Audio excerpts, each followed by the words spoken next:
Alright, hello everyone. I think I should be audible. I'm just getting on the stream so I can actually see your comments. Oh god, there's bots now. We have bots again. Hello, Annie. Nice to see you. Yeah, there's an R in November this time around. Finally. Okay, we're just gonna get on the stream. Hello again, Omni.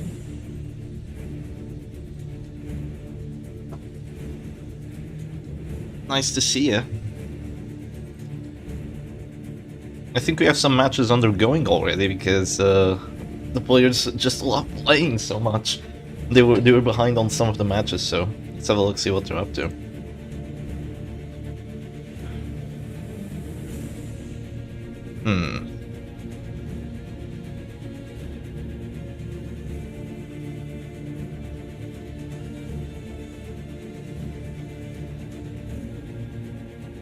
Hi Shep, sadly you lost the best game that you would see today.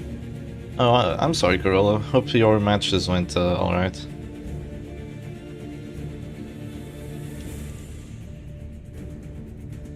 Three girls in your city. Good morning to you too, Concept. Okay, we do have a match ongoing right now. And let's have a look at it then. Alright, let me change out the image. And let's get started. Actually, before I change out the image, I need to change this. It is going to be peculiar tag versus... I'll show the brackets just after this. It's going to be peculiar tag versus W Callan. This is at the losers bracket. So let's see what both of them are up to. Alright. We do have sound, so that's good. I don't know which match this is. This is probably not the first match. But Callan is actually taking a page out of the book of the person that beat me, because they have the full support Flagellant team. So they just completely copied this team, I believe, because I don't think Callan played anything like this. And it looks like it's having a pretty good time here. This team is just insanely good once you can actually ban a character or a trinket, because you can make sure that your playstyle just works perfectly, which is really, really good. So yeah, Man-at-Arms, just exact same carbon copy of the team that that took me down yesterday, and proved to be a menace against a lot of players, right? So yeah, just spamming that beast spile, being defensive with all the other characters, and eventually just getting a lead that way. So the Man-at-Arms is gonna pass there, but I'm not sure if that's gonna impact too much. Because this situation looks really, really good for Callan. It looks like Peculiar Tag is already gonna lose the Man-at-Arms very soon, then it's just gonna be the Flagellant, and only the Flagellant isn't really enough to win this, sadly. Sadly for Peculiar Tag, that is. Nice to see you all around again. Hope y'all are having a wonderful morning or afternoon. Match against Luton Lapio versus the Chinese person went 2-1 in the last match. Anti-Grain resisted 4 death's doors, and at the end, Flagellant 1v2 WD. Wow, yeah, that sounded like it went insane. Damn, it's sad that we missed that. It is pretty sad that we missed that. Maybe there's gonna be some better ones though. So who won at the end? Was it Luton Lapio and not the Chinese person?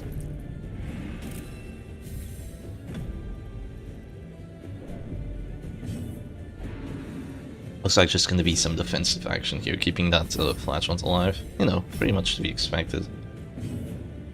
You want to keep your Flagellant alive so you can take out the enemy Flagellant. Yeah, there goes the Man-at-Arms. A very interesting thing about this Musketeer team is that, well, it's a Musketeer, so that's pretty good. That is really cool. But not only that, you actually have aimed shot instead of smokescreen.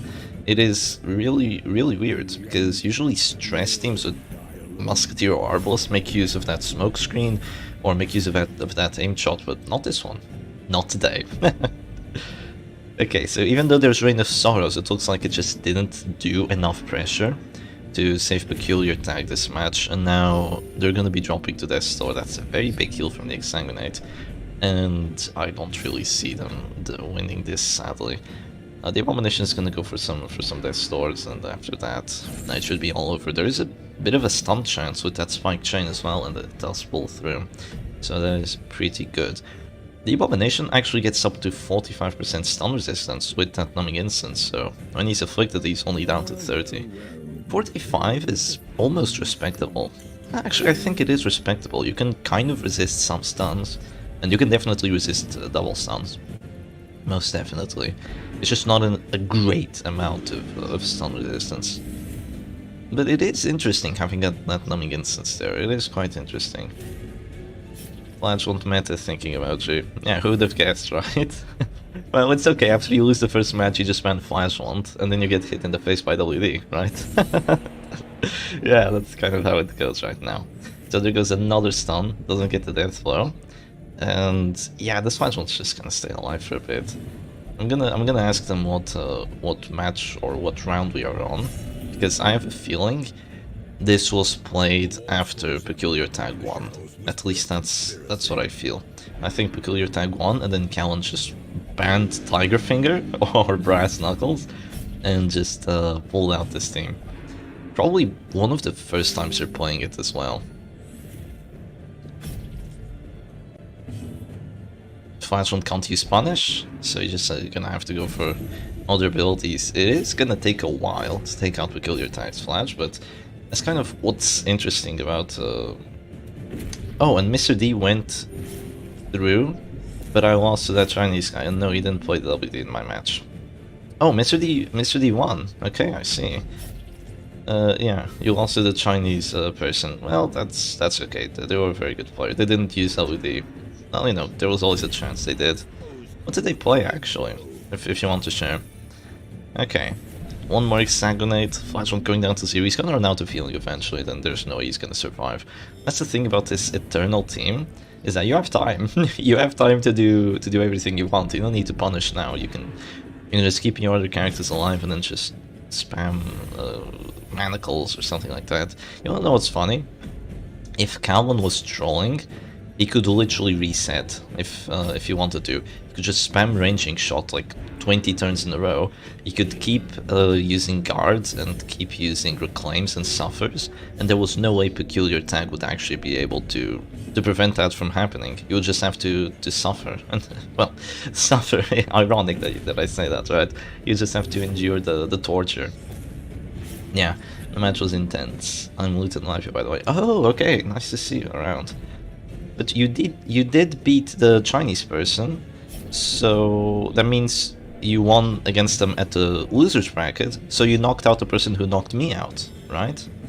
I'm gonna have a look at the brackets just after this. But in the first match they played Weird Team with Flagellant, Highwayman, Occultist, and Arbalist. I see. Highwayman, Occultist, and Arbalist. That is a weird team. Yeah, but after my ban, you banned Highwayman. Are you crazy? Why would you ban Highwayman? You absolute bad lad.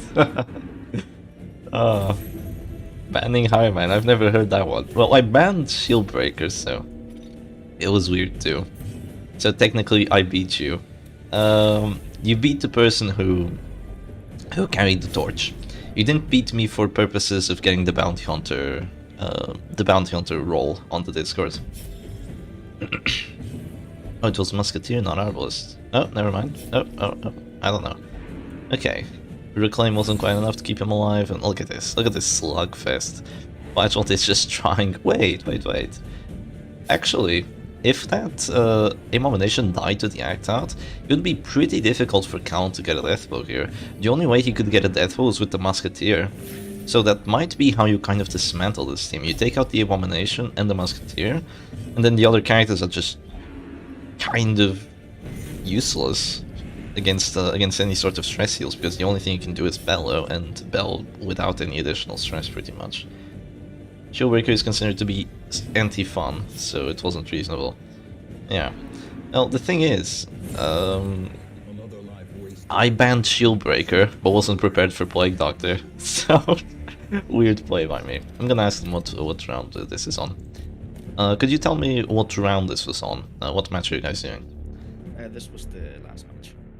So, 1-2. Alright, GG's. GG. Actually, I was wrong. That was the last match. Well then, let's have a look at the bracket. So, that means that, yeah. Where were we actually? What was this? This was Peculiar Tag versus Callan, right? So Peculiar Tag is gonna move forward. And yeah, this looks like an interesting new set of faces. Yeah. Let's put on some music while we wait for people to get ready. I'm not sure exactly who is ready now. I've got to make them ready up. All right. Let's see. Let's put on the image for a second so I can get this handled. Shouldn't be too difficult making these people play. And he says, I believe in Mr. D's supremacy. I'm not sure when you said that.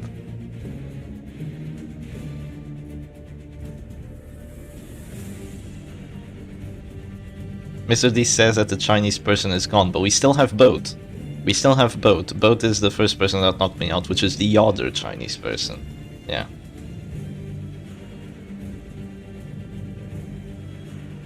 So the person that was knocked out won 4 best-offs in a row.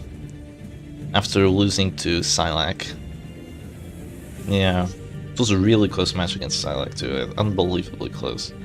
I'm sure we all remember that with the Grave Robber just trying to stress out their Immortal team. Okay. Wait, what? Silac was knocked out? Wait a second, what happened here? Why did they play this match before we got along? Okay.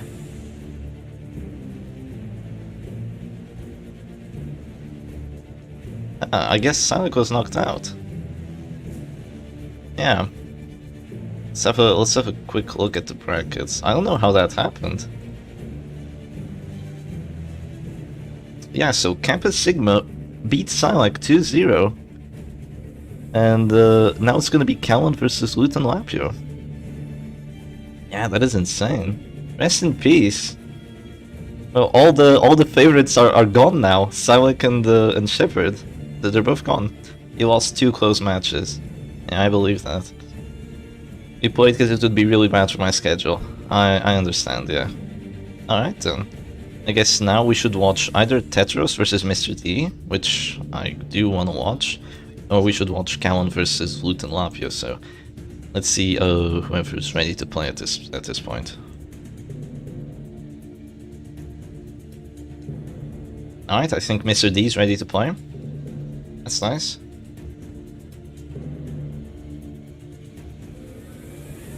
Yeah, J-Man is gone too. J-Man is gone, sadly. J-Man was gone quite a bit ago. He got really unlucky on some stuff, I will say. Yeah. I don't think Stormy is actually playing. We saw them playing in the last tournament, but not this one. Sadly, not this one. Let me see, is Mr. D getting ready? Oh, I think he's there. Yeah. Let's get the image going for a second.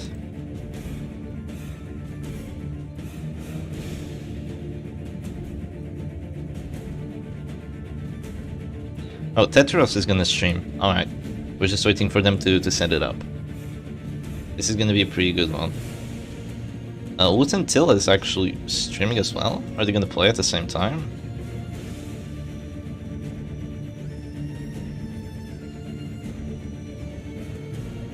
You banned High Man because he was pissing you off with the 42 crit on Flagellant and Crusader. Really? High Man did that well? I'm surprised. Good stuff.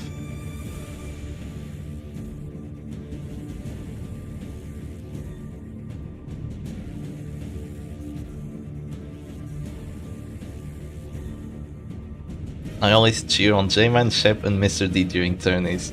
Well, you're gonna have to really cheer on Mr. D now. Because he's the only one left. But that means he gets your undivided attention, so I think he's gonna have a good time like that. He's gonna feel cheered on. Did some scamming. Banning Hammer Man. How funny. Okay, Tetris has just gone live. I think they're sharing screen. Let's have a look.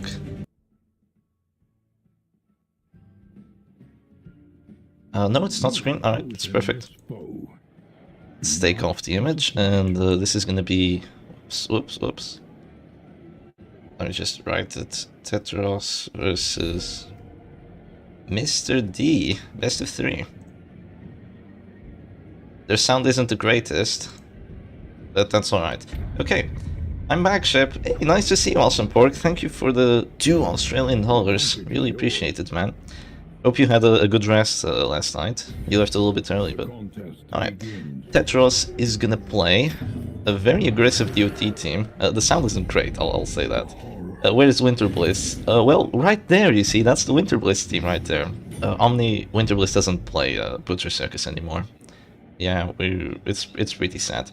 Can't wait for next major circus tournament after the major balance patch. Gonzo, you're probably gonna have to keep waiting for a while. Not gonna lie. So yeah, here we have a full-on DOT team against a full-on DOT team. So that's pretty funny. But the Abomination does have a riposte, so that could come in very, very clutch here. Winter's kind of done with the circus. Yeah, that's sad, but such is the way of the Butcher's Circus. Some people just leave because it's way too annoying. J-Man left for like a couple weeks. Yeah, so there goes a what now? A Hound's Rush on the Flagellant. Whoa, this is insane what Tetris is going for. I can't believe they actually got that crit there. They're gonna go for the finale. They are literally gonna go for the finale because they went first round 1. Mr. D is gonna lose his Flagellant. That is really insane, actually. Yeah, Mr. D is gonna lose the Flagellant because... Now, even if they move forward, yeah, they have to redeem right now. Wow, that is something else. Look at this, redeem after getting slammed and hit by a Hound's Rush. You're already having to drop redeem. Where is Shep? Awesome Pork, I'm sorry to give you the news. No, there is no Shep anymore. Not in the tournament at least. I'm just casting now. You know, it's a bit more of a relaxed time. Okay. Festering Vapors, oh jeez, the sounds, it sounds like freaking 2011 or something. But yeah, the Jester now is probably just gonna keep stacking up with something. He does have 7 to 13 damage, which is a pretty decent amount. I'm a little bit surprised by that move back, but I guess his hit chances were so bad that he didn't want to just whiff there. But I am still surprised. I feel like just using Dirk Snap, keeping up the pressure, making sure that Flagellant wouldn't be able to move forward because of your finale threat would have been a little bit smarter, but there we go. There's Chip now. Oh, if Chip was in the tournament, Chip would win everything. Yeah, alright, hello everyone, my name's Chip. Festering Vapors ASMR. Yeah, the sound quality. Oh, jeez. It's alright. At least there's sound, you know? At least there's sound. We have to be glad for that. There hasn't been a battle ballad from Mr. D yet, and his team really relies on battle ballads, so that is quite rough. Now Tetris is just gonna rely to that Hound's Airy after he already got the redeem out of the Flagellant. So I'd say that at this point was not like just a huge power move to kill the Flagellant, but it's just a power move to make the Flagellant use up his redeem early. But this isn't looking too good for Tetris' Jester because he's about to get finale'd. He is about to get finale'd right there. And after you get finale'd, you do not have finale for the enemy Chester, or the enemy Flagellant, or the Shieldbreaker, or the Antiquarian. They're all very important characters in Mr. D's team. They are all very, very dangerous, especially that Antiquarian. The Antiquarian is the character that actually gets the death blows. She is, in fact, the scariest one, but then you have the Shieldbreaker and the Flagellant, which are kind of the endgame duo. So they are really powerful. This is a power move, actually. Going for that move back with the Flagellant so you can actually drop the finale on the enemy Chester. Just absolute power move. Instead of getting finale'd, you drop the finale on someone, right? That is absolutely great. There they go, and it gets a crit on it too, which is really handy because now the Antiquarian can't stay safe all the way back in position 4. Now they can get hit by Manacles, Rage, whatever. Even Dirk Snap if the Jester stays alive that long. It's unlikely, but you know, it could happen. I'm slightly surprised by the early use of the Festering Vapors. I would have guessed that some sort of other action was coming to just potentially force a death blow to this Antiquarian. But there isn't going to be a death blow by round 3, most likely. Yeah. Which is pretty good for Tetris here. He does have a character advantage, but both the Handmaster, which is called the Hand, so that's an interesting name, and the Flagellant are taking a decent amount of DOT, but the characters are in real danger are the Abomination and the Jester. They're both pretty much dropping down to 0. And when characters drop down to 0, against a team like Antiquarian with Materia Pestis and the Finisher, they're just gonna die. Like, one Materia Pestis with the Festering Vapors could just kill them on the spot, so that is pretty rough. You do have to watch out for that. I wonder how Tetris is gonna try fighting it. Well, there's gonna be a puncture on the Jester, which drops him down to 0 now, and I would have loved to see the Festering Vapors now, after that pull, because now the Jester could just be gone. But that could happen by the start of next round anyway, because the Jester stays, so it could not impact as much as I think it would be impacting. Irrational Jester versus the corpses. Yes, Irrational Jester hits those corpses. There was just going to be a Reign of Sorrows, I suppose, there at the end, and the Jester is knocked out anyway. So the fact that Mr. D didn't use Battle Ballad doesn't really matter too much in this matchup, because Tetris doesn't really have any dodge now that the Jester is gone, right? I think the doggy only has 15 dodge, so it's really not enough to prevent a lot of the abilities that are going to come down, and you can just focus the other characters in the meanwhile. So there's going to be an expose on the Abomination. I think he's dropping down to 0 already, so you don't really have to focus him too much harder than that. And he's just going to be forever, permanently dropping down to 0 HP and just healing, which isn't going to save him. Oh, excuse me. Oh, you know that thing when you're gonna sneeze, but then you're really not gonna sneeze, but then you're gonna sneeze again. Oh, it sucks. It sucks. My room's getting so cold already. I do not like the colder seasons. I think I prefer the warmer ones. The colder seasons have some things going for them, but getting cold and getting sick, I don't like that part. I feel like that Abom should have spammed Bile the entire fight. Big missed opportunity for a pass damage. I feel like you had two ways of going about this. Either you spammed Bile, like you're saying, which would be really good, especially because he has Spike Chain, or you kept up the pressure on the enemy Flagellant, because once you take out the Flagellant, you have Flagellant advantage, which is really, really good. Having Flagellant advantage is one of the greatest things you can have. So I think that if they did that a little bit earlier, this would have been very good for Tetris, but I think they kind of just took a half measure. Just only getting the redeem out of the enemy Flagellant, not actually killing him. So there's that. The Abomination now still dropping to Death's Door, and there is still the threat of Festering Vapors, but each heal you do is just gonna keep your situation probably worse for you, because then the other characters are also gonna be dropping down to 0, and then you have multiple characters close to Death's Door, instead of having just one. But what else can you do, right? What else can you do? This is a really rough spot to be in if you're an Abomination. I'm not sure if I should set the sounds up a little bit. I think the reason we don't have music on right now is actually a really good one, because the music, when you have sound this distorted, the music just is crazy distorted. Yeah, I've heard that before, and I'm not sure if we actually want to hear the music. Okay, Abomination is gonna go Masochistic while at Death's Door. That is very based, and just does some stress on the act out, so not the end of the world there. Probably gonna go for Transform, and Rig is play here, I suppose.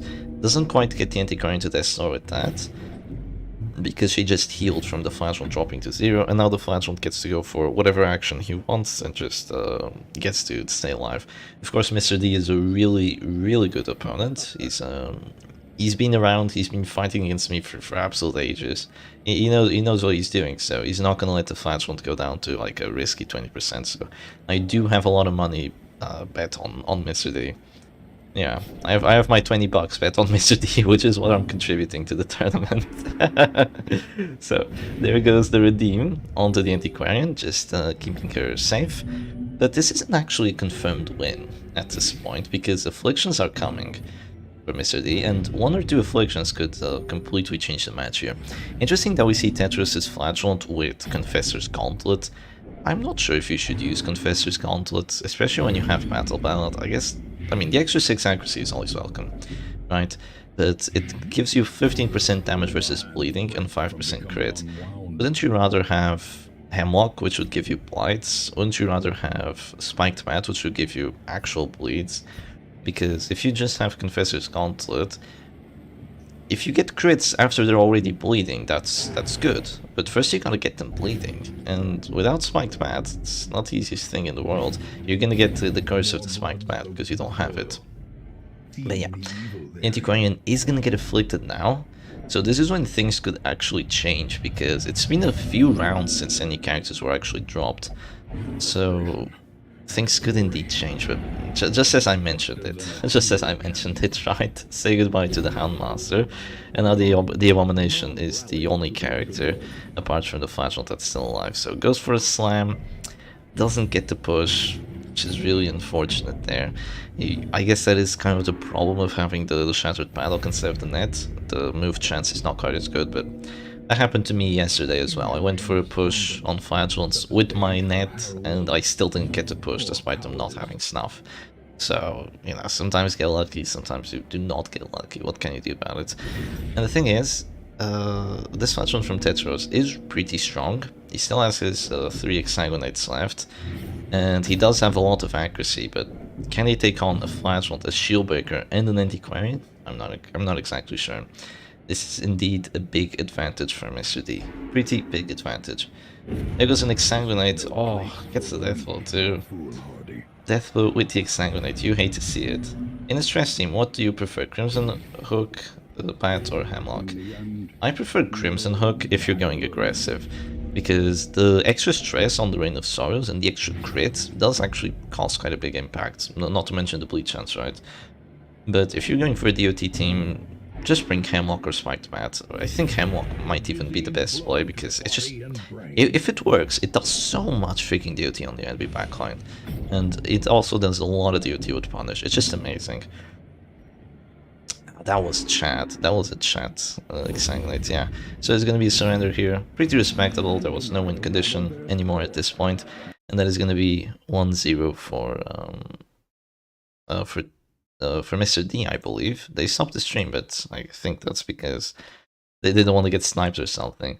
So yeah, that is probably 1-0 for Mr. D. I'm gonna ask Mr. D to stream because they have slightly better quality, I think.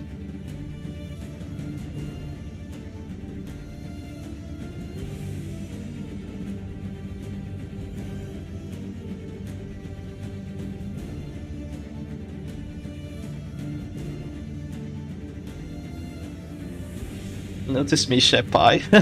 I notice you.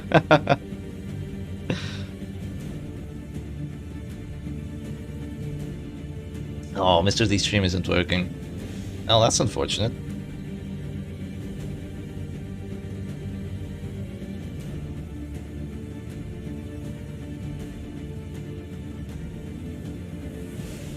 Shepai, Shep Senpai. That is funny. Yeah, we just have to wait on the players for a second. I'm gonna ask them what they're actually gonna ban, so we can see what do they do. What kind of pies do you prefer, Shep? Apple pie. Apple pie is the best one. Easily the best one. Oh, they banned Antiquarian. That is a very interesting character ban. Banning Antiquarian, I see. Well, Mr. D does like his Antiquarian, so that does make sense. So no Antiquarian for Mr. D. Alright.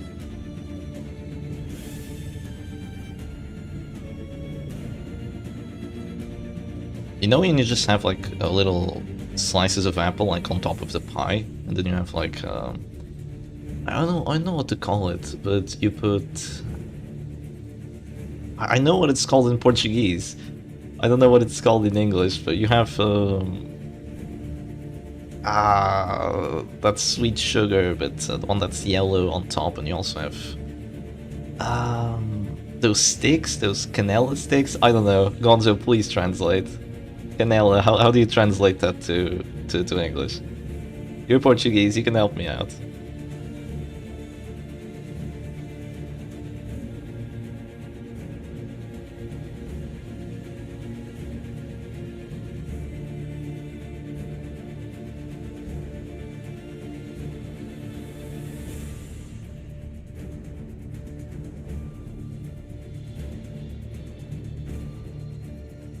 Tiger fingers, Yar. Tiger fingers. Cinnamon sticks, yeah, that's right. Cinnamon, yeah. That's sometimes I just forget some words that I really shouldn't forget. It's interesting. All right, there we go. The stream is back on, but they're not ready yet. So there's that. Oh, they are ready now. They're gonna play. Cinnamon, yeah, cinnamon's good. I like it.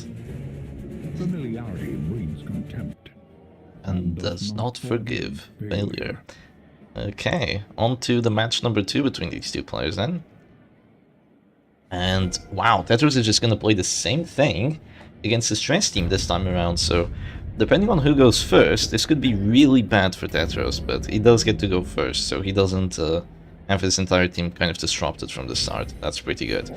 I believe that he's probably just gonna transform slam the flagellant, which is a good play.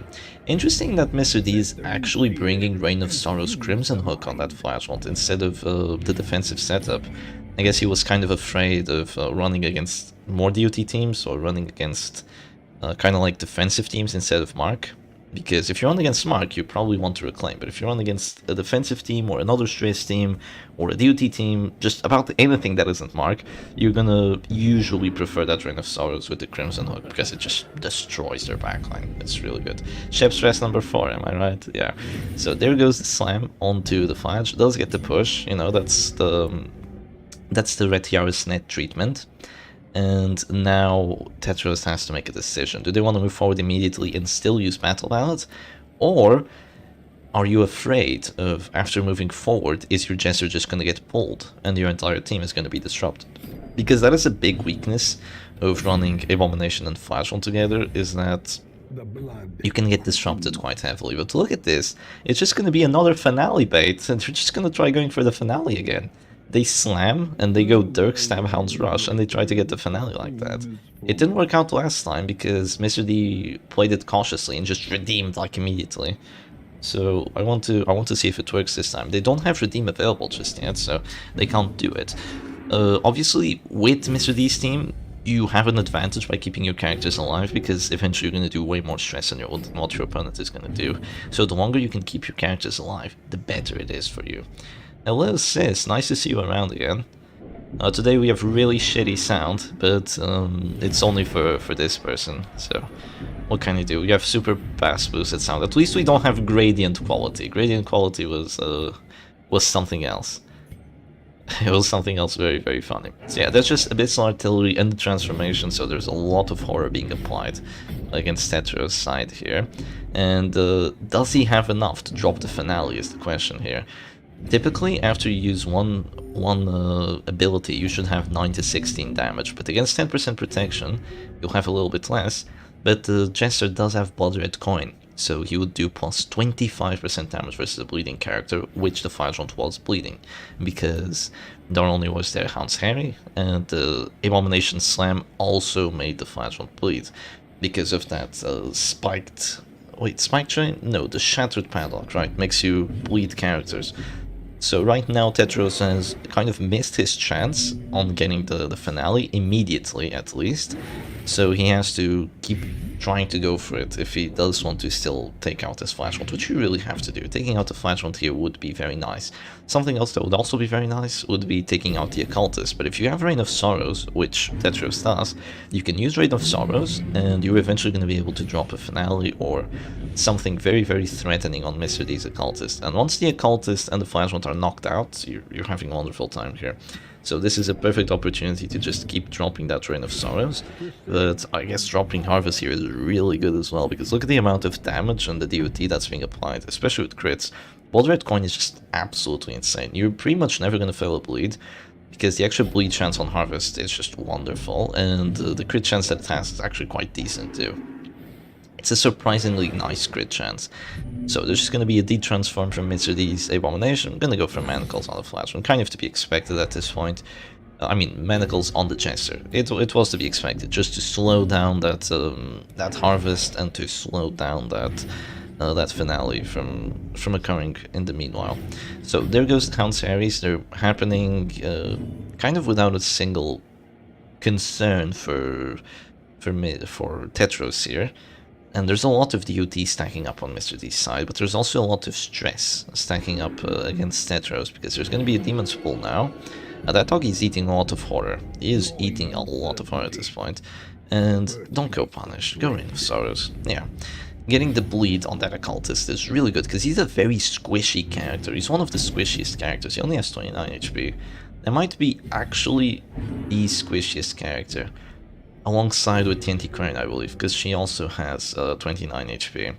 But yeah, at least TNT Quern has take cover, and she has her dodge trinkets, and the occultist just doesn't have any of that. He can put on a monkey spawn, he can heal himself if he has weirder construction, but yeah, there's only that.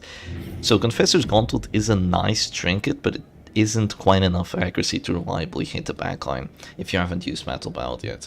I honestly think you'd be better off just getting Crown of Thorns here, or getting Hemlock. 6 accuracy is good, but I just... For the 6 accuracy trinkets, I mean, you'd be better off running Eerie Eye and just getting 12 accuracy and also bypass stealth. I think that would be better. Even Eagle Eye, which would give you a little bit of damage, that would be perfectly okay here. So the Houndmaster is gonna get afflicted, and Tetro's team is kind of just paralyzed here, because after the Flagellant misses that Reign of Sorrows, which he just did, the Houndmaster is getting afflicted, so he might have an act out, which he goes irrational, which is the worst. The Jester is stunned, and the Abomination's all the way in the back. Yeah, irrational is -5 accuracy, in case you didn't know, so the fact that you didn't use Battle Ballad yet, or the fact that you are unable to use Battle Ballad, means you're gonna suffer quite a bit. Was Tetros actually unable to use Battle Ballad? I'm not entirely sure. I feel like they could have used it at some point. But I also feel like they were trying to go for that early finale on the Flagellant, but didn't work out too well. Again, didn't work out too well. Tetro needs to lose, Gauntlet in the wrong position. Wait, is it? I did not see that. No, don't tell me it's in the wrong position. Okay, Monkey Small Blood Red Coin are correct. Let's just wait to have a look at Gauntlet. Yeah, thank you for the no, awesome Pork. You are awesome. Yeah, Shieldbreaker and Grave Robber have 30, much better, Clueless. 30 HP. Well, but Shieldbreaker and Grave Robber have a good amount of dodge. Grave Robber can use Toxin Trickery, Shadow Fade, and so on, so she has a lot of things going for her, right? So there's just going to be a Redeem there. Wow, with minus healing skills, who cares? If you just get crits, who cares about that? Yeah, so the A-Bomb here is probably just going to transform and move forward. I will say. It's probably just what's going to happen right now. How is Monkey's Paw Blood Red Coin correct? Well, Monkey's Paw should always be on the left. I thought the class-specific one had to go first. Usually, yeah, usually, but Monkey's Paw should always be on the left. Yeah, it's weird how that works, right? The rules are finicky. Masochistic Abomination, that could actually be good. He could move forward on his own, and now he de-transforms, which means... no, you're not gonna have another transformation, sadly. You already used up all of them. Yeah, Gauntlet is in the wrong position. I knew there was something weird about that setup. And Attack Whistle is also in the wrong position on the doggy. They're switched, right? Attack Whistle should be on the left and Crimson Hook on the right.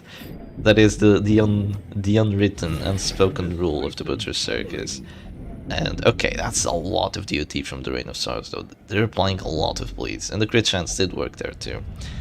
So that is actually going to be really, really good for Mr. D, because if these afflicted characters just have like one act out pass, you know, Phobos just decides, nah, you know what, not today. I don't feel like streaming today, and just passes, like it's all over. He won't probably have a chance to heal himself again, because there's still Counsari and there's another Reign of Sorrows coming. Yeah, see, I called it. Look at that.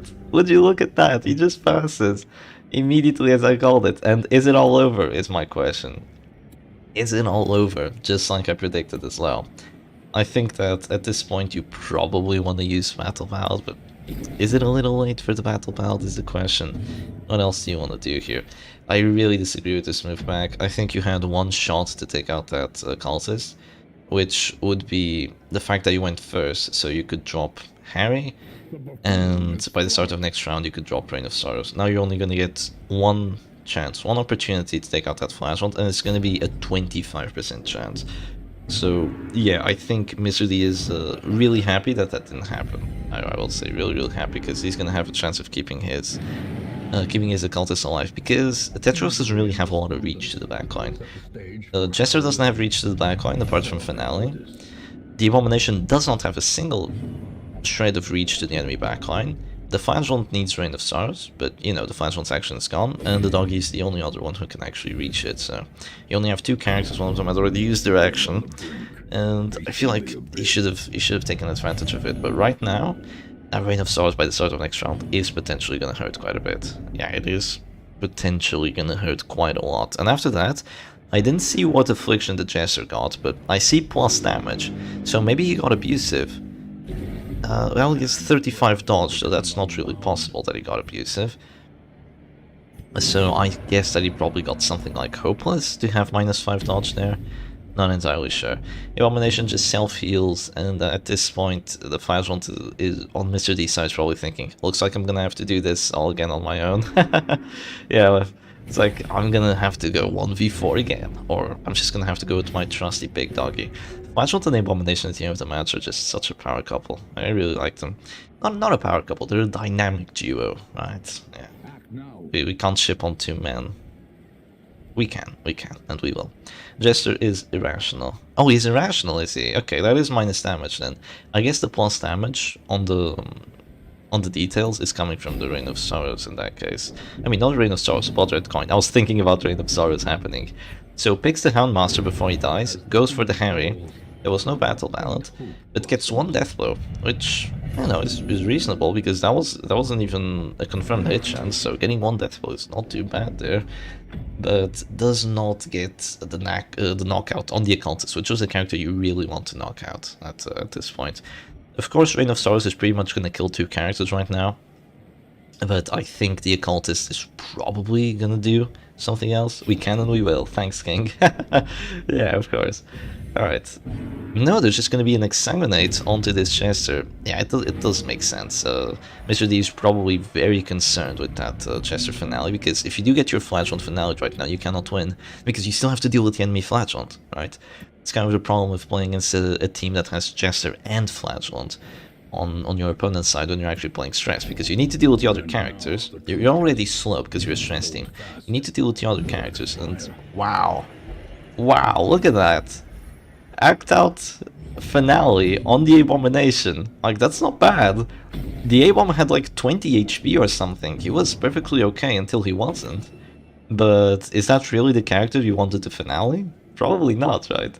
But now comes an Abyssal Artillery, I believe. I think Mr. D is going to be greedy here by just getting the... Oh, actually, can you win just using Abyssal Artillery here? Because you're probably going to die after it. You have to keep that in mind. And then you still have to deal with the Flagellant. Like, this isn't looking too good for Mr. D. All the DOT that came from those Rain of Sorrows just kind of destroyed him here. No, it looks like he's going to kill the Abomination instead. Yeah, which is definitely a fine play here. The Abomination is now gone to the Horror, and there's literally nothing Tetris can do to save him. Of course, he can still probably knock out the Occultist. No, not a corpse, that's illegal. It wasn't a corpse. It wasn't a corpse this time around. You know, Irrational Jester loves act out finale A-bombs. I guess now he just figured out that he doesn't care if they're corpses or not. He just loves finaling the A-bombs. Not sure if anyone remembers that video where I went for my Jester action and got an act out finale on the enemy's Abomination corpse for 28. Yeah, that was quite memorable. So with that Abyssal Artillery, the Jester is dead on the spot, and the Houndmaster is going to be dead very, very soon. So now the Flagellant is going to act, and he's going to kill Tetris' Flagellant, and I think that Tetris did a massive misplay here by going for the Flagellant action first, like unbelievably massive misplay. Because if you had gone for your doggy action first, you would be able to act first this round, but now you can't because you didn't. So the Occultist gets to just keep himself alive at this point, and it's gonna take you like 4 actions to kill him after he gets, you know, a reasonable heal here, because you are eventually going to stress him out, but no, I guess that's not what's going to happen. There's just going to be a Weakening Curse. I am kind of surprised by that, because I don't think Weakening Curse here is going to do too much. I think Weakening Curse would only be strong if you already had the character at Death's Door, so I think just keeping the Occultist alive here would have been better for Mr. D. Of course, he's still going to die from stress in like a couple rounds, but if you can take away like 2 Rain of Sorrows from your Flagellant and just make them go on the Occultist instead, like, just do it. Having 2 actions is better than having just 1.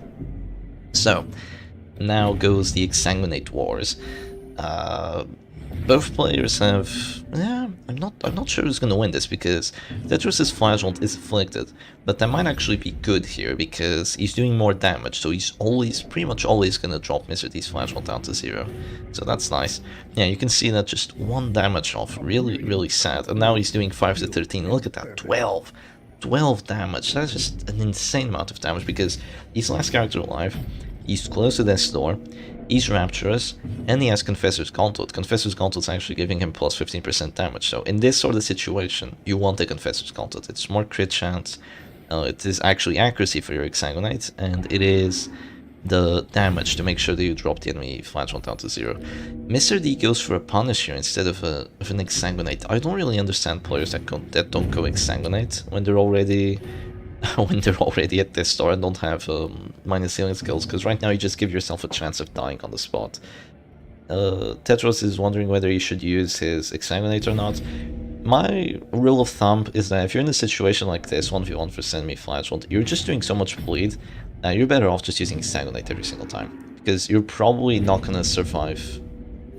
You're probably not going to get enough HP to prevent yourself from dropping to death star either way, so what's the point? What's the point? Mr. D on his way to lose with 10%. I know, right? I know, right? Oh, the Rapturous! Rapturous hits himself at death star. There goes the Exsanguinate. 21! That is huge! I've never seen an Exsanguinate that damaging. When have we ever seen a crit 21 from Exsanguinate? I've seen a crit for like 18 or 17, not 21. That is insane. Do you know that meme of the kid that just goes 21? That's literally what happened right there. What's 9 plus 10 in Flashlight? 21? Yeah, that's that's what went down. Okay, Mr. D is wondering, should I Exsanguinate or should I not? And look, you have like 30 bleed on you. Just don't die to a 25. Just stay alive for longer. Hope that Tetris doesn't act out with his flashlight. Maybe he hits himself again, and that's your win condition right there. So he's gonna heal himself once more. And now, Mr. D's action is pretty much kind of useless. Fell out of the losers bracket. They're almost ready to declare the best loser. The best loser. The best loser, yeah. That is interesting. We'll have a look at the bracket after this match. And this is so close. This is really close.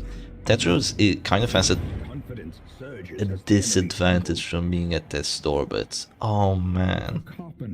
Oh man. GG. Mr. D goes down to the 25. That is just nasty. That is just absolutely nasty. 25 in the dream, right? 25 in the dream. Let's put on the music again. Let's have a look at the bracket. Okay, so Callan beat Lut and Lapio. Yeah, well, GG's anyway, you got pretty far. They don't use Exsanguinate right away, to wait when healing debuffs will expire to get more HP from Exsanguinate. That is true, but the bleeds are gonna drop you to death store anyway. It's not gonna matter at a certain point. Yeah, there is no justice in this role, there really isn't, I will agree. So yeah, they're ready to declare the best loser. It's still gonna be a bitch. We're gonna have to watch Boat versus Callan. Speaking of, I really want to watch Boat versus Callan, because I know Callan and I know Boat. Boat knocked me out. I think they're a really fun opponent. Yeah, so that should be fun to watch. Cosmore is at the winners finals, and how many matches did they win? They won against Sinara, Peculiar Tag, Silac, and Boat. So they are on a streak right now. Mr. D came from round 2. Yeah. All the people that are in the winners bracket came from round 2, so all the round 1ers are gone, sadly. They all wound up somewhere poor, which is sad, but no. Okay, we're just gonna have to wait for them to get ready again, and we're gonna see. So, what is Mr. D gonna ban, I wonder? Because I think Mr. D should have won that match, but just well played by both players at the end. They're like, for sure, well played. Just RNG just screws you over. Kind of a difficult match because all that DOT, just taking out Mr. D's characters, just makes you feel kind of hopeless. I think throwing that occultist early was also a complete misplay, because you saw that the stress didn't do anything, right? Gauntlet of Absolution makes it so you're not going to win through stress in a Flashlight versus Flashlight dogfight. So doing 1 point of damage with a Weakening Curse, like, what does that do? Nothing. It does nothing for you. But yeah. Okay. Let's see. We are just gonna have to wait for Mr. D's ban. I'm gonna ask, what do you ban? Let's see what he says.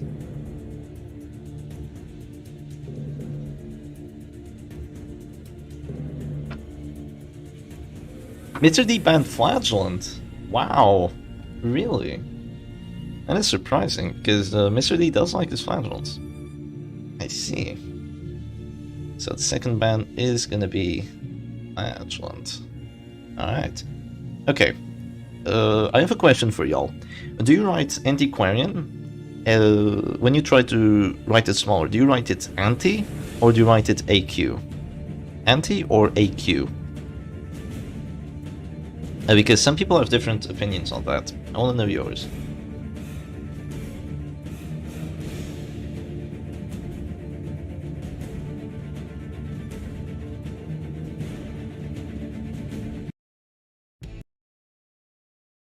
I'm just gonna change music. I'm gonna search for something fun.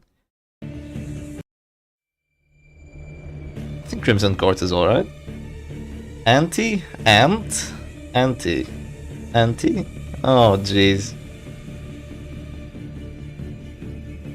No AQ enjoyers, just anti-fans. No one writes Flagellant as FG. Okay, but that's different. Flash actually sounds nice, anti doesn't sound nice. It sounds like you're anti-something. I don't know, I'm personally an AQ supporter. I think AQ is a lot better than anti, but I've had this discussion before and everyone's against me.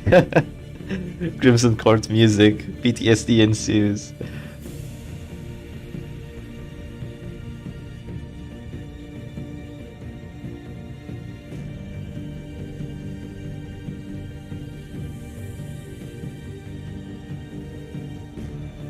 You are anti-Flagellant. Yeah, same, honestly. But man, I'm playing Flagellant. Maybe there's a cooler song. Give me some suggestions. Well, while we wait for them to set up. Actually, we're probably not gonna have to wait too long. Yeah, we're not gonna have to wait too long at all. They're ready. Alright, sweet. Let's see. Their final match. And it looks like Mr. D... Oh, look at that! Wow, that is insane what Tetris is playing.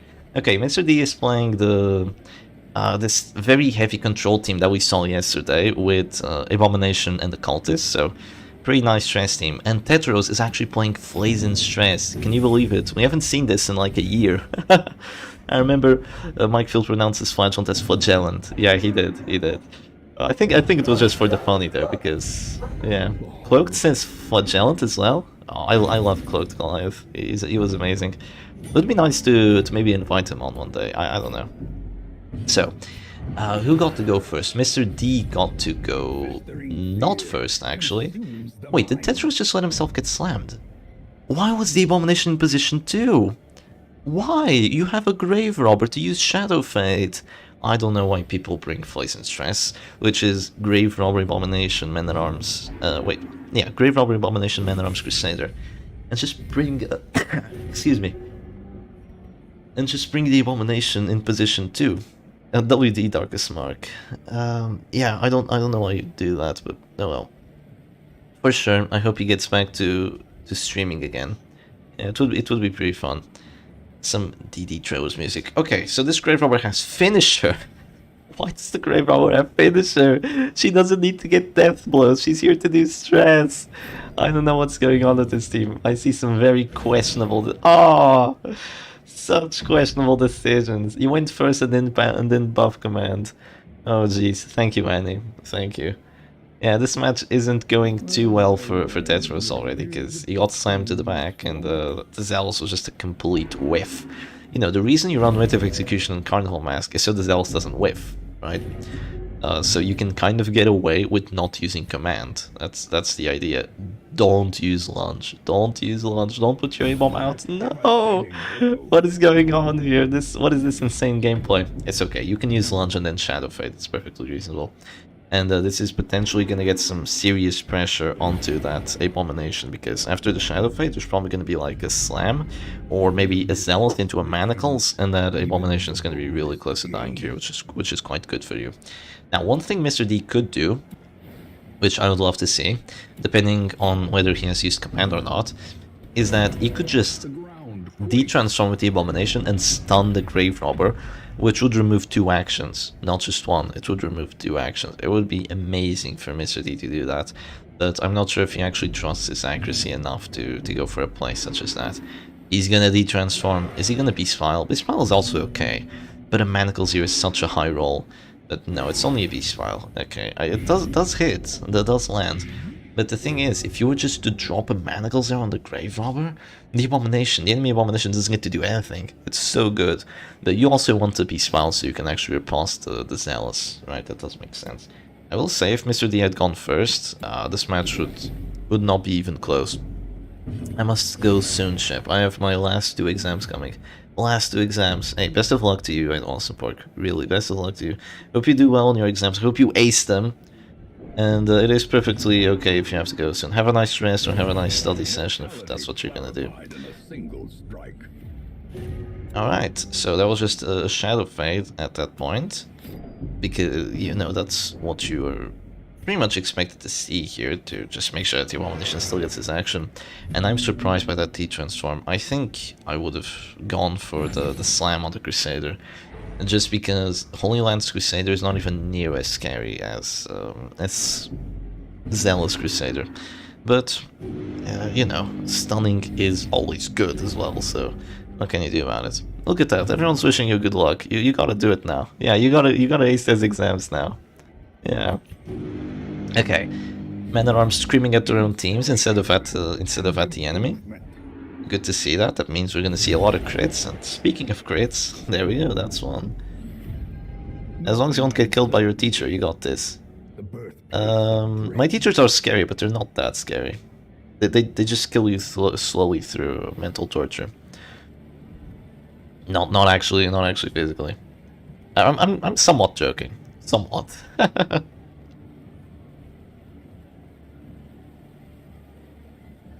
Having Butcher Circus with no music, just the game sounds, is so eerie, isn't it? Because usually you either have it muted and have like some other music on the background that you like, or you have it with the music on, right? But having the game sounds and then no music at all is just so weird. But it's probably for the best here, because the music is just gonna be totally nuts. Buffing him accuracy is just buffing him to scream louder. Yeah, pretty much. Do you think that's what happens when characters that shout get more accuracy? Do you think that, you know, maybe they have a chug of water and they just scream louder after that? Yeah, that would make sense. Slowly, gently, this is how a life is taken. You know what's funny? I said that quote too quickly, so I didn't do it slowly and gently. Real circus music. Oh, having real circus music on the background. Oh, that would be funny. You know what? That would actually make for a video, for a really good video. Of like all the stupid Butcher Circus moments, like 8% death blows, 25% death blows, like 5% pulls, 5% bleeds failing, you know, that sort of stuff. And in the background, you just have the real Butcher Circus music. That would be pretty fun. Yeah, I might do that someday if I have time for it.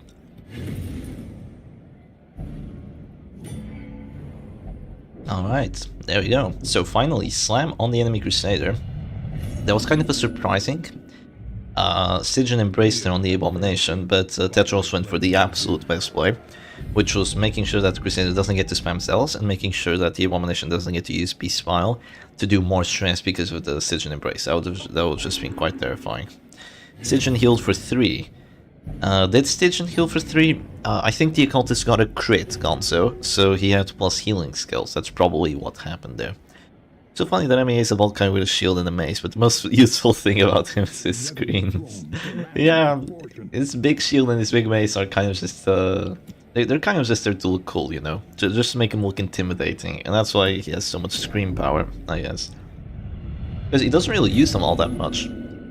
I mean, when he goes Retribution, he uses his mace to kind of just slightly bash his opponent, and then he actually uses his shield to riposte. It's interesting. Oh, that is nasty. Went for a stun on the occultist. You know what you do in that situation. When you have an Abomination position 1, you don't have a good stun target, and you have a Crusader in 3, you just move back. Crusader goes Zealous, and you're happy. I think that's easily what I would have done. That could have been met with a slam on the Crusader, which would be pretty bad. But I think that is what I would have done, like, any day of the week. Oh, you profane your holy works. I thought that was going to be an act-out stun on someone. That would have been horrible. That would have just been terrible here. And Mr. D is definitely winning the Stress War, because when you have a cultist instead of Grave Robber, you're obviously going to win the Stress War. Mason Shield is not enough. For being a good soldier, you need to have long lungs. You need to have iron lungs. Yeah, that's what you need. Nice Man-at-Arms. I really like the Man-at-Arms. Isn't that a 50-50 stun? I believe it is almost a 50-50 stun. I think that they went for the manacles on the Crusader, which had already gotten 1 stun resistance. And they do not have Brass Knuckles, they don't have Tiger Finger. They have Spike Chain, which isn't quite 20% stun chance, it's only 15. Yeah, it is fair that it failed. It was greedy. It was indeed greedy. There is justice in this world. Oh, there's a stun. Yeah, a stun was gonna happen somewhere. You know, the Crusader didn't get it. I guess it's the Abomination's turn. Maybe that'll whip that Abomination back into shape. We don't know yet. So there goes the Selfish on the enemy Crusader. That's a good affliction to get. There goes Fearful on the Occultist. He has a pass chance now, but he also has a really good amount of dodge, so it is a blessing and a curse. Enemy Abomination is gonna do Transform and probably move back here. No, he's gonna go Manacles. These A-bombs just don't want to move. They just wanna stun. They're crazy on those stuns. I see. Now here goes the Grave Robber action. Does some stress, which, you know, it's gonna add up. Goes for a Panic Darts on the Occultist, only doing 35 stress. That is really not so much, you know.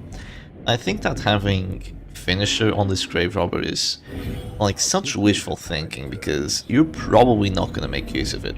You're a stress team, you're trying to win through stress. Why would you bring Finisher to get death blows? It's just weird to me. I think any Grave Robber specific trinket would have been better there. Especially, oh, yeah, there's the Finisher. See, I hope you enjoyed your Finisher. There it is. See, the Finisher was useful for something. Oh my god, GG. Yeah, that Finisher did not pay off there. Oh, that was horrible. That was absolutely horrible that the Finisher actually got the death blow there. Jeez. No, but GG, Tetris definitely did hold his own. He's only veteran rank, but he got this far and also gave Mr. D a really good match. So yeah, GG to both players, and let's have a quick look at the brackets. More Crimson Curse music, and let's see. So I guess that means Mr. D is moving forward to the winners finals against Cosmore. That's gonna be really fun. And at the losers finals, we have Boat versus Callan, and we have the loser of 66, which is Tetris, against Kappa Sigma. So I want to watch Boat versus Callan. I'm gonna ask them what they're up to. So let's get the image going for a second. Yeah.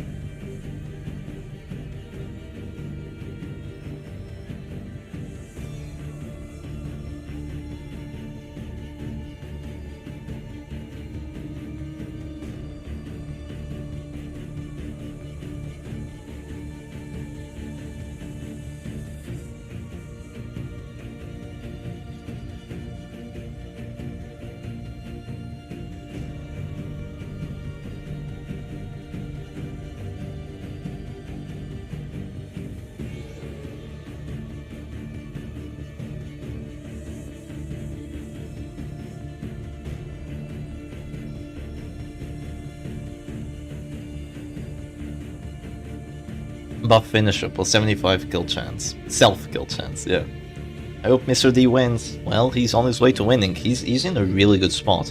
Being at the winner's bracket, at the winner's final, is really good for you, because if you have a look at this, you're here, right? We're just gonna report the match really quickly. You're here. Even if you lose, which sucks, but even if you lose, you go down to here. You just have to fight someone, and then you have to beat the same person again, which you already fought before. You have to beat them twice, which is difficult. But if you win at this point, all you have to do after that is just beat someone over 2 best of 5s. You just have to beat them in one of these best of 5s. You just can't lose them both. And that is really not too difficult to do. Because in 2 best of 5s, losing them both gets quite difficult. Unless you're throwing intentionally. Or unless the RNG is especially mean to you. Because all the best players are like at a similar level, right? All the best players are at a similar level, so if you give them a few chances to like take each other out, it's unlikely that you're gonna win 2 best-offs in a row against the same person. It is pretty unlikely, so if you're at this stage, you have a really good chance of winning the tournament and winning that prize. But if you do become the second player here, you already get a prize. You already get 20 bucks, so that's good. The price is 50 for the first person and 20 for the second. Buff finisher plus 75 kill chance. Yes. Let's see if the players are ready anytime soon.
Yeah, that is Crimson Court music. I like it. But if you have a different suggestion, be sure to share it.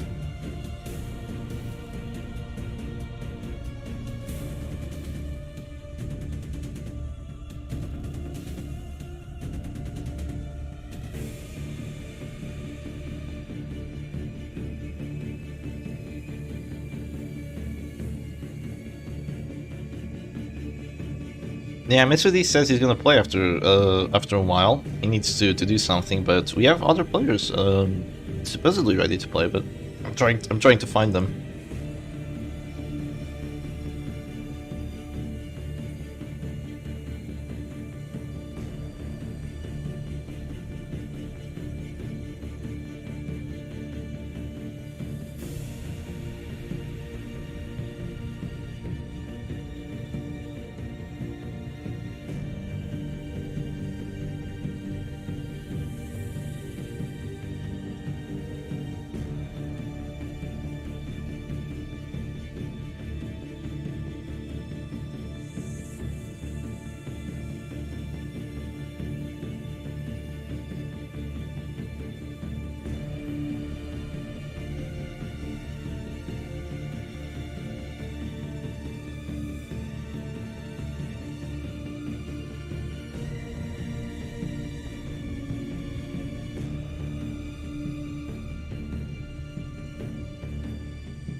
Oh, the most brutal games seem to get the most wholesome communities.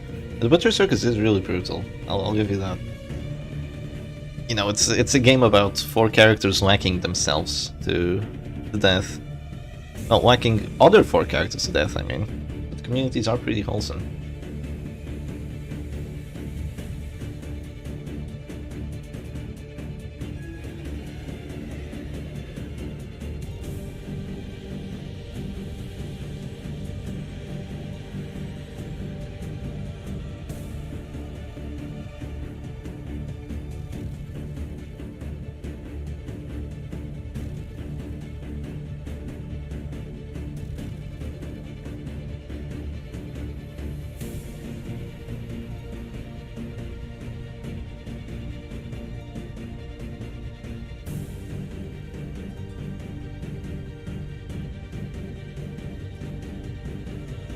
Sometimes themselves too. For example, that grave robber. Yeah.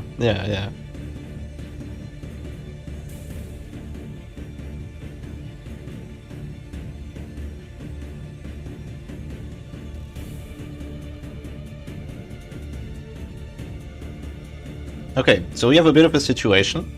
So, let me just share the brackets real quick. Sadly, Boat and Callan are both from China, which means that neither of them can stream. So we could stream the matches that we played against the Chinese players, but we can't stream the matches that both of them have together. So we are actually unable to see their match. What they're gonna do to go around that is they're gonna record, and then they're gonna send us the match, which I'm gonna do some post-commentary of in a video probably tomorrow. So we do have that to look forward to, but we're probably gonna know who won because, you know, they're gonna report the result and whoever moves is gonna move forward. Mr. D is on a little break, he's gonna come back soon, and until then we're gonna have Tetris versus Kappa Sigma. Kappa Pi Sigma go on a match, which should be a pretty fun one, so let's have a look at their journeys. Tetris came from round 2, beat Pumpkin, the Kang, Callan. Oh, Callan beat Callan actually, Callan's now here, interesting. And lost to Mr. D, and Kappa Pi Sigma came from the top side. Yeah, Kappa Pi Sigma won against Sigmart, which is our Polish person in the chat. Why can't they stream CCP at it again? Yeah, what do you think, sis? Why won't they be able to stream? Yeah, the Chinese network just doesn't let them. It is quite annoying. Without we know, but we have to work around it. So beat Sigmart, beat Air France. And then got beaten by the boat person, so the Chinese person. Now they went down, beat Lucifer, Silac, so that was probably... Oh, that was a really epic match, but we didn't get to see it, sadly. And now they should be going for one together. I think they are setting up. We can start if you want, Shep. Yes, stream. Just waiting for them to stream.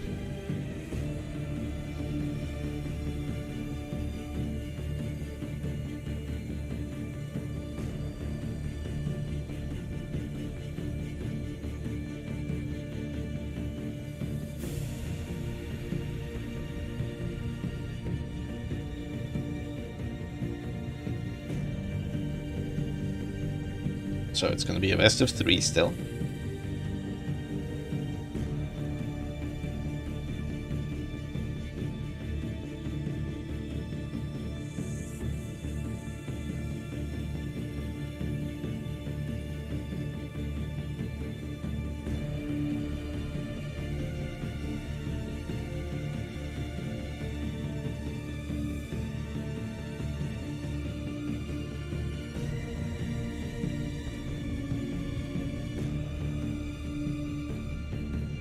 So if there's a Chinese versus Chinese final, no one can stream. If there's a Chinese versus Chinese final, we're screwed. Yeah, we won't be able to stream it. We'll just have to look at the recording of it. And hopefully they don't spoil us, so we can actually, you know, not know who's gonna win, and then we can watch it together on like a video or something, I don't know. That'll be pretty good.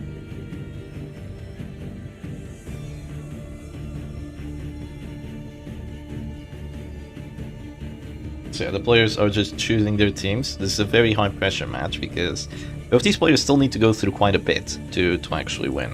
Let's have a very quick look at the brackets because I think they're almost ready, but if you're either of them, You still have to beat whoever comes out of here. Then you have to beat whoever comes from the winner's final, so you have to win twice, and then you still have to win another 2 times. So that's after winning this, so you're still in a really rough spot if you're in the loser's semifinals. But yeah, let's go straight into the match, which should be going on right now. I think they've locked in their teams, and yep, there we go. Alright, looks like you have good sound this time. And there we go. So it looks like Kappa is actually playing kind of an interesting team here. It looks like it's Flagellant Crusader and then Men-at-Arms and Grave Robber. I see. Yeah, that is definitely a solid team. And Tetris is playing with his team of choice again. Didn't even change out any of the trinkets, I believe. And just going at it again. But, you know, got him pretty far, so might get him just a little bit further. So, it's going to be a very powerful DOT team that's probably going for the exact same strategy. Slam the Flagellant and just keep on going after that, right? But maybe this is going to be a little bit of a different playstyle because now the Flagellant's actually still in position too, so he's not too scared. So Scream Man is going to go for that Pulsar, and I like Kappa's team here. It is quite competent because you have 3 characters that have a lot of damage output, and you have the Men-at-Arms kind of just keeping them all together and making sure they have accuracy and all that. So it is a pretty nice setup here. I'm a little bit surprised by the immediate Pulsar from Kappa. They have quite an interesting Flagellant name too. it's not even Daddy Flagellant, it's Harder Daddy. Yeah, that's why we need Mr. D to win. We do need Mr. D to win. Yes, he has to get it into the grand final so we can actually watch it. So we can actually watch it live.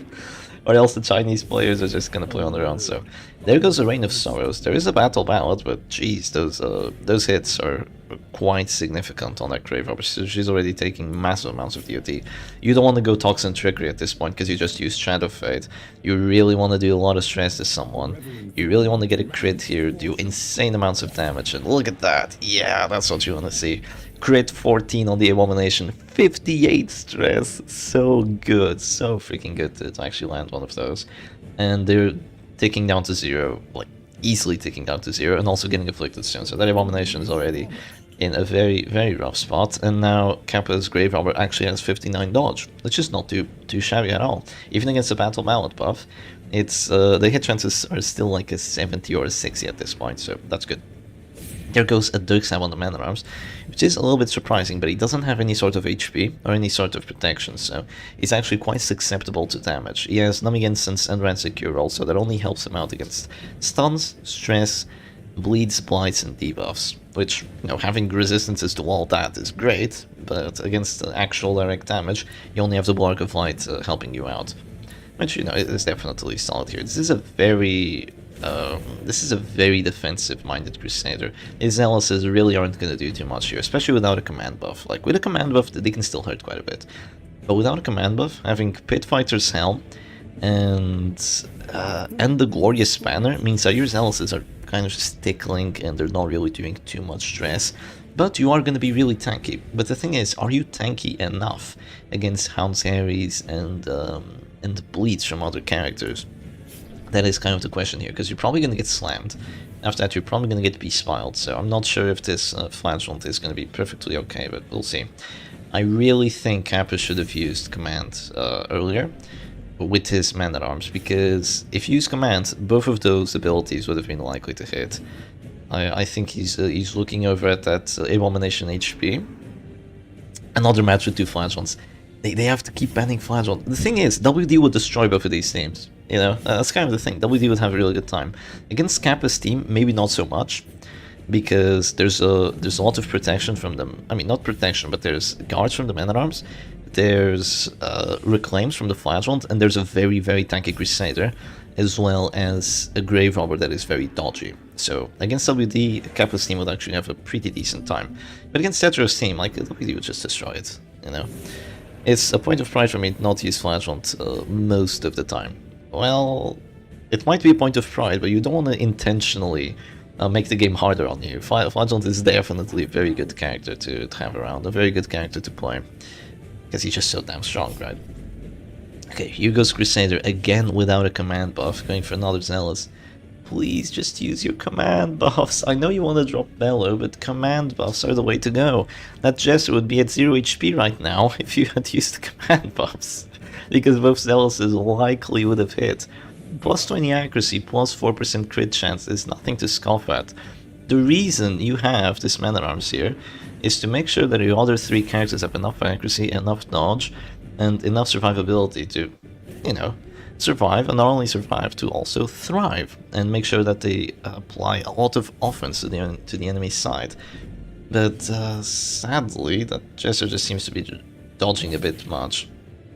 Goes for Panic Darts on the Abomination, and he's dropping down to 0 exactly. So really good that he actually got that roll that he did on the Panic Darts, or else that Abomination would have stayed alive by just a little bit, and he wouldn't have to go for any sort of healing. So that would have been great, but that's not what happens today. So there goes another Hanzari, hitting every one of these Harrys with the Battle Paladin there, and all of Kappa's characters, apart from the Crusader, are in a bit of a rough spot when it comes to HP amounts, and there's a Jester with Blood Red Coin, like just smelling blood in the water. He's ready to finale at a moment's notice. If he just sees a character getting slightly low on HP, and if he figures that, you know, that's a juicy target, yeah, he's just gonna go for it. He is just gonna go for it, like, immediately.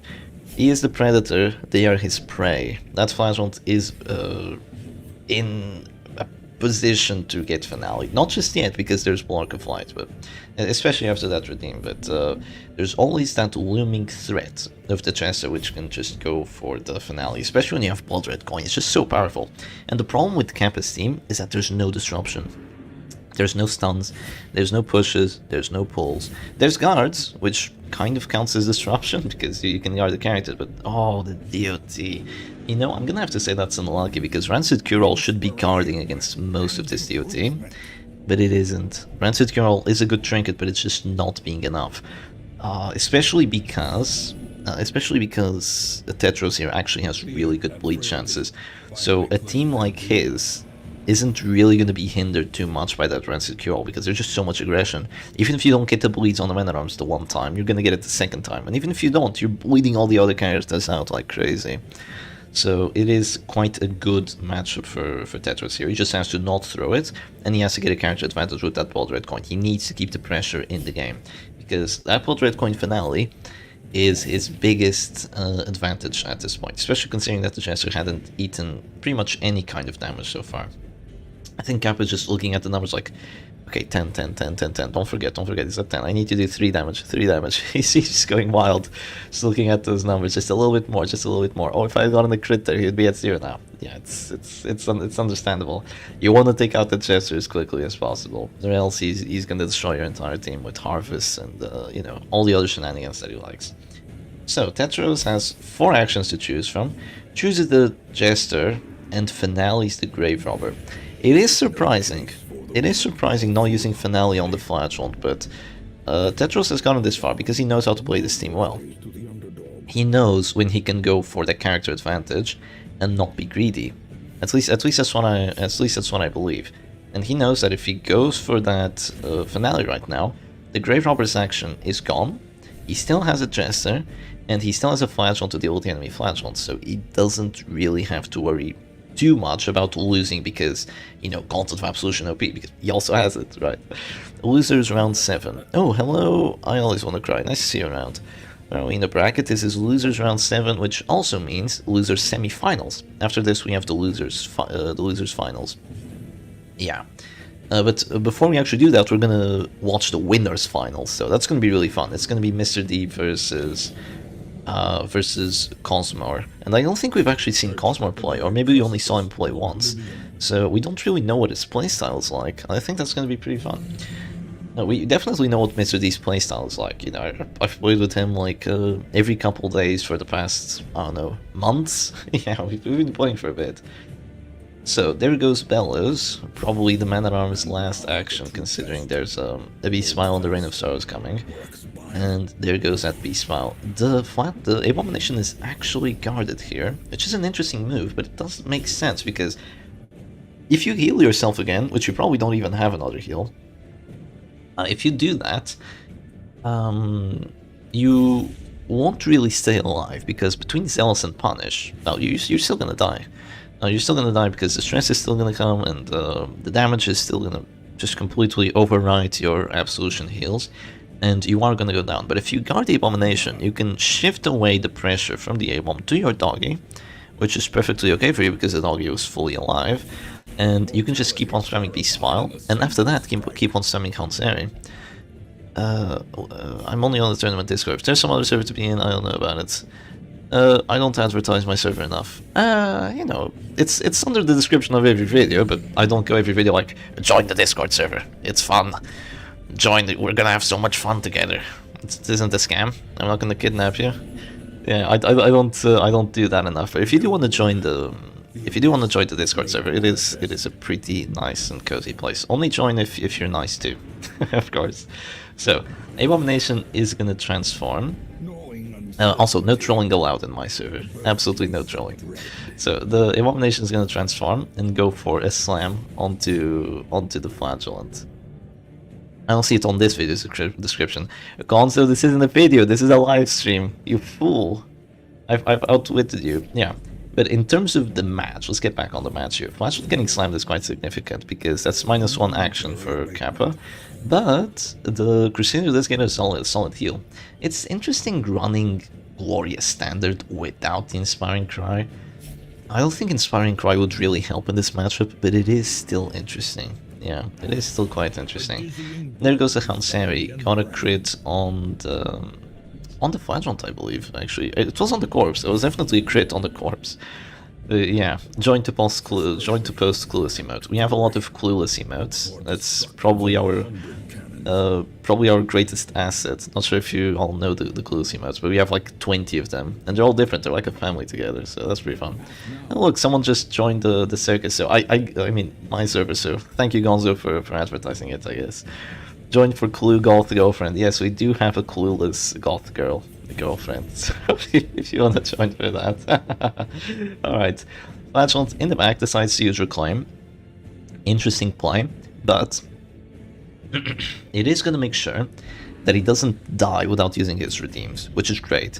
And it is also going to make sure that Tetris' characters start getting afflicted and start getting act-outs from those afflictions, because the Jester is afflicted now, so he can do something silly with Fearful, which he doesn't, but eventually might do that, and he might get some more stress onto that doggy, so you kind of want to delay here if you're Kappa. You want to make sure that you make use of both of your redeems and keep your characters alive. It's quite unfortunate that you've eaten this amount of stress already, but what else can you do about it, right? Okay, Man-at-Arms not dropping to Death Star because of that Reclaim, coming in very clutch. Not dropping a command either, which is interesting, but just drops a bellow, because at this point, if you get like 2 more bellows off, the Jester just dies. So that is quite significant here. You know, every bellow counts. Every bellow counts when you're playing stress teams. So there's that bellow. I think just having Eerie Eye here instead of Rancid Cure would have been so much better. Even if Rancid Cure is great, it's just not doing enough. Yeah, Kappa's just looking over at the numbers like, the numbers, I see them, so much DOT. It's funny how he just hovers over those, yeah. Very distinct kind of, not really playstyle, but quirk that Kappa has here, I believe. So, probably gonna go for a redeem at this point. The only other thing you could do is just be greedy and suffer a Death Star check on the Flagellant, but I don't really think that you have to do that, especially considering that there's still Harry Punish Dirk Stab. You really shouldn't do that at this point. If there's just one action that's gonna hurt you before you use your heal, if there's just like one Hanseri, then maybe you can do that. Adam Hart with 1000, I don't know what that currency is, but thank you very much for the dono. That feeling when no justice. There really is no justice in this world. Thank you very much for the dono, my man. Really appreciate it. Hope you're enjoying the stream. Yeah, I really don't know what that currency is, though. I have no idea where that's from. It is nice to see different currencies, though. They always have funny symbols. I guess the euro looks funny to other people around the world, right? I like to think about it that way. So, the Jester is probably dead to a Bellower too. The Flagellant is still okay. He's probably gonna drop more DOT through Reign of Sorrows. I didn't see what affliction the Crusader got, but I'm guessing Selfish. Is 1000 a lot? I don't know, because if it was like you know, in some currencies 1000 is you know, it's an insane amount. In other currencies, 1,000 just isn't very much. Yeah, I remember my mom telling me about this story where she was going to buy ice cream in France. Like, this is a crazy out of nowhere story, but she was going to buy ice cream in France, and the salesman was like, "Oh, it's 5,000 something," and my mom was like, "Oh my god, 5,000 what?" And then she just looked in the purse and she had like 20,000 there. It's like, "Oh, okay, it's perfectly fine," because the French currency, which was the lira, or I don't know how to say it in French, but the currency before the euro was like kind of worthless. You just had to have a lot of them, and I always found that story pretty funny. Indian rupees apparently. Oh, interesting. Yeah, interesting. Thank you very much then.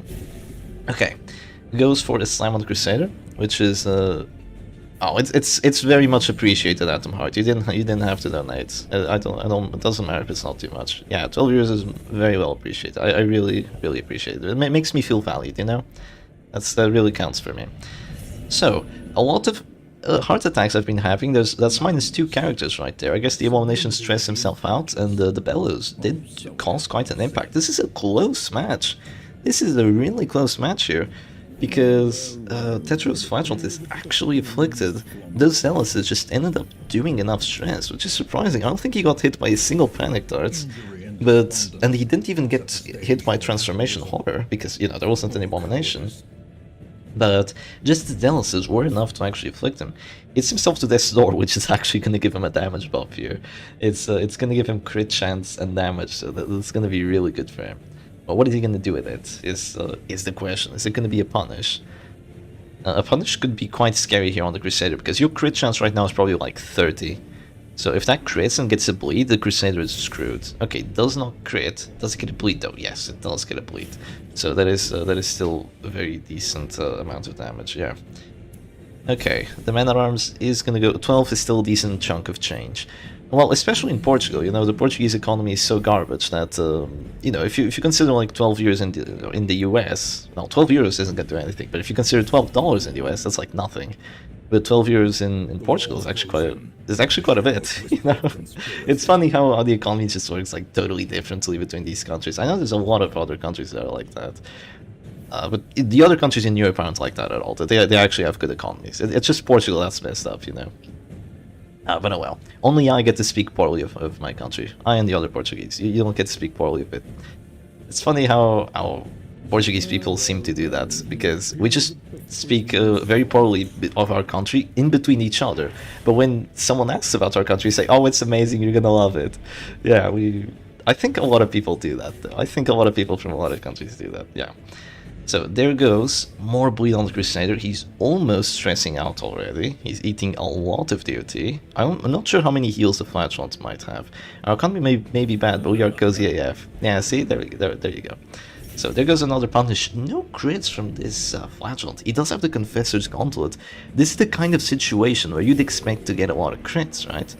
You would be at this door, almost at this door. You'd have that buff from being close to 0. You have Confessor's Gauntlet, which is +5 crit. Like, that's a big amount. I think the Flagellant had no more redeems, and I'm not sure how many Exsanguinates he has, but this is a 3v2. Like, this is a really close one. This is a 3v2 between a doggy, a Flagellant, so it's a Flagellant and his best companion, and his best companion's best companion, and just 2 chunky men, and 1 man that doesn't really like armor. His flesh is his armor. So yeah, is it gonna be a guard here? A guard is gonna keep the Crusader alive for a little bit. After Hound Harry still dies, but the Crusader says no either way. You see, the problem here is that guarding doesn't really accomplish too much because of the Hound's Harry. That's the biggest problem. Not to mention that the Man-at-Arms is also dying soon. And the problem is that doggy is staying alive. You don't have any way of killing him because you don't have Reign of Sorrows. You haven't had Reign of Sorrows this entire match. That was your claim instead. You don't have Reach with the Zealous, at least not for a couple rounds. You don't have Bellow to actually get the kills because it's going to take like 10 turns, and you do not have 10 turns with your Man-at-Arms. I mean, maybe you have 10 turns. If this heal is enough to sustain both characters and keep them out of harm's way, if only for a few rounds, you know, like if there's no act outs and the Crusader can just keep healing, as long as the Flagellant doesn't do enough damage to do like 6 and drop him to death's door and cause a heart attack, he might stay alive for a while. Crusader heal can be broken like that, and once you have Bulwark of Light, Pit Fighter's Helm, and Glorious Banner, you actually have a really decent chance of just getting away with just healing again and again and again and just staying alive. Even against stress teams. So let's see if that's actually what's gonna happen here. Probably not, because there's just gonna be an act out and they're all gonna die. But yeah, Jesus Christ is Flagellant's armor. I'm not sure what kind of religion characters here have, but I guess it is something like a Christian base, you know. It's, you know, just the artistic style and all that, so it does make sense. So Crusader moves forward, he is dead to a punish, easily dead to a punish. Especially if the punish does 6 damage here. So if the punish does 6 damage, you don't have a Crusader anymore. If the punish doesn't do 6 damage, you still have a Crusader. There's also another problem, which is the fact that the Crusader will probably die if he drops a 0 right now. Tell me about it, Conzo. I'm sitting comfy AF. Christ and poor. Oh, yeah, he's gone. He's totally gone. Well, as long as you're comfy, you know. That's what matters, I suppose. So yeah, the Crusader is gone. That crit finally. The Confessor's gone, so it comes in clutch. Yeah, they believe in Holy Light. Holy Light. Is that what the lore actually is? I never knew too much about the religious characters lore, but yeah. The Crusader is gone to that punish. The Men-at-Arms will be gone eventually, but what is the Flagellant gonna do? I haven't seen the heals in a bit, but I'm gonna have to say this is completely in Tetris' favor, because he still has redeems, so there's that. And the doggy, that damn doggy is just gonna be so difficult to take down. Because once he actually gets to the front, like 2 punishes and he could literally die. That is a possibility, but before he gets to the front, he's just gonna keep spamming Counterair, he's just gonna keep making Kappa hurt. I think right now this is a no-brainer, you go Hanseri here. But at the same time, you could also go for a self-heal. You want to keep your Flagellant alive. But personally, I would have gone Hanseri at that point to potentially get the death blow. But at the same time, I could really regret it and just get hit by a 20% death blow, like with an Hexagonate, and then lose the match. So I'm not entirely sure what I would have done there. It's definitely a really rough spot if you're these players. They have to be thinking a lot right now, because they want to stay alive. Yeah, they want to stay alive. You do not want to lose the first match. If you get the first match already, you are in a prime position to just win the best of 3. Of course, I say that, but I lost quite a lot yesterday. Both of the matches, both of the best-ofs I lost, I won the first match, and then I lost twice, so... I don't know, my strategy doesn't work quite as well, but usually once I win the first match, I take the others. Crusader mentions the Holy Flame and the Holy Light, if I recall correctly. I see. Yeah, it's a pretty good way of putting it, I suppose. Oh, I know what Kappa's going for here. He is hoping that with the Bellow debuffs and with the protection, the Men-at-Arms, the Flagellant won't die to a Death Star check. He's hoping that the doggy does 0 damage. I don't know what affliction the doggy got. Oh, he got Paranoid. Paranoid's minus 25% damage. He also has a Bellow debuff on him. He should not be able to do enough here. What? He's gonna go Hound's Rush. Why would you go Hound's Rush? Hound's Harry, and that's potentially 2 kills. And also stress. I don't know what to say. I do not think Tetris should have gone Hound's Rush there. I think that was an absolute throw. And even if you do go Hound's Rush, you go Hound's Rush on the Flagellant. It's a 35% chance of winning the match. You don't go Rush on the Man-at-Arms. Who cares about him? He's a piñata right now. Oh, okay. Enemy Flagellant Rapturous? No act out. I think there's 2 Exsanguinates on that Flagellant. I'm not sure how many Kappa's has, but I think 0 at this point. I think he's used a lot of them already. Maybe he still has 1. Maybe he still has 1. We're not sure. Man-at-Arms is gonna go for his action. He's gonna keep spamming Bellows, right? Just to do stress? I'm not sure. I think Command here was also a play. Probably use Rush to ensure that it deals enough damage to kill. But why? If you use Hanseri twice, he dies to the stress. And you also have a chance of killing the Flagellant at the same time. If you want to go Hound's Rush, you kill the character that's actually important, which is the Flagellant. Who cares about the Man-at-Arms? You're not going to win through stress in this situation. The Bellows aren't really doing all that much. Hanseri doesn't get a single death blow here, it does 0 damage indeed, but now the man-at-arms would be dead because of the stress if he had gone for the Harry last time. And also the Flagellant would take more DOT, which would ensure that he definitely drops down to 0 after healing. So I just think that Hound's Rush on the man-at-arms was the weirdest play. The absolute weirdest play that he could have gone for, apart from, you know, something that was intentionally throwing. So, there goes a punish on the corpse. Okay, if that comes back to bite him, yeah, if that comes back to bite him, because you should have punished the Flagellant there. The corpse is going to go way to the bleed anyway, I believe. If that comes back to bite him, because now the Flagellant gets a crit Exsanguinate heal, or gets a really big heal with the Exsanguinate, and then there's not enough bleed to drop him down to 0, I'm gonna laugh so hard. Yeah, because I think that was definitely a crazy decision not to go for punish on the Flagellant. I think that was pretty crazy, going for the punish on the corpse. Maybe the corpse didn't have enough DOT. Maybe I'm going a little bit off topic here, but yeah, I think that the corpse did have enough DOT to go out. Considering all the Hound series have been going down, and considering how many bleeds the Crusader had eaten just before, I think so. So it's round 14. It is still really close. Still really close between these characters. Flagellant is not at this store. Goes for punish on the man-at-arms. That's the man-at-arms gone. I really don't like the way Tetris is playing. I'm just gonna say that, because I think you should just be killing the Flagellant. At this point, you could have had 2 Death Source checks against the Flagellant. He was at 65% death resistance. Between the punish and between the previous Hound's Rush, you probably would have killed the Flagellant at this point. And once you kill the Flagellant, you cannot lose. Because unless you hit yourself like 3 times in a row with the Gauntlet of Absolution, with the Rapturous Flagellant, you are not going to lose to a man-at-arms because he only has Bellow, right?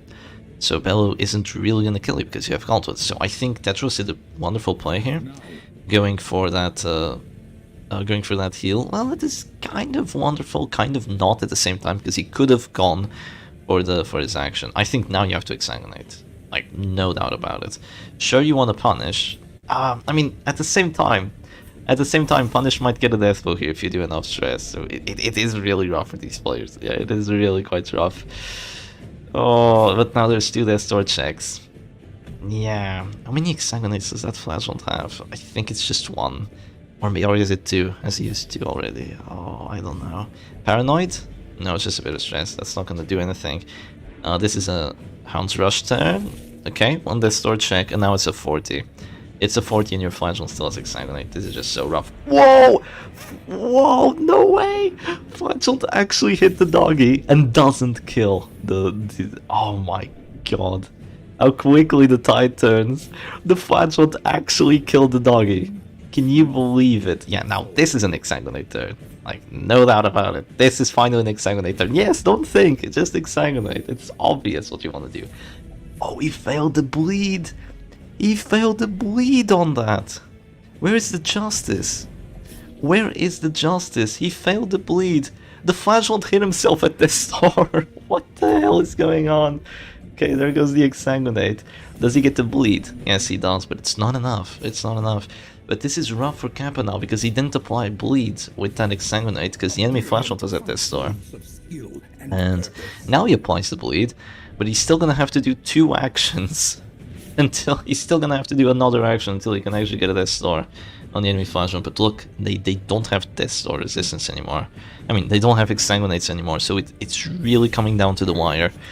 But Kappa's Flagellant only has 45% death resistance left. Oh, he's really gonna have to hope on the enemy Flagellant just hitting himself at Death Star. Like, that is your best hope right now. He hits himself at Death Star, and you win. That is what you're gonna have to hope for here. Let's see, how much Death Star resistance does he have? 75. Yeah, he's really behind. He's behind 3 actions here. Is the punish a death blow? It is.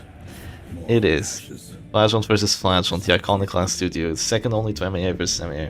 Yeah, it really is. It really is. GG's, that was unbelievably close there, but Kappa is gonna take the first match. He just unlocked the Materia Pestis. Oh my god. He's just unlocked the Materia Pestis. He didn't even have Pestis at this point. Okay, you can play Antiquarian now, I guess. Oh, that is unbelievably funny. Yeah, okay. So Kappa is gonna take Oh, Jesus. Kappa is gonna take the first win. And let's see what they ban. Alright. Let us see what they're actually going to ban here. Probably Flash one, because they don't want to go through that much stress again. I will say. That's probably what's gonna happen. Is my mic okay? Is the voice alright? Because I just slammed it pretty hard into the table, sadly. Yeah, it sounds alright, I think. It sounds alright. Alright, good. Let's ask Kappa what they're gonna do here. I'm gonna change into... Oh, actually, you know what? Let's go for DD2 music. Isn't that the very last unlock? It's the last trinket unlock. It's not the last unlock. Last unlocks are the banners, the prestige banners and the decorations and all that. We're gonna have the end music go on for a bit, so these players can actually rest a little bit. Yes, your mic is fine. Thank you, Gonzo. And let's see what they're gonna ban. I have to message them, or else they'll forget about it.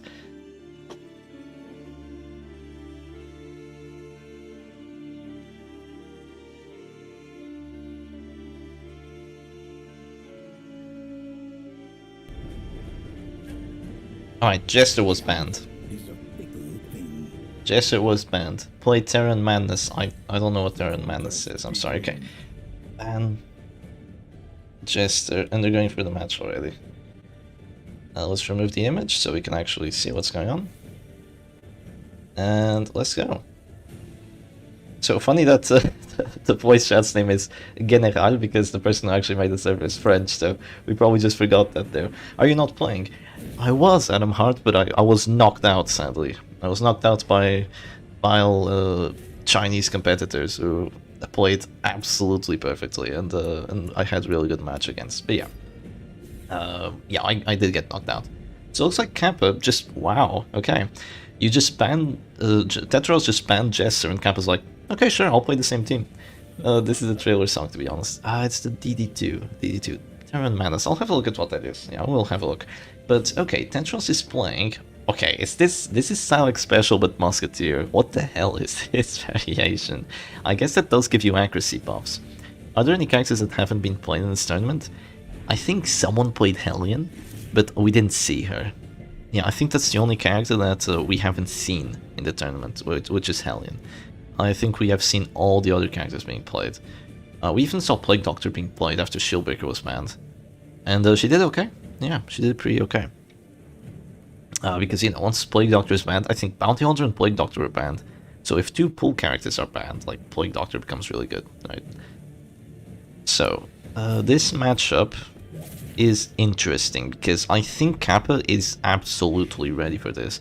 It looks like, no, Terran Madness is a trailer for the first part. I have no idea what you're saying at this point. Too bad, I was hoping for a Silek vs Shepherd showdown.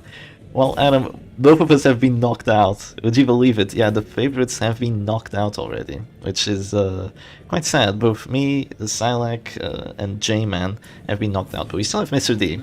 Mr. D probably is gonna maybe have a good shot at winning the winners finals and then the tournament. We'll see.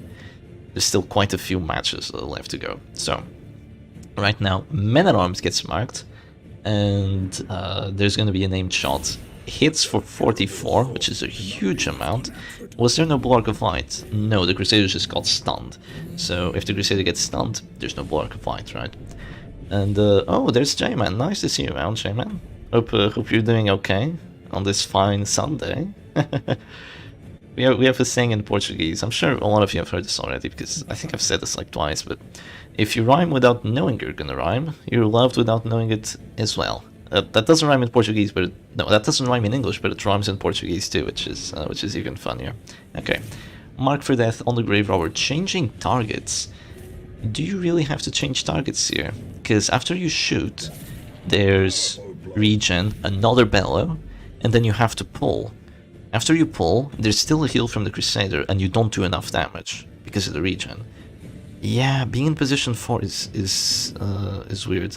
You're sick, J-Man. Oh, I'm sorry to hear it. Are you sick like sickly, or are you sick like really cool? Because I can't tell for sure. All right, big stun onto that Grave Robber, and that's her action gone. But here goes a punish onto the Bounty Hunter. Maybe a little bit premature. because now you might lose your grave robber here, because you're not gonna have any regen on her. Oh, you don't get stunned. That is really good. That numbing instance actually working out for you. Because after the sniper shot from the musketeer, or the aimed shot from the musketeer, you aren't gonna have regen, but you know, you have a lot of defensive characters, you have a lot of defensive abilities. Even if there's an aimed shot crit right now, and it does enough damage somehow, Jesus, can I stop critting? I mean, not critting, rhyming. Even if it did do enough damage, you still have the heal from the Crusader, so it wouldn't be the end of the world. Kappa has to decide here whether he wants to Bulwark or whether he wants to Zealous. It's a big decision, but he ends up going Zealous.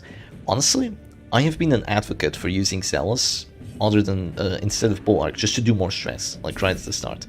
Because most of the time, the enemy Arballs is just gonna have too much armor piercing, and it's not even gonna matter. But in this specific situation, I feel like Bulwark of White could have been helpful. Even if only to just reduce the damage from the stuns, reduce the collateral damage from like the finish shims and all that. And because the Musketeer's damage is gonna get quite hindered by the bows, I feel like Bulwark of White here would have been pretty smart, because Kappa has a really defensive team, so... Interesting play to go Zealous. Didn't really pay off because it only hit one character, but that's kind of the price you pay for not having a single accuracy trinket on that Crusader. 90 accuracy base just really isn't enough.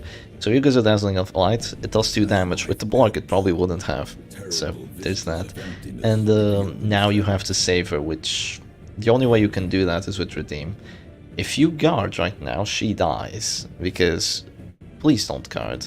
Please don't guard. You have to Redeem here. Okay, does Kappa see it? Does Kappa actually see it? Because if you guard... No, don't click the Man-at-Arms. No, aimed shot is gonna kill her. Aimed shot is gonna kill her. There's Iron Sights and there's Mark for Death. No, don't do it. No! Okay, she's dead. Thing is, when there's Marked for Death, it's minus 30% death for resistance. Aimed shot right now is a 85% chance of killing the Grave Robber, which means you just sentence her to die. To an 85% chance. So yeah, that's not too good, right? Even if she survives, she doesn't have regen yet, so she's not going to be able to make use of it. Tetris, what are you doing? What are you doing? It's not... There's nothing to decide. You don't uppercut here. You shoot the Grave Robber and kill her. What am I not seeing? Don't they have Iron Sights and Piercing Quarrel? They can shoot through the guard. She's marked. She's debuffed. She's marked for death. What are they doing? I don't know what's going on. What are these players doing? And he doesn't even heal. Okay, Tetris finally realized it. He's like, oh wait, crap, I have a death blow. Oh my god. And now Kappa just realizes, oh wait, I had redeemed this entire time. Oh, I'm so done. Oh, now he uses the redeem. Oh man. Oh, I don't know what to say about this. This freaking match. Yeah, well, it's okay for Kappa because he still has another match. Even if he loses this one. Yeah, they're both throwing. Yeah, they're both hardcore throwing. Oh jeez, yeah, that was just so funny. The uppercut greed. You know, instead of getting a death spell, what if I push this Flatulent to the back? Maybe I can kill him instead. Yeah, and then like finally clicks the Musketeer, and then it clicks inside his mind like, oh, hang on. That was really funny, but you know, that happens. Mistakes do happen every now and then. This is the losers semi-final. Yes, I believe. Yeah. I haven't seen the brackets in a bit, but yeah, I do believe this is the loser semi-finals. Even the Ringmaster started laughing. Yeah. The Ringmaster is always laughing when she sees the people, when she sees the carnage that is the Butcher's Circus. Alright. Crusader is gonna go ahead and probably stun. I'm not sure who wants to stun here. Oh, he's gonna rally to the flame. That is gonna clear Belladivos. So there is quite the reasoning behind going for a play like that. And I wonder what you do if you're this Crusader here. You still don't go Bulwark of Light, even though it would be quite useful, but at this point Zealous is quite useful. Didn't Tetris win the first match? Wait, yeah, I might have this wrong. Tetris won the first match. Jeez, I'm so sorry, I put it down wrong. Yeah, Tetris did win the first match, so no, you do not have another opportunity. You really do not have another opportunity, I see. Yeah, Tetris won the first match. And now, if Kappa goes down here, it's going to be all over and Tetris is going to move forward. Semi-final, if I got it right. By the way, Callan won. Oh, Callan won! Against Boat! Wait, was it Boat? It was Boat! No, Boat! Oh, both the people that knocked me out are gone already. Oh, why did I get knocked out? God damn it. I should have knocked them out and gotten here instead of them. Oh well. I'm sure it was quite a great match. I'm gonna review it tomorrow if they do actually record it. If they did actually record it and they show it to us. Okay, aim shot hits for 18, which is really solid amount. I don't know what affliction she got, but 18 is quite good, considering there's a Pit Fighter Salmon, there's no mark. Now, that bounty hunter's at this door. If you kill this bounty hunter, you might actually have a winning chance, because then there's no confirmed death vote chance. And with no confirmed death vote chance, the game doesn't feel quite as hostile to you as a stress team. So I would 100% just go for the death vote here, because if you don't, you're probably not going to have another opportunity. There's just 3 healers, so that's going to be difficult, but it's just going to be a heal from on the Crusade, which, you know, it's good, but I think killing the bounty hunter there would have just been great. And even if the heal is good, I think the Musketeer might just do enough damage with a mark to drop your Crusader down to 0 anyway. Might not even need the mark. We shall see. Okay, there's a Divine Grace there. Keeping the bounty hunter well out of this store because of that Divine Grace. I think there is one healing trinket on that vessel for it to have healed so damn much. And here comes more bellow action, right? The reveling throng demands its Oh, is it going to be guard action? What is going to happen right now? Kappa is unsure on what he wants to do. Because, you know, this is a very important... Every action is very important right now, because if you lose this match, you're done. You are done for the tournament, because you already lost one best of, and if you lose this one, you are knocked out. So take all the time you have to think things through very, very well to make sure that you give yourself the best chance of victory as possible. Okay, Bounty Hunter's gonna go uppercut.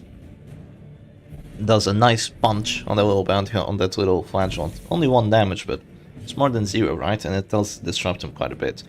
So that means that the Musketeer right now can shoot the flagellant and maybe get a knockout by the start of next round here, because you shoot by the start of the round, even if the man-at-arms guards. You shoot, and you will have a good chance.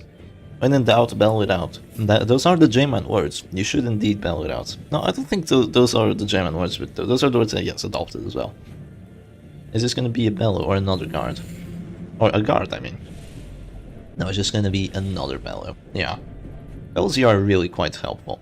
So, even though it looked like Kappa was kind of completely prepared for this matchup, it didn't really work out too well for him, which is sad, because seeing a flagellant with, you know, Reclaim, and the really tanky Crusader, a Man-at-Arms with Numbing Innocence, and the Graveyard with a lot of dodge, I had a feeling that he was going to win this match quite handily, you know? But it's not being that easy. I'm really surprised by the Zealous here. I don't know what that play was. I think just a stun, or, you know, just waiting there would have been smarter, because you're not the one who's going to win through Zealous. Kappa's the one that's going to win through Zealous. Bets on whether Crusader will be virtuous or not. I say that he will. Well, you are not a good betting man, Brainot, because he did not go virtuous. He went reverse virtue, which is abusive. It's still plus damage, but now you have a chance of removing actions from your allies, which is horrible. Especially considering that you do not have Arbalest, because you're Tetris here. You do not have that Arbalest, so you won't really be able to keep your characters unstunned and undebuffed. Okay, Flagellant is probably gonna drop a redeem here, just to stay out of this store. There's also a play in just moving forward, because now the only 2 abilities that would hit you are Bola and I mean Buckshot, and then the stun, but the chances of dying from that are still quite significant, so just dropping a redeem here is probably the safest bet.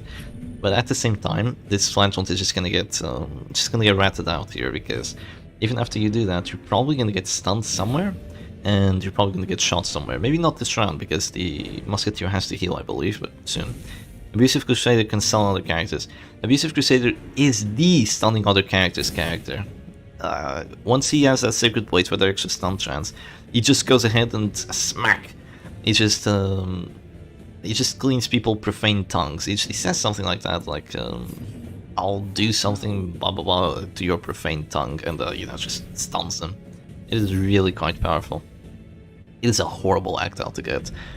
Not like losing your own action is bad enough already, but losing someone else's action and hitting them at the same time, like you could get a death blow, or you could get a death sword check and also stun them. It's just completely nasty.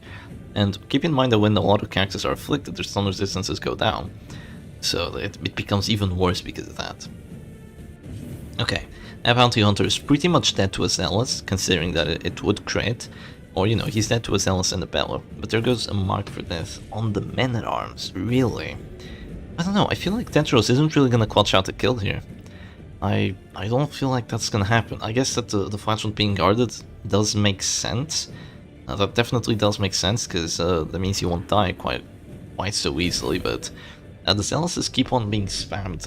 I'm really unsure about these zealous's. I guess you do have Writ of Execution, so it does somewhat make sense. But I think Sonic Crusader here would be kind of okay in terms of an action, but oh well. There's gonna be a Divine Grace from the Vessel just so that Bounty Hunter doesn't go down immediately. I feel like Tetris' team would have been really a lot better if you just had Tiger Finger. Does anyone remember what Tiger Finger is from yesterday? Of course you do. It's the brass knuckles, right? The Tiger Finger. If you had two of those trinkets, one on the Crusader, one on the Vessel, I think that you could just get stuns left, right, and center here. You always stun for one turn or forever. Yes, always stun. That's his act out. Wait, one turn or forever? What? Oh, you mean the act out? It only stuns for one turn, obviously. Imagine if you just stun the character forever with your act outs from the abusive. that would be insane. Or like every turn you're like, damn you, stupid grave robber, blight them, not me, and you know you just hit her. Yeah, okay. Here goes another Zealous. Well, Kappa's Crusader is almost afflicted. I don't know, maybe the Zealous are indeed doing something. And here goes our own Zealous, which misses on the Bounty Hunter. He's irrational. So yeah, that is pretty unfortunate to get a miss like that, because that would have probably caused a heart attack there. So yeah, that is quite unfortunate. I hate Generalist Crusader. Yeah, Generalist Crusader is just weird, because sometimes he works, sometimes he really doesn't work. Actually gives them a coma. Jesus. If he gets a kill team. Yeah, I'm not too sure what you mean at this point.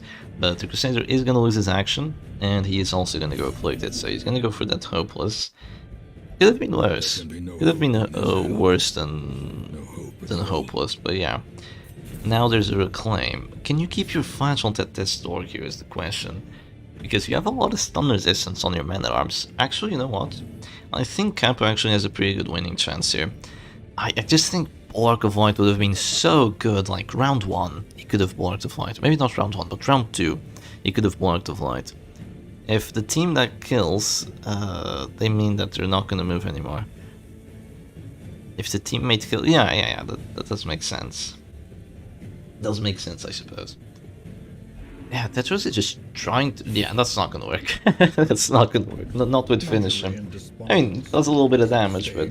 You wanted to go last there, to make sure you'd have more damage. You know what's ridiculous? Rapturous Flatulence hits don't do bleed. It does more damage, though, than other characters. You know? I feel like if it bled, it would be kind of... Would it be too bad for you? I don't know. I feel like it could bleed, yeah. I feel like it should bleed. I guess it doesn't. Wait, can character act out while stunned? Depends on what you mean by act out, but you can refuse a heal while stunned. You can do that. You can refuse a guard while stunned as well. Which doesn't make sense at all, because technically you're stunned, so you can't even see what's up. You're just dazed and you're trying to figure out where the hell you are. But you can still say no to someone healing you. Doesn't make any sense, but... Yeah, you could balance the flashlight a bit. Yeah, just a very tiny bit. Keep in mind, God of Absolution is there to prevent him from even going afflicted, you know? But I guess once he does go afflicted, his affliction would be just a touch worse. But it's really just a touch, it wouldn't change too much. It's very rare that you actually get a flashlight act out hitting other characters. It is really rare that happens, yeah. And even when it does, act out hitting other characters and causing DOT on them is potentially big, but it's not game-changing most of the time. So this is definitely a redeem turn. He's just gonna click the flagellant, heal for 12, and now, oh, there's no redeems left. There's no more redeems. You know what? If you got a crit 17 there on that bounty hunter, we would have died on the spot. That would have been amazing.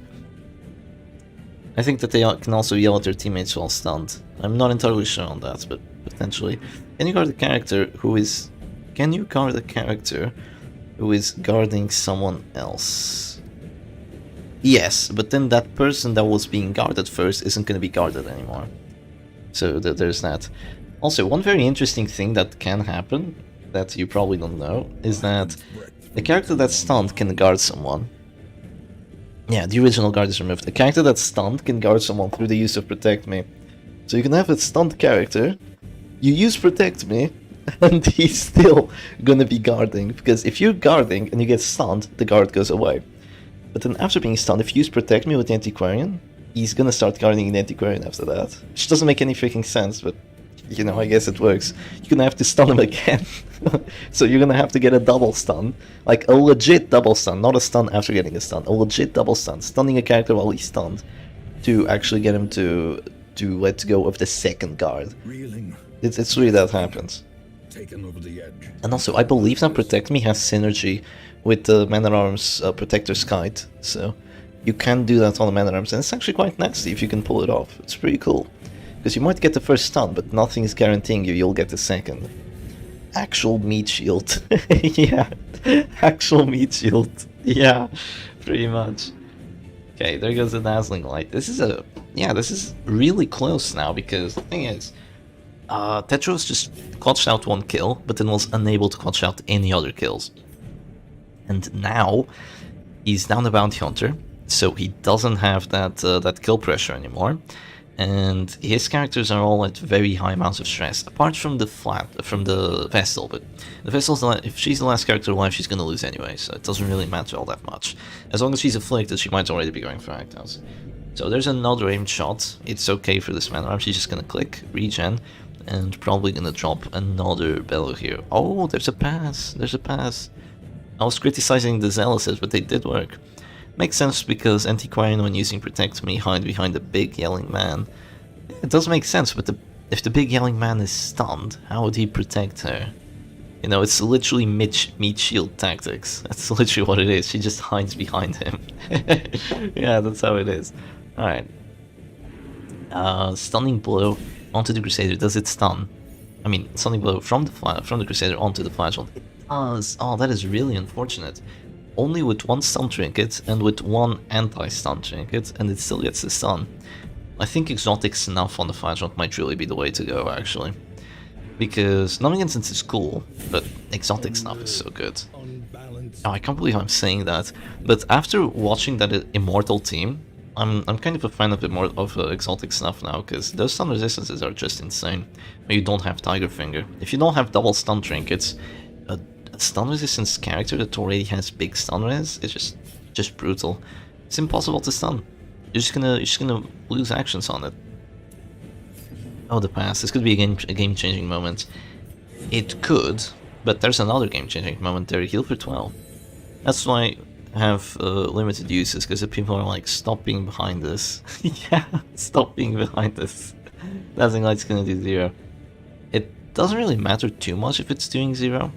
Because you're getting stress and you're getting the stun as well. So it's perfectly okay, if it is indeed doing 0. So Flagellant is gonna drop down to 0. This is this a heal turn, is the question, or is this a guard turn? Because you can either heal here by going Exsanguinate, or you can guard, and then just reclaim, punish, just do one of 100 things. I think that, personally, I would have done the exact same thing. Because you still have Numbing Instance, so your chance of getting stunned isn't that big. And even if you get stunned now, you will probably be able to just go for the heal anyway, and it's okay. But let's see, is there going to be a stun? No, there's a pass. That is so good. That is so freaking good. That's double good, because not only is there not going to be a stun on the Man-at-Arms, there's also not going to be a stun on the Crusader, so you can actually drop Zealous or something.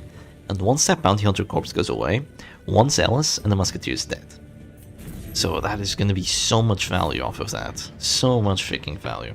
Okay, there's a claim on the man at arms, so he's gonna stay alive for ages at this point. That's pretty much guaranteed already. It would be nice if he still had more protection, but yeah. Actually, aim shot crit on the Crusader, that hurts. That hurts quite a bit. He's close to dying. He might die to a Zealous. Yeah. Once again, Kappa looking like crazily at the numbers. Or was it Tetris that did that? I can't remember too well anymore. There goes the heal. So keeping that's actually a good idea. Keeping the flashlight out of the store in case you do get stunned, and also so you get more heals from dropping to the store. Definitely a good play there. And also giving yourself more HP just so you don't die to a heart attack. That would be quite ironic that you die to a heart attack while playing a stress team against the Mark team. It would be really ironic. So here goes the Dazzling Light. So much stress being dealt. It's actually insane. And now an aim shot might be a kill. As long as it does enough damage, aim shot might kill here.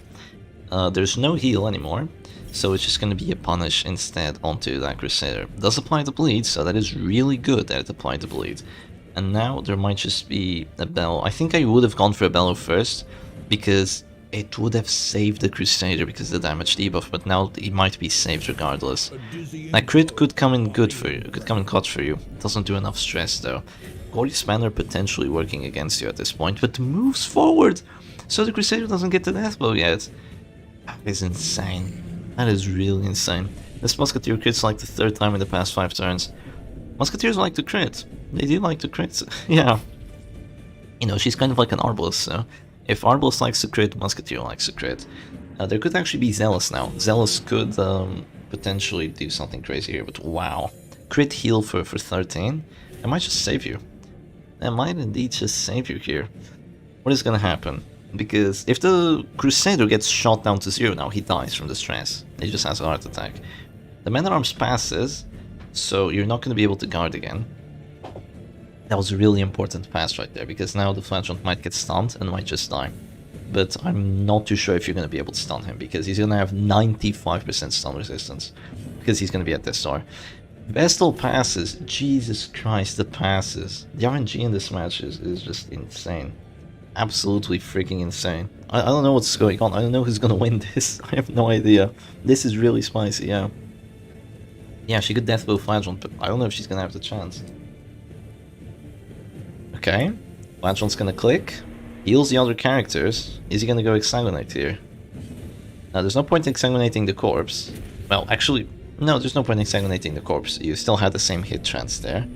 And the corpse is gonna go away probably next round, I think. So the Crusader is bleeding out for a lot now, so even if you heal, he is still going to drop down to 0 again. So I'm not sure that would be the best play, but he is going to heal. Just keep that Musketeer healthy.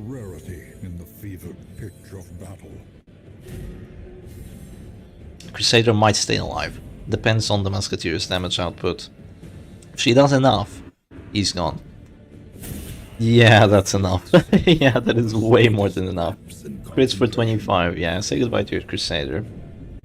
And now you no longer have the Zealous, which would be so great here. Yeah, that is really sad that you no longer have the Zealous. A little bit of an act out. Okay, Crusader is dead if he clicks. So you have to click someone else. The Flagellant has 1 HP, and the stun does 1 HP. Does the Flagellant stun rest consider this storm? What? If the Flagellant is at this store, he will get plus stun resistance. Yes. If he gets stunned down to this door, he will get the plus stun resistance. He doesn't have to be at this door before the stun happens to actually get the stun resistance. Yeah. You just worded that weirdly because, you know, he has to have 1 HP and he has to get stunned by 1 damage at the same time. That was worded weirdly. Yeah, that is what happens. This Musketeer is gaming so hard right now. she really do be gaming. Now, Punish did not really accomplish too much for Tetris, but I guess there was a pretty big heal before that, so you kind of had to do that. So yeah. All right. Crusader, you're gonna go for a heal. If you get a punish after that heal, he's probably dead. No, there's gonna be his else again. Such interesting plays. I sent you a picture of what happened after Protect Me on stunned character. You were able to get Protect Me on stunned character value. That is pretty funny, actually. Okay, there goes the buckshot. And yeah, little bits of damage being applied here and there. Oh, okay, that's good. That's really good. Do you punish here or do you bellow? Oh, what do you do? What do you do? So many questions. What is Kappa gonna do here? It's gonna be a punish. Doesn't get the death blow. There's stress. Is there an act out? No act out from the other two characters. I worded it very specifically so you wouldn't get confused. Well, you did a poor job of that because I got confused. Is the Crusader still dead here? He is bleeding down to 0, but he's not dead. He's not gonna take 6 stress. So there's that, yeah. He might get healed by the Musketeer as well, but maybe the heal won't be enough and then the punish will be enough to take him out? I'm not sure. Yeah, he's at 199. If he does a weird move now, and someone's like, oh, you know what, I don't like what you did, I think you acted quite poorly, he would die, but nope, no act outs. Are they all hopeless? Because hopeless can't act out like that. They can't do those marks after an action. Maybe that's what's going on. I don't know what afflictions they have. It's gonna be a name shot here. Gets a crit. Oh, he stays alive. Look at that. Oh, he's alive. Just so barely alive. So barely alive. It's okay, Gonzo. You're still amazing. My guard, though. If you bellowed there, the Crusader would live, right? Because he wasn't dropping... you know, he would just have a heart attack, everything would reset, and you wouldn't win. So if you guard there, you give yourself some protection, and you give yourself a better win chance, because you actually get a knockout on the Crusader. So now, say goodbye to your men-at-arms. I've been saying that a lot, say goodbye to. But now you have your last... how many exsanguinates? I don't know. You don't use it yet, obviously. You don't use it yet, but you are down to 1v2, and you have Numbing Incense. Numbing Incense is quite good here.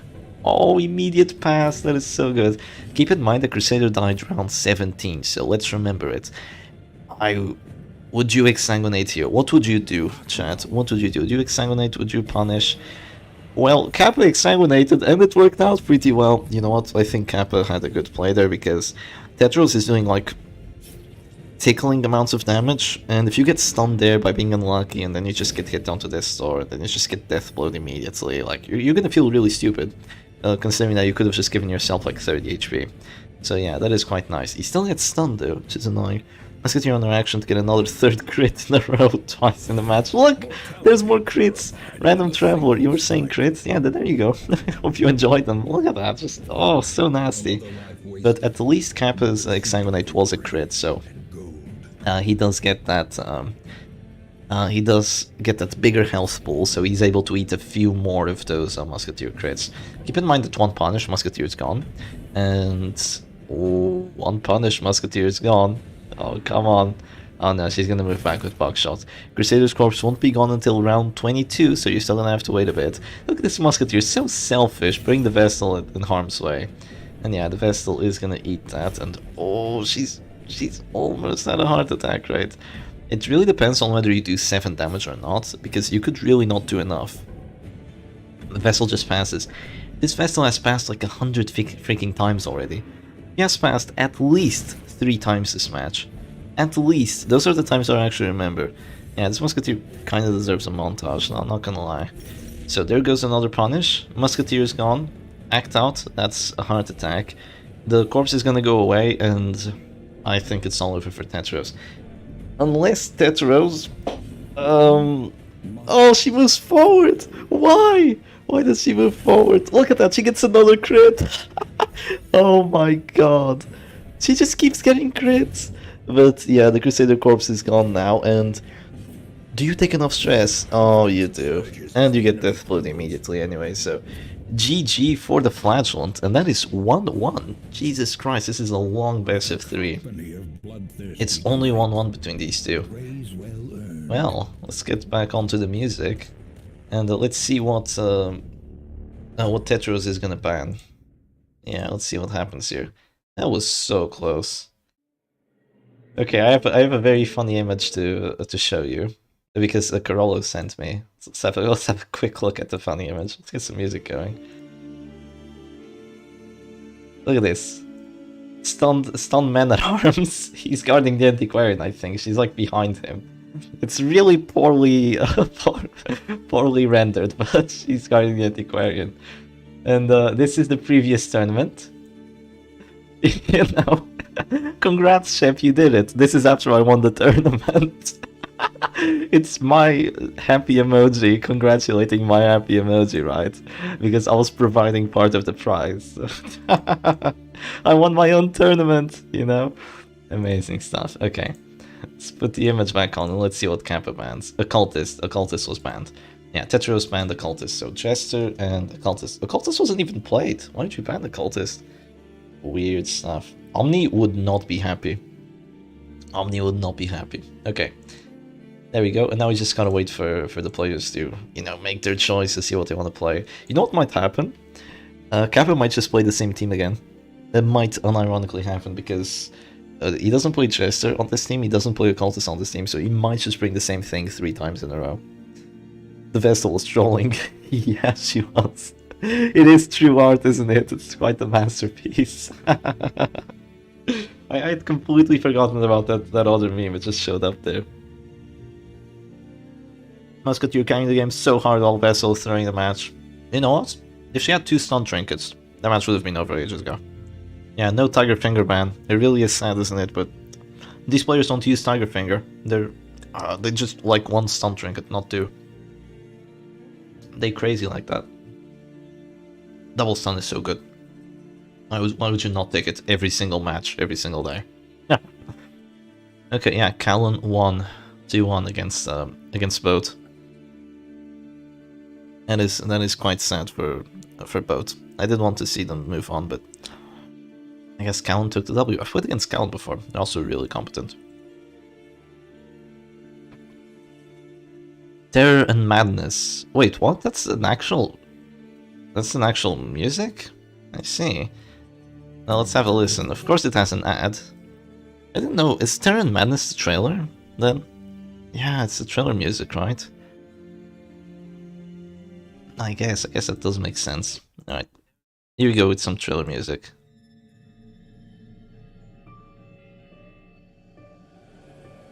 Yeah, it's a trailer music, yeah. Just have 4 stunned characters and win. Why don't you do that? Well, there are 4 stunned characters, but you know, moderation is a virtue. You shouldn't bring that many stunned characters. Okay. We would listen to it, but the match is starting again, and oh my god. Would you believe it? Would you actually believe it? Look at this. Oh, no freaking way. Okay. Kappa Sigma is playing the same team 3 times in a row, and Tetris is playing Chef Stress. He's actually playing Chef Stress, and I think this is a really good matchup for Chef Stress because you have Reign of Sorrows to destroy that Grave Robber. 0 Hellions so far. I believe we saw a Hellion. Well, we didn't see a Hellion, but I believe someone played a Hellion at some point. But do not expect to see too many Hellions here. So yeah, there goes a bolster. A lot of dodge on Kappa Sigma's team. Look at this. Tetris is playing perfectly. Just transform, slam, command, and now just destroy everyone with attack, whistle, Harry, and Reign of Sorrows. It's gonna be epic. Hello, Face Carpet Cleaner. Nice to see you around. I will also use your banner for tomorrow, and I will make a reference to your channel. So I will do that. Do not worry. So Face Carpet Cleaner actually changed the Circus background and removed the Ringmaster and put a Fortnite symbol on it. So if you do want to see it early, you can join the Discord server and just have a look at that. I'm not sure if he's used it on a video already, but yeah, he makes really good videos. Kappa Sigma is a very committed WO man. I don't know. Well, they're definitely very committed. They love their team. Disruption. Soundmaster is gonna have a field trip. Yeah, he is gonna have a field trip. He really is. He's just gonna keep spamming Houndzeris with those command buffs, and oh, we're gonna see the Houndzeri now. Come on, Harry, give me crits. Oh, Man-at-Arm says repass. That's interesting. But yes, command buffs equals crits. Look at that, 2 crits already, and yeah, that's some good stress. All right, that is some good stress. Okay. There's this Alice in return, but it misses. You really need to start using commands. Bolstering round 1 is good here because you went second. Bolstering round 1 was definitely the play. But yeah, Why doesn't the Abomination have Wretch's Cloak? No, Tetris, what are you doing? The Abomination needed that Wretch's Cloak, that would have won you the match. Okay, I guess that is okay too. No, you de-transform Bile, you're going off script. No, don't go off script. But look, it's more crits! Shep reading Woken as woman is, I don't know what you were saying, Annie, but the message is gone now, so there's that. Okay, I know that some people get trigger happy with the Houndsair. You know, you just have command buffs and you're like crit, crit, crit, crit. But you just gotta be Smile. You gotta be Smile at the start of round 2 if you have it, you know? Like, please use your V-Smile. It's really good. Just de-transform. You even have Spike Chain. You have to use it before another Zealous comes. More command buffs! No, you madman! Okay, the command buffs does make sense here because you want your B-Smile to actually hit the Grave Robber, and you need that if you want it to hit. So here goes the command buff this time. Not punishing the Abomination for not actually using his B-Smile early. And now we are finally going to see the transform B-Smile. So there's no Wretch's Cloak, so that means no +10 accuracy, but there's still a lot of accuracy from the command buffs, but it still whiffs that Grave Robber. So her dodge coming in very, very clutch there. Tactics doesn't matter if you keep critting. Houndmaster enthusiast. Yeah, you're damn right. Critting is fun. So there's a repulse for 6. That's definitely handy because it's not just 6. It's 6 plus 6. Plus the stress. The Blight is really, really good against Crusaders, and you can't even resist it because Spike Chain gives you plus Blight chance, so a Crusader is going to tick down to 0 very shortly. And the bleeds do apply on that Grave Robber, so she's also ticking down to 0. And you can apply Reclaim here. That's definitely an idea. You heard about Bellabot, now meet Command Bot. Command Bore. I guess you meant Command Bot. Yeah. Here goes 2 command buffs equals crits, come on! Okay, no crits this time, but you do hit everyone, and you do apply the bleed on everyone, so that's almost as good. It's perfectly fine to just have two command buffs and not get a crit, because you already got 2 crits. You don't need to get even more lucky than that. So there's that hit there. You can go redeem here if you want to just keep the doggy alive and healthy. And personally, I would drop redeem, not immediately, but I would drop redeem very, very soon. Abello here is definitely a very good play to get that Grave Robber reflected. It could make her go abusive and just start doing stress everywhere. But no, she goes hopeless, so that's also -5 dodge, so it's also still pretty good. Getting that affliction there sooner rather than later. This Crusader is just eating a lot of DOT, which is really difficult for him to handle, and that Rancid Cure Roll is definitely helping against the Man-at-Arms bleeds, but it's not really going to help that much against the doggy bleeds, because he has 145% bleed chance. That is a lot. That's when he has Attack Whistle. He has a lot of bleed chance, and if he gets crits, that goes up to 165. That's almost guaranteed to bleed a Crusader. It's insane how much bleed chance he actually gets, once he does have those, both of those attacking trinkets. And I think that Tetris completely played Kappa here by bringing Shep Stress, because, you know, it's an awesome team, right? Of course I'm gonna say that, but if Kappa was daring enough to play the same team, you'd have an amazing matchup. At this point, you can do just about anything with the Abomination, and you're already winning. I think here I would transform Slam the Crusader, because I would put him in a horrible place, would put him at this door, afflicted, and even though you're not going to have V-Smile, you can just stun the Grave Robber after that. You can just move back. You're perfectly okay just slamming here. Of course, the slam chance isn't guaranteed, but I would do it. Also because I love transforming and applying Wretch's Cloak, but the Wretch's Cloak horror, but there's that. There's going to be a Manacles on the Grave Robber instead, which is, you know, it's a fine move. Removing her action is perfectly nice here, and it is also going to make it so she drops to Death's Door, which is going to give her permanent debuffs. So even if she heals now with the redeem, she's always going to have that -2 accuracy there, and that minus a little bit of damage, and that plus stress taken. The plus stress taken is the most important part. So Flashlight is close to Death's Door, but he's not going to use his healing just yet, I don't think. He's instead going to go for probably a punish on that Abomination, right? Gets a nice crit out of it. That is really nice that you get a crit there. That's going to help you significantly. But is it gonna save your matchup here? Maybe. There's still another Houndsari. There's no more double command buff, but there's still another Houndsari with 1 command buff. Should be enough. Yes, it is enough to get hits on everyone, but it's not quite enough to get the crits anymore, which is pretty saddening. It is pretty saddening. We got 2 2 crit actions out of that doggy, and I think he's spent, essentially now. He didn't quite have the stamina to keep up with this. So the Flashbond is probably going to drop a Redeem on someone here. It's going to be a Redeem on the Crusader. Oh, he says no. Oh, I'm not sure what Affliction he got, but that is pretty unlucky that he said no.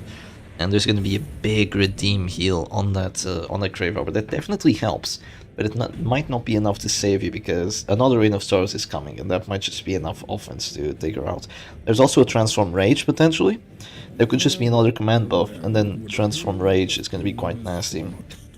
But that depends on what you want to do with the Flagellant. Yeah, Paranoid could be really bad. It can stun other characters with the Crusader. You do not want to have that happen.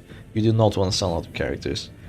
That happened in a match already, right? Or didn't it? I think so. I think the Man-at-Arms stunned the Crusader in the previous match or something. Here goes Battle debuffs. Applying 1 Affliction, so that's good.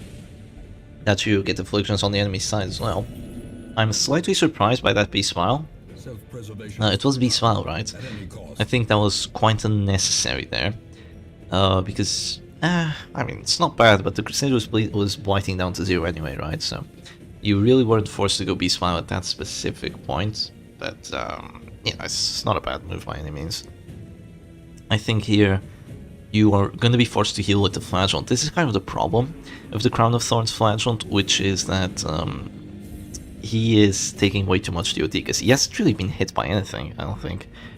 Wait, why A-Bomb still doesn't transform? I don't know, Tetris doesn't really have a transformation A-Bomb all that much. He has Spiked Chain and the Shattered Padlock, so no Wretch's Cloak means no extra horror on the transformation. I mean, you're still going to do a lot of horror, but you really want Wretch's Cloak to do more horror. Like, there is no world where you don't take Wretch's Cloak and something else. If you're playing Stress Abomination, like, no matter how hard you're thinking, like, how you're gonna counterpick something, Wretch's Cloak is always amazing. Always amazing. It would be much more interesting if Kappa played Leprechaun. Leprechaun would have a good time against Chef Stress, not gonna lie. Unless you get slammed to the back. If you get slammed to the back, you lose. But if that doesn't happen, you're gonna have a good time. Kind of gonna have a good time. You're gonna get Bellow debuffed, you're gonna have to deal with protection, you're gonna get hit by Harry's, so it's not great. It's not great, but it would give you some good damage output against that Flagellant to potentially just take him out early. So there goes the command buff, as expected, and now another Hound's Airy is coming, and it's gonna hurt. It's probably gonna crit too, because now this one has 2 command buffs, and there's gonna be an affliction on the doggy. Imagine if you got an affliction that was just called, like, Vicious, which would be kind of like abusive, but instead of giving you... Oh, there's Rational. Instead of giving you damage, it would give you crit chance. So, it would give you, like, 5% crit chance, with -5 accuracy as well. Yeah. Okay, there goes the Harry. Yeah, there's a crit, alright. And hits on everyone. And look at that stress. Yeah, that is good. That's with Bolster, by the way. Yeah. Stress feels so good. Stress Dog is just amazing. And Grave Robber is finally gonna have her action. He's gonna go Panic Darts on the Man-at-Arms, which it's gonna take a rage just to break through there. He has a very weird shield spike, but I guess it is good in some matchups. It is quite good in some matchups. And he also has a Protector's Kite, which is just giving him HP in this match. He's probably not gonna guard. Maybe not until the very end of the match. And there's another crit! Look at that Manacle's value! That is so good, and even more stress from the Crusader Act Out. Now Crusader drops to 0. Yeah, you can see Kappa just highlighting those bleeds and blights. Yeah, he's definitely the player that does that. And tries healing the Grave Robber. She says no because she's hopeless. And now are you gonna Zealous here at this store? Oh, that's risky. That is quite risky. You have 80 accuracy. It's just this Crusader really isn't equipped to deal with a matchup like this.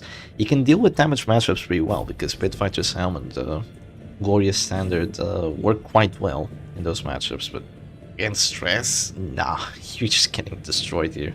You can't even hit back, you know. You're just getting punched left, right, and center, and you can't even throw a punch back because you don't have the accuracy for it. You don't have the stress out for it. You don't have the damage for it. This Crusader here is just getting demolished. But the punish from the Flagellant could take out this Abomination soon. Tetris' A-bomb is in a weird place because he's not quite dead, but he wants to use A-bomb. He wants to use the transformation, but he also wants to use his absolution. That's a risky defender. That could have failed, you know. I think that if I was that A-bomb, if I had Wretch's Cloak, I was just transformed. Like, I wouldn't even think twice. Just click transform. I don't care if he dies. If he transforms twice, it's GG. If you go for the guard there, the Abomination could have said no. He could have said no to the guard. So that could have been potentially horrible. I think he is irrational, right? Or is that the doggy? I'm not sure. Tetris' Flash hasn't crit once this match, if I remember correctly. Yeah, he hasn't, but that's because he doesn't have Crimson Hook. He has Crown of Thorns instead, which just skips accuracy, not the bleeds. If you had Crimson Hook, like with all the command buffs you're doing, you're not gonna need a plus accuracy. It's kind of the thing. I think that if you have a Man-at-Arms and you have a Doggy and an Abomination, like you already need to use command buffs. Why would you have this kind of like measure in place in case you can't use the command buffs? Because if you can't use the command buffs, the Doggy isn't going to be able to do his job. The Abomination is going to have a hard time. The Flagellant would typically have a hard time, so kind of the idea behind putting an accuracy trinket on someone is in case you can't buff them enough with other characters, or in case you don't trust the other characters to actually use their buffs. But a Man-at-Arms isn't like a Jester. He isn't limited to positions 3 and 4 to use that Metal Belt. He can just use it whenever he wants, however he wants, to whoever he wants, really. And it is weird that you just double down on the accuracy and just have like plus 55 accuracy. I mean, plus 40 is already enough to deal with dodge teams. Not like dodge teams are that bad, are that good, I mean, yeah. They are that bad that you don't really need that much accuracy. Usually 20 is enough to make them have a hard time. Yeah, the Reign of Sorrows does hurt quite a bit. Crusader is down to 0 again. The heal isn't enough. Unless it's a crit, the heal isn't enough. Yeah, healing the Grave Robber here just doesn't accomplish anything. It does heal you quite a bit, so there's that. It does save you for a second, but there's a pass there. That pass is quite threatening. I'm not sure what deflection the Abomination has. I really don't know. I don't know what he has there. He is... Oh, I couldn't see the amount of dodge he has, so I couldn't have guessed. Grave Robber died this match unless redeemed. She's dead to a Hound's Area right now. It's probably gonna hit because there were... Yeah, it hits, alright. it's probably gonna hit because of the command buffs. And I think it hit with a crit too. Yeah, I saw it for a split second there. There was like 18 bleed or 8 bleed for 4 rounds on that Grave Robber, so she was definitely hit with a crit there. And that is -1 character for Kappa. He doesn't have any way of actually hitting this Abomination because there's no A-bomb on his side. A-bomb is selfish. Okay, thank you very much for telling me.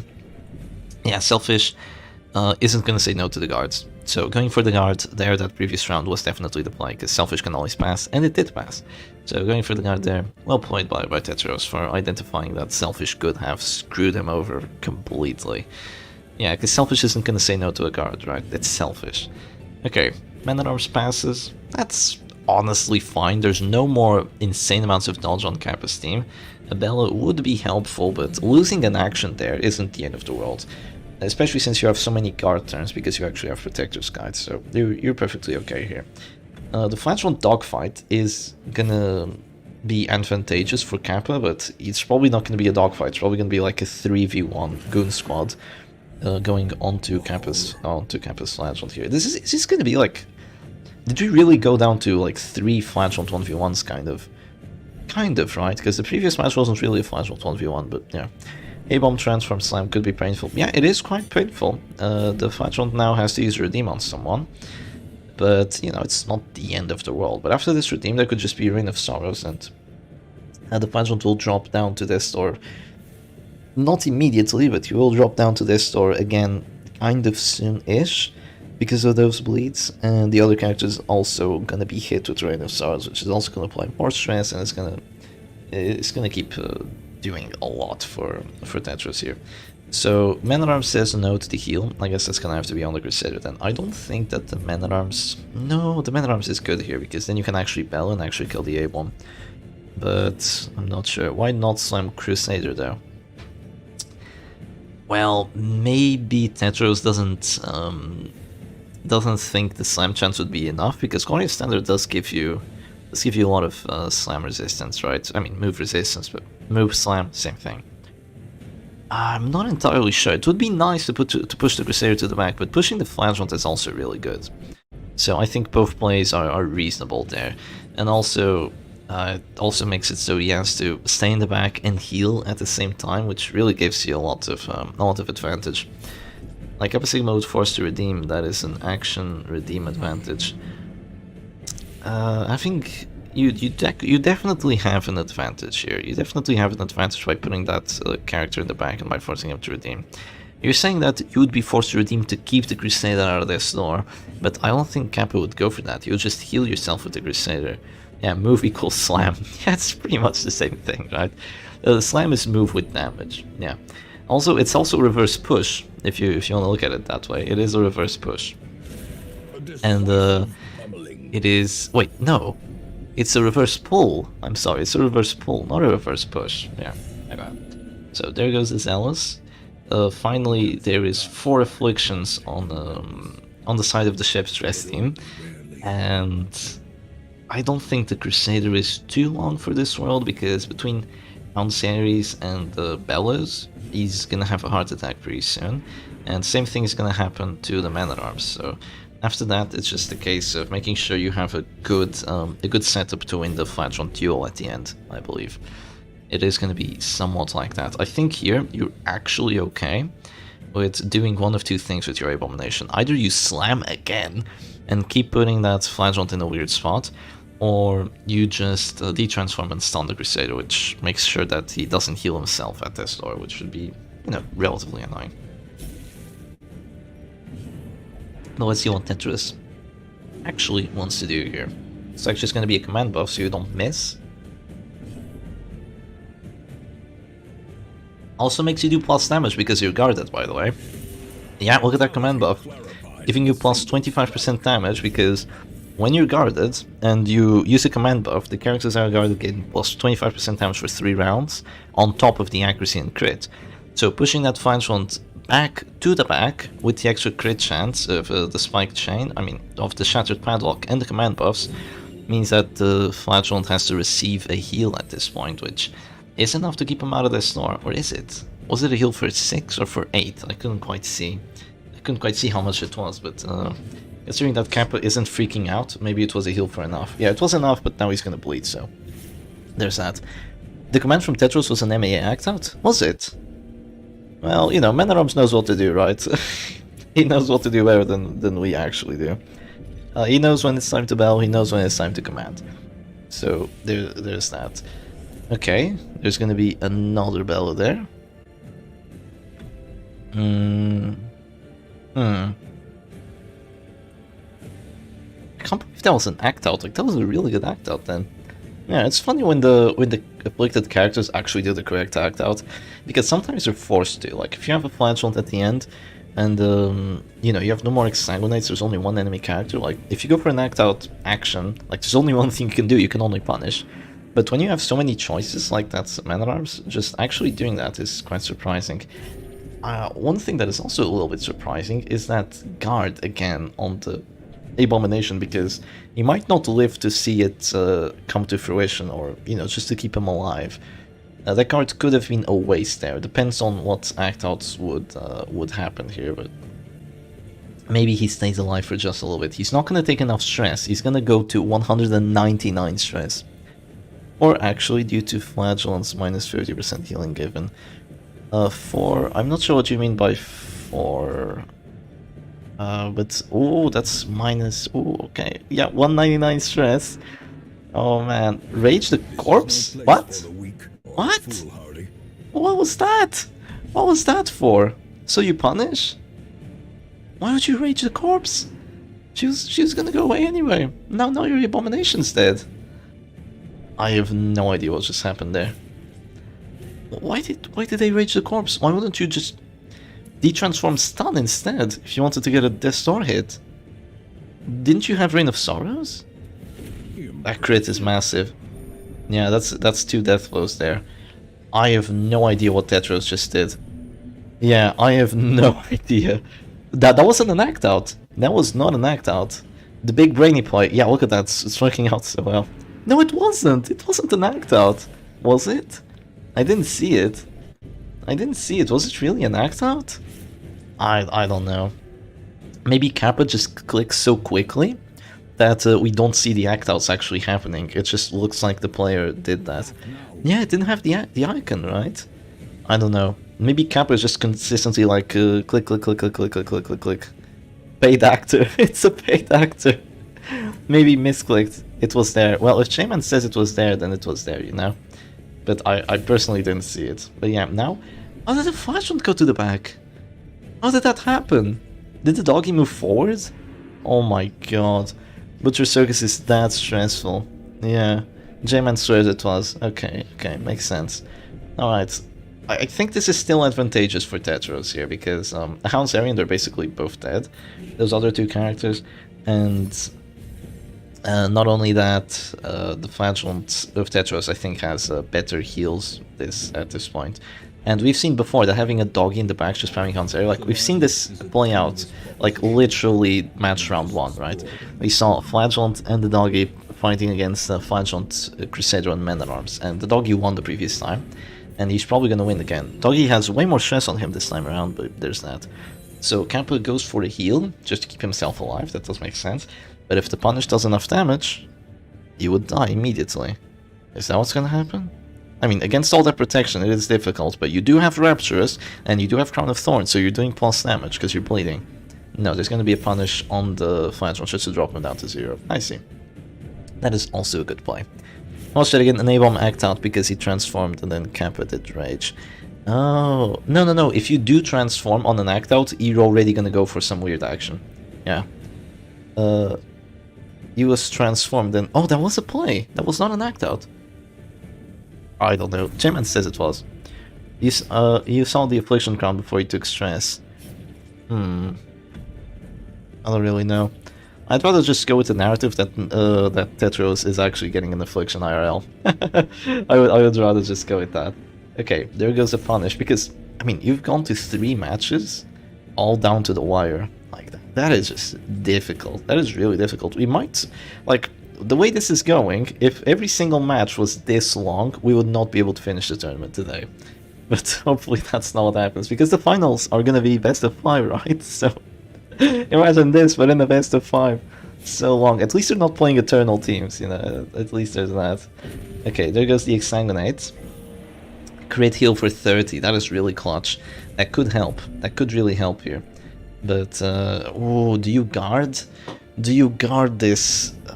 this Flagellant here? Because if you don't, he might die. But at the same time, you really want to apply Harry. This is rough. I feel like Tetris had such a huge advantage, but didn't turn out too well. Abel's random action act out when he uses transform includes another move. Yeah. That is correct.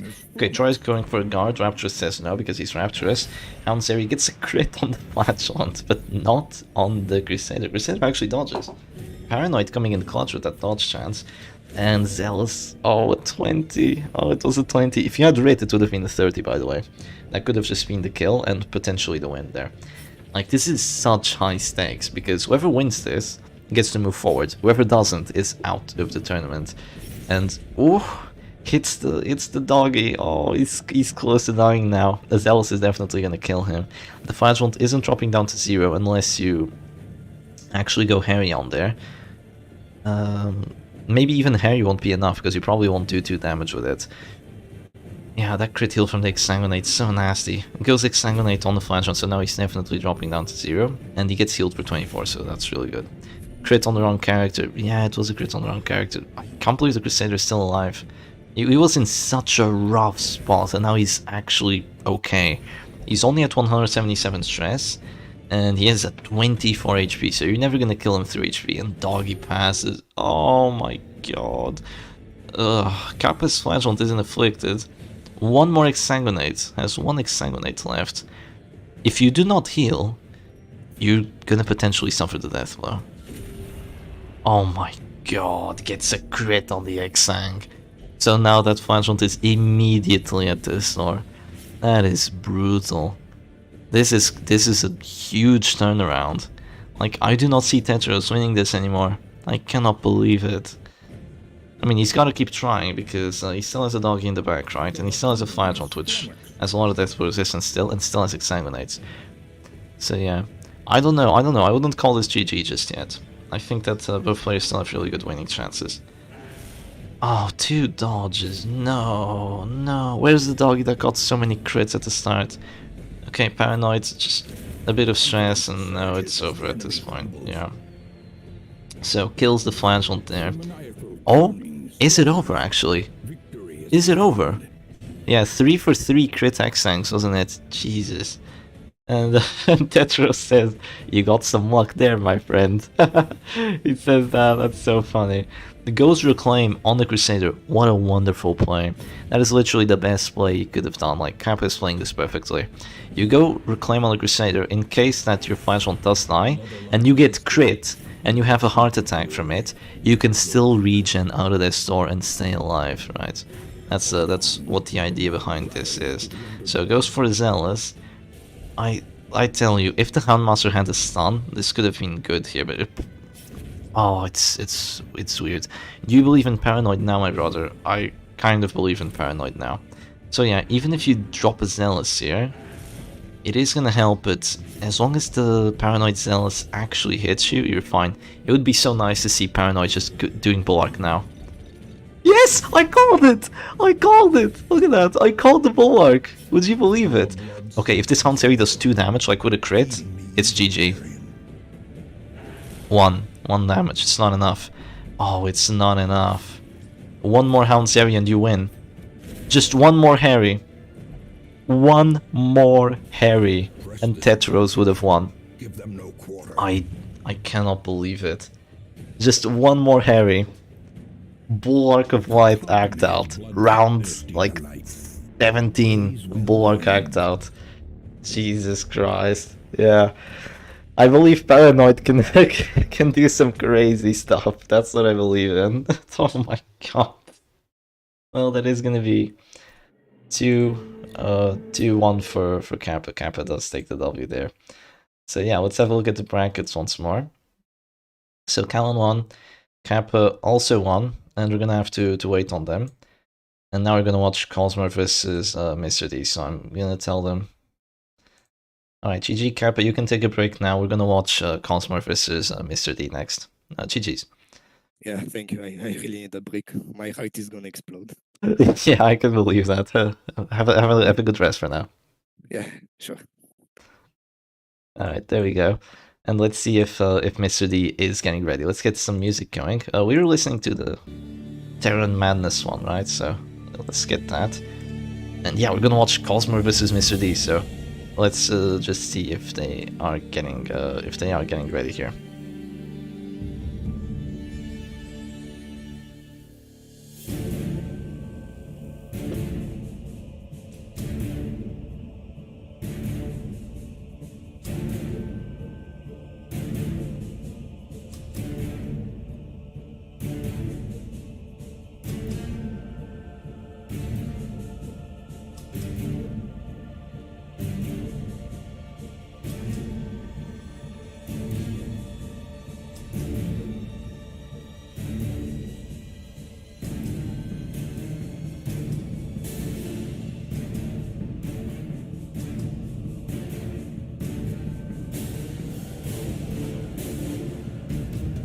Okay, I will say this music's epic.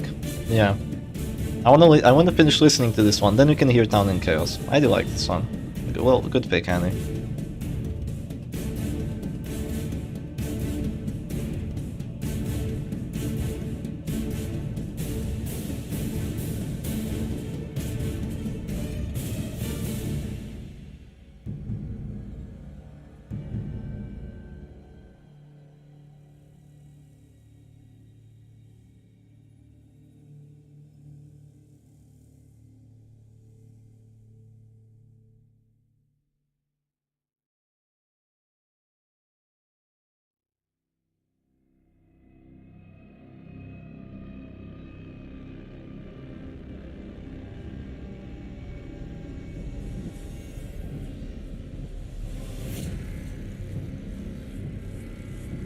Okay, looks like Cosmore is going to stream. So I did do well putting him in the left.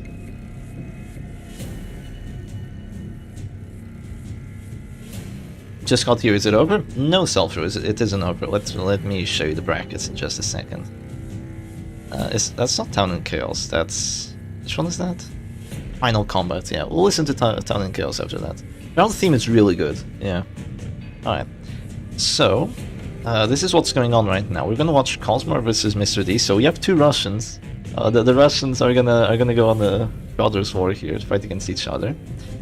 And whoever loses this goes here and fights whoever wins between Callan and Kappa Sigma. So we have a Chinese person, we have Kappa Sigma, and we have these four. So we are down to 4 competitors. We're down to 4. Yeah, I'm rooting most for Mr. D, right? Because he's the person I play with most out of them. So yeah, this is fun. This is really fun. Yeah, we're gonna listen to Town and Chaos first. Town and Chaos, then Shroud. That's gonna be great. Yeah, Mr. D is in the finals. He's in the winners finals, not in the grand finals. Yeah. This is gonna be the grand finals. This says semifinals here, but that's wrong. This is the winners finals. Kirby Ost. Face, Carpet Cleaner, FCC, you have some interesting suggestions. Yeah, let me get the image going. Just see what they're up to. Yeah, and now these are best of 5s. The winners and losers finals and the grand finals are best of 5. So we're gonna see more bans. We could have up to 4 characters banned. We could have up to 4 trinkets banned. Like, anything could happen. Okay, let me put on Town and Chaos. Or else we're just not gonna listen to it because this one's huge. Of course there's ads, but it's alright. And are they streaming yet? No, they're not streaming yet. They're still getting ready to do it. Alright, that's fine. Oh, they're ready. Okay, stream, please. Alright, looks like they are ready.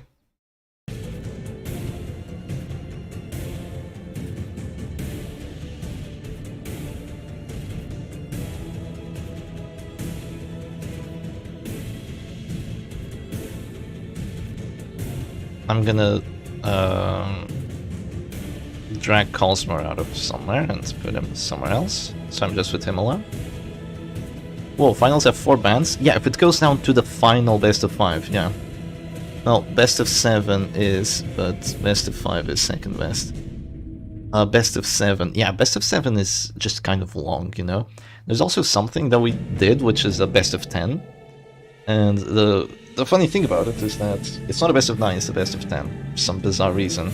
And it's whoever gets to 5 wins first. We've kind of just established that.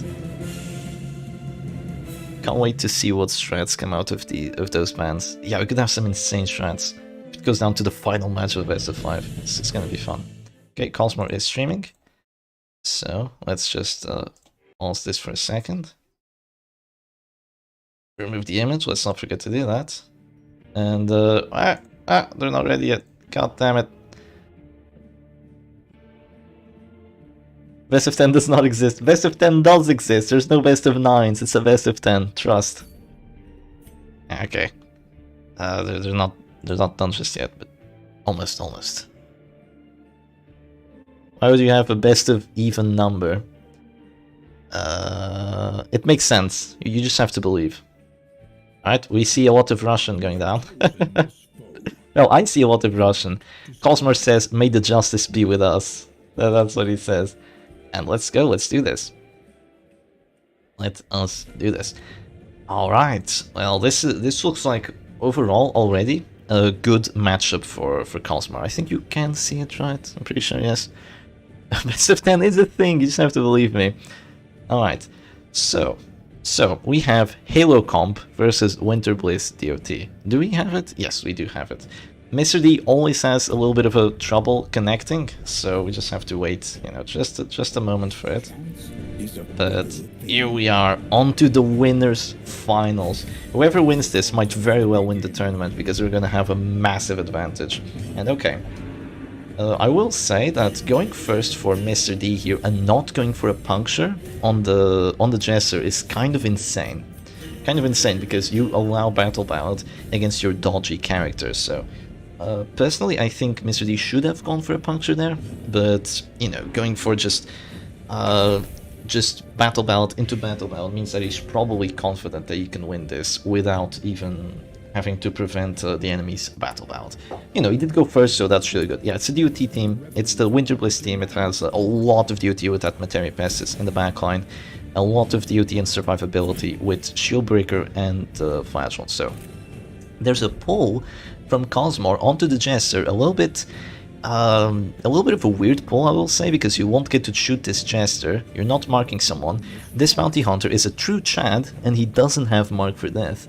That is quite interesting. Yeah, Mr. D didn't even think about his first move, but keep in mind that Mr. D knows how to play this team. He loves his DOT teams as well, and he knows what he's doing. So there's going to be a big stun onto that Jester, 80% hit chance, and his action is gone. He's only going to be able to act by round 3, but the regen is going to help Mr. D out here quite a lot, quite a huge amount, because with that you can pretty much make sure that your characters stay alive. Now, this Arbalist actually has Exotic Snuff and Piercing Quarrel, so there's no stabilizing tiller. Misses because of that, because, you know, you're not getting the accuracy from going last, and you're knocking your accuracy down with the Exotic Snuff. So we see some interesting stuff going down already, especially shooting the Shieldbreaker of all characters. But there's going to be a double stun here. Yep, lands again. That is just really, really rough, because that Chester is just not being able to act. You're just getting pummeled here, you know? He's getting dominated at this point by the Crusader, and that's kind of what happens when you let Battle Ballad just go down. The hit chance becomes an 80, which is acceptable. Now, it looks like Mr. D is going hardcore on that Bounty Hunter, because going for an exposed area definitely means you want to get crits on him, it definitely means you want to get DOT, and that does make sense, because once you do take out the Bounty Hunter, after the Jester drops the Finale, you will be able to just take the Jester out quickly after that actually happens. Yeah, we get Tiger Finger value here from the Crusader. That brass knuckles, man, that Tiger Finger. It's just too good. Getting those damn crits. Yeah, Tiger Finger. Oh, it is so good. The Tiger Finger person is gone now. Yeah, it's really sad. You only have one Chinese person left out of all of them. So yeah, there goes the punish crit, of course. Into an expose, your crit chance becomes insane. It Cosmore and D ban anything, it's not listed in the top text. In the first match you cannot ban anything, you can only do a ban after you lose a match of the best of. So there's that. Crusader is truly boss at this gym, judging by how confidently he's dominating Chester Chan. Now today he's Stun Boy, but I do like to call him boss at this gym. Mineral.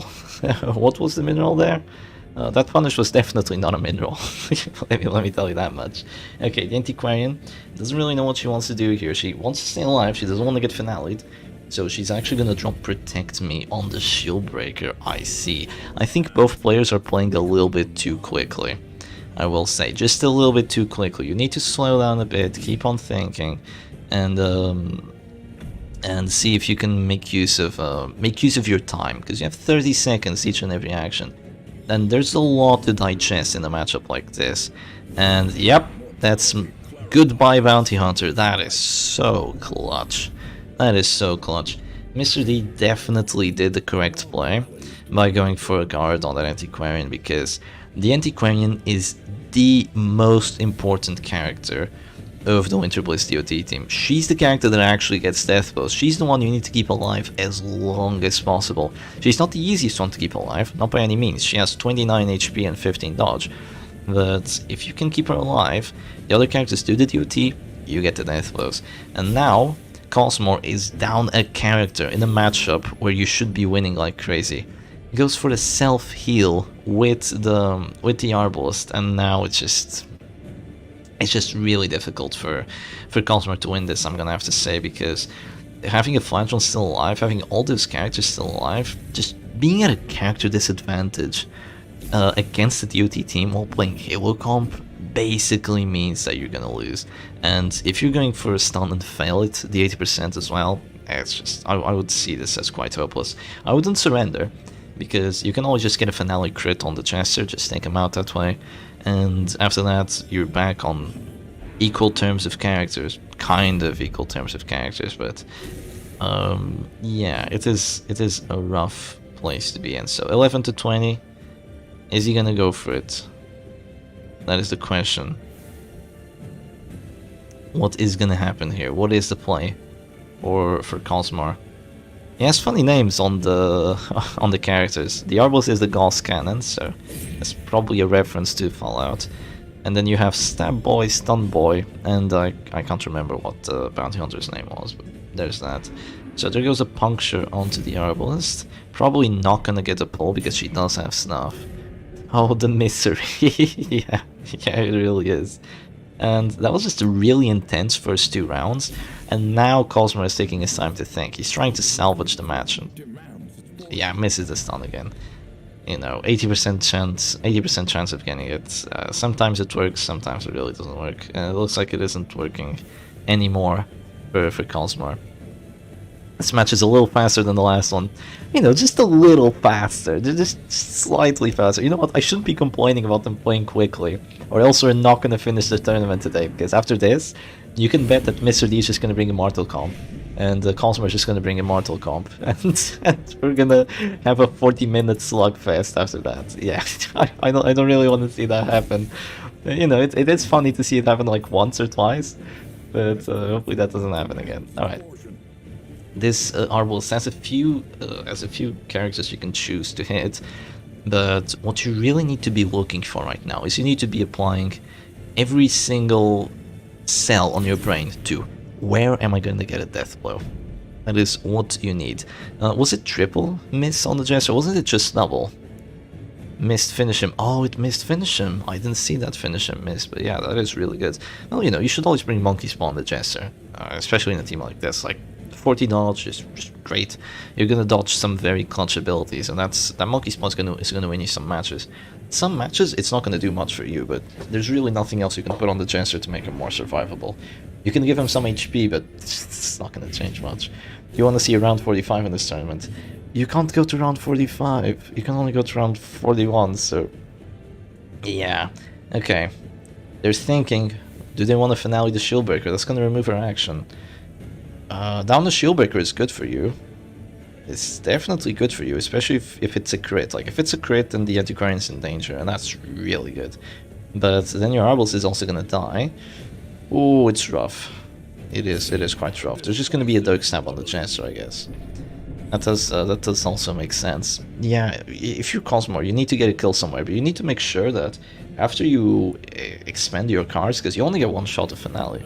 After you expend it, you have to make sure that you actually have a winning chance. And you actually have a chance of still taking the W. Because he's definitely losing, but he hasn't lost yet. You shouldn't surrender at a point like this when you still have finale, when not everything is set in stone. That is what Chairman usually says. So there goes a punish onto the Jester. Yeah, it hurts. It hurts. He's dropping down to 0 now. You have to finale the Antiquarian. If you finale the Antiquarian, there's no more finishers on the opponent's side. But even if you finale the Antiquarian, you have 2 characters at this door, and you're gonna have to deal with Jester, Flagellant, and Shieldbreaker. Flagellant and Shieldbreaker are just so nasty of a duo. Yeah, they really are a strong duo to deal with. They are the power couple, you know. Cosmo wants the game, accept it, champ. Not yet.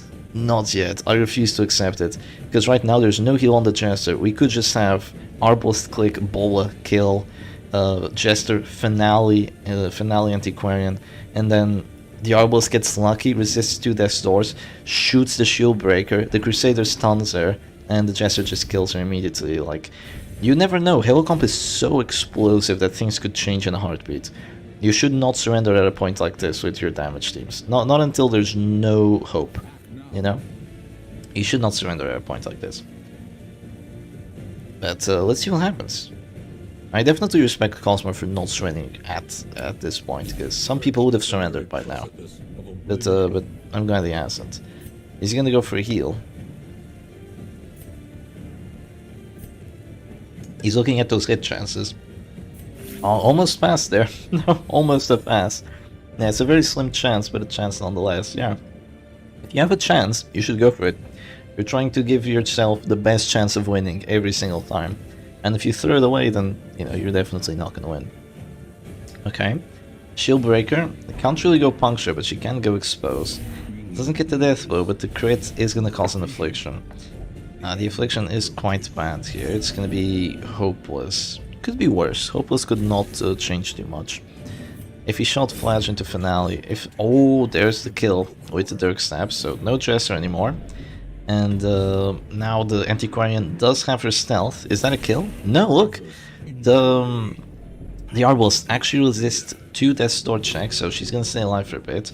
And now you would just love to Finale the Antiquarian, but I think you're gonna have to do with a Finale on the Shieldbreaker, or just waiting. Or, you know, something else. It's really rough if you're Cosmog here, but look, he has a chance now. I don't know how you got 40 viewers on YouTube, but I will beat you one day. Hashtag Deimos. Best of luck to you, though. Deimos. I remember that name from somewhere. Nice to see you around, and thank you. I'm not playing anymore in this tournament though. I've been knocked out already, but nice to see you around. Okay, there's the Fetching Vapors. This time it does cause the death, which was really likely to get it. So there's that, but now there's a Finale on the Antiquarian. That's an Antiquarian gone, and it ends up being close. It ends up being a close match, but it's gonna be a close but no cigar kind of match. Aegis would be a good move here. You cannot Aegis from position 4, if you didn't know that, Selfiro. Serpent Sway can only be used from positions 3, 2, and 1, which is surprising. It is quite surprising. I thought it would be able to be used from more positions than that. Iridis Crusader's thinking whether he wants to actually move forward. Can you Sway Inform? No, you cannot. You cannot Sway Inform. The Puncture is definitely good there because it prevents Harvest. Harvest would do a lot of damage right now. It'd be quite dangerous. I don't think that Cosmo is going to have a good time here because Flashlight is just so OP. But maybe if you get some lucky stuns. It doesn't have to get that one, but maybe if you get the next one, if you get some Death Door resistances, there's hope. There's hope. All she can do in 4 is Puncture. Yeah, that's true actually. That's the only move she can use in 4. Because you can only use Pierce from position 3 to 1.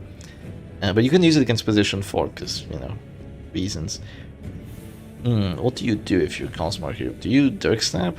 Or do you not? Personally, I would Dirk Stab into stun.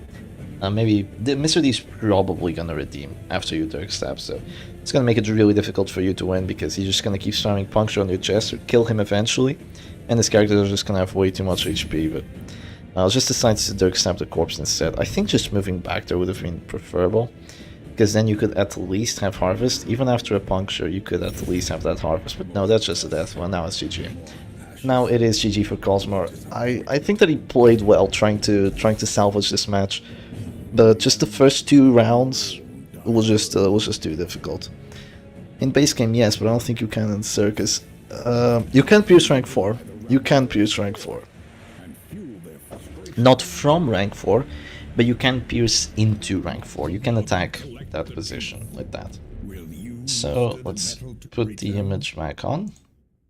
And it looks like it's going to be 1 win for Mr. D. So let's have a look at the ban. What is going to be banned here? Let's see.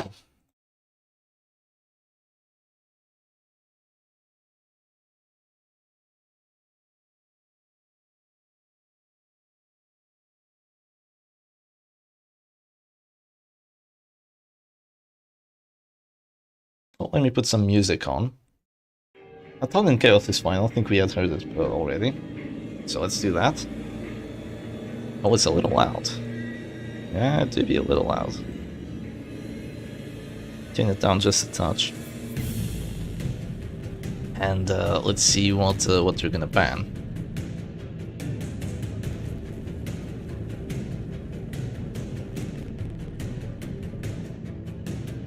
Sorry, what's gonna be your ban? I wonder what they're gonna ban. Probably Flagellant, I'd say. It's Flagellant. Yeah, see, Flagellant. Yeah, it is Flagellant, so. There's the Flagellant ban. First character being banned. Bola definitely changed. Yeah, Bola changed like crazy. It doesn't move back in the base game. Shep, do you listen to normal music, or are you the video game host only type? No, I listen to normal music. Depends on what you'd consider normal music, though. Like, I don't listen to pop or stuff like that. I listen to metal.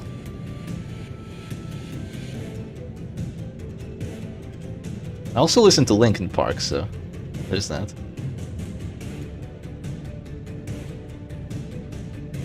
Giga Chad, video game Austin enjoyers. Yeah, I do like listening to Oz though. It's cool. Okay, they're going into the match already. Unsheathe your blades. I also like the Petra mode. The Petra mode is amazing. I'm not sure if you can consider them pop. Alright, there we go. So let's take off the image, just to make sure that we can actually have a look here. And oh my god, it's the Goliath comp versus the old gold. Oh, this is gonna be fun. Metal Doggy. Yeah. I'm one step closer to the dog, and I'm about to bark. Oh, that's funny. I'm one step closer to the dog and I'm about to bark. Yeah, look, we have Goliath comp here versus Old Gold. This is a really novel matchup. I do like what I'm seeing here. And Mr. D gets to go first and just slams that Crusader immediately. That could come back to bite. If the Holy Lance hurts. Yeah, let's see, does the Holy Lance hurt? Goliath, the Petra mode's 100% popped. No, it isn't, come on. Don't be silly. But yeah, there's a Holy Lance, and it looks like we have full-on defense. Full-on defense, Old Gold from Mr. D. We have Protection Man-at-Arms, we have full Dodge Antiquarian, and we have Attack Whistle and Monkey's Paw on that doggy. So this is the J-Man team versus the Goliath team, right? Yeah, this is fun. So immediate bellow, not even gonna bother with command buffs or anything. Just start belling and make sure that those characters deal less damage. It's the best play you can do right now, especially considering you have Eerie Eye. Alright. So there's a sniper shot. So big hit from the Holy Lance, big hit from the sniper shot, and now that that Man-at-Arms is already in a rough place. He's down to 11 HP. A chop from Leper, or maybe even a hew from Leper after Revenge can definitely bring that down. Yeah. Okay, this is probably just going to be a heavy turn. I don't imagine there will be a guard here. I do not imagine that. I imagine it's just going to be Harry and potentially Rejuvenating Vapors, but no, interesting. Mr. D is actually going to go for the guards. I'm quite surprised to see that. I thought it would just be Harry and Festering Vapor spam, because I think that would be the best play Mr. D could probably go for, but I guess keeping the Man-at-Arms alive is also really good. Yeah, keeping him alive does also help quite a bit, because those bellows are just crippling. So if you keep the Man-at-Arms alive at least for like, I don't know, like more turns, you're gonna have fun. I'm surprised there wasn't a slam on the Leper, honestly, because the chance of that happening is actually not that crazy. It's a 30%, which, you know, it's not great, but it's 50 with a crit, and if it does work, oh, it hurts. And the chop does hurt too, so there's no protection on the A-bomb, and with only one bellow debuff, you still hurt quite a bit with that chop. And that was kind of like a mid-roll, you know. Here's the finale. So there goes bellow, more debuffs being applied, just immediate bellow from Mr. D. Just don't even think about it, just click bellow. No thoughts given. Now one thing that Cosmore could do here is just finale, but he probably doesn't have enough damage considering there's at least one bellow debuff. Is this going to be an immediate flare? That is flare after 2 bellows. That is a very early flare, in my opinion, because there's just going to be a flare by the start of next round, and now that you flared, stun comes with a lot of value. Is Mr. D going to go for the stun? Yeah, he is. Does he get it? He gets the hit, and gets the stun as well, so much value coming in from Mr. D's side here, going for a play like that. There is going to be one problem, which is the fact that the Abomination is actually dazed now, so he's not going to be able to make use of that regen. So at the start of next round, oh, look at that crit regen, so nasty. At the start of next round, there could just be a hew into a Dirk Stab, and that Abomination is probably going to go down. It's going to be a 60% chance. If that doesn't happen, there's going to be a second transformation, and Mr. D is probably going to win. But if the Abomination doesn't go down to that Dirk Stab, this is going to be quite good for Mr. D, like really, really good. I mean, even if he goes down, I'm not quite sure. I think going chop there was unnecessary. You'd probably do enough with hew, because you literally just flared. Hew does like, I don't know, like 12 to 21. Maybe it wasn't enough. But I think not hewing there is kind of crazy. There's a command buff just to give the characters more accuracy. I'm surprised by not bellow, but a command buff is good. Command buff is also really good, so. I don't know, it is definitely a play. I think I would have dropped the command buff there. The don't this sound when you click a stunned character. Don't this, yeah, don't this, interesting way of putting it. And yeah, there's a Dirk Stab with the death blow. And now the Jester is set up to finale a character, so getting that there was just really, really good. Maybe Mr. D should have just, instead of de-transforming, should have just slammed the Jester. Like, it's just annoying because the A-bomb dazes himself after transforming. It's just really, really annoying. After de-transforming, I mean. There's just nothing you can do about it. You know, you can't put stun resist on it and hope that he doesn't daze himself. It doesn't work like that. Yeah, don't stun clear to stun res buff. Oh, yeah, the stun res buff. So basically the only thing that happens is the done, because the Tis usually doesn't accomplish anything at all. But there goes a Holy Lance onto the doggy. And yeah, the riposte hurts more. The Hound's area there is really starting to hurt now. There goes a sniper shot crit, but I don't think Cosmo is going to be able to capitalize on it. This is the winners finals, Gonzo. This is the winners finals. That's why it's a best of 5. This is an insane point of the tournament, because whoever wins this is primed to actually win the entire tournament. Yeah. Okay, the Leper is gonna go selfish, I believe. I didn't quite see what affliction he got. I was looking away for like a split second, and of course I missed the affliction. It happens every time. And now Cosmork has to decide how he wants to kill that doggy. I'm gonna say that the best way of doing it is probably through sniper shot and Dirk Stab, and hope that there's no act outs, hope that you don't miss anything, and that you take the W that way. So just to move forward here, is annoying. But yeah, as losers finals played yet? No, we still have some matches to do in the losers finals, but we're down to the last 4 players. Yeah. Sick, I'm gonna try to actually see the tournament all the way through. Hey, that's nice to hear, Gonzo. Hope you enjoy your stay. More damage, abusive. Wait, did you really go abusive? That's amazing, actually. If he did really go abusive. So we might see the Festering Vapors and the Hound's area, like the Surf and Turf, might just catch up to Cosmor's team now, because the duty is really ending up, the stress is really ending up. Stun Boy goes abusive. Oh, that's good. That's good. Abusive can hit the other characters and stun them. That's exactly what you want to see. And Dirk Stab, does it get the death blow? It does. 60 going twice, takes both death blows and still has finale there. That is nasty. That is really quite nasty. And now this doesn't look too good for Mr. D. I think that just slowing down by dropping, you know, the guard dog was maybe a mistake. I think you should have just gone balls to the walls with the stress, you know. The regen was also not that helpful, sadly, because the Abomination just got dazed and he wasn't able to make use of it. So, yeah. Irrational, you say. Well, it looks like he still has a lot of damage on there. Chester goes paranoid, so that's not the best one. He could maybe finale something else that he shouldn't. And there goes a chop on the MEA. Doesn't do quite enough damage, but the Crusader probably will. He's abusive, right? So he has plus damage right now. Drops that Man at Arms down to 0, but doesn't get the stun. So he's gonna be able to get another battle off before he dies, if he does wish to. Now there is one thing that's really going for Mr. D here, which is the fact that he has a dodge antiquarian, therefore for the very end of the match. So it's gonna be very difficult for Cosmo to actually land a blow on her. But there hasn't been a bolster yet. So she's not quite as dodgy as I'd wish her to be. A finale on the corpse from Paranoid Act Out, I bet. Well, to actually use finale, you have to be in position 2. So at least it won't happen immediately. You're probably going to get a kill before that, and then it's a 1v4. I've seen it happen. Oh, is that a stun? No, it's a resist. Oh, double stun chance, and it's a resist. You're kidding me? Come on. Fails the stun on the Man at Arms too. This Crusader kinda doesn't have Tiger Finger. Okay, there goes the Festering Vapors. Crit on the Arbalest. Okay, Mr. D actually has a really good winning chance here. That crit changes things. Because now the Arbalest is dropping to 0. She's at 170 stress. Leper's at 153.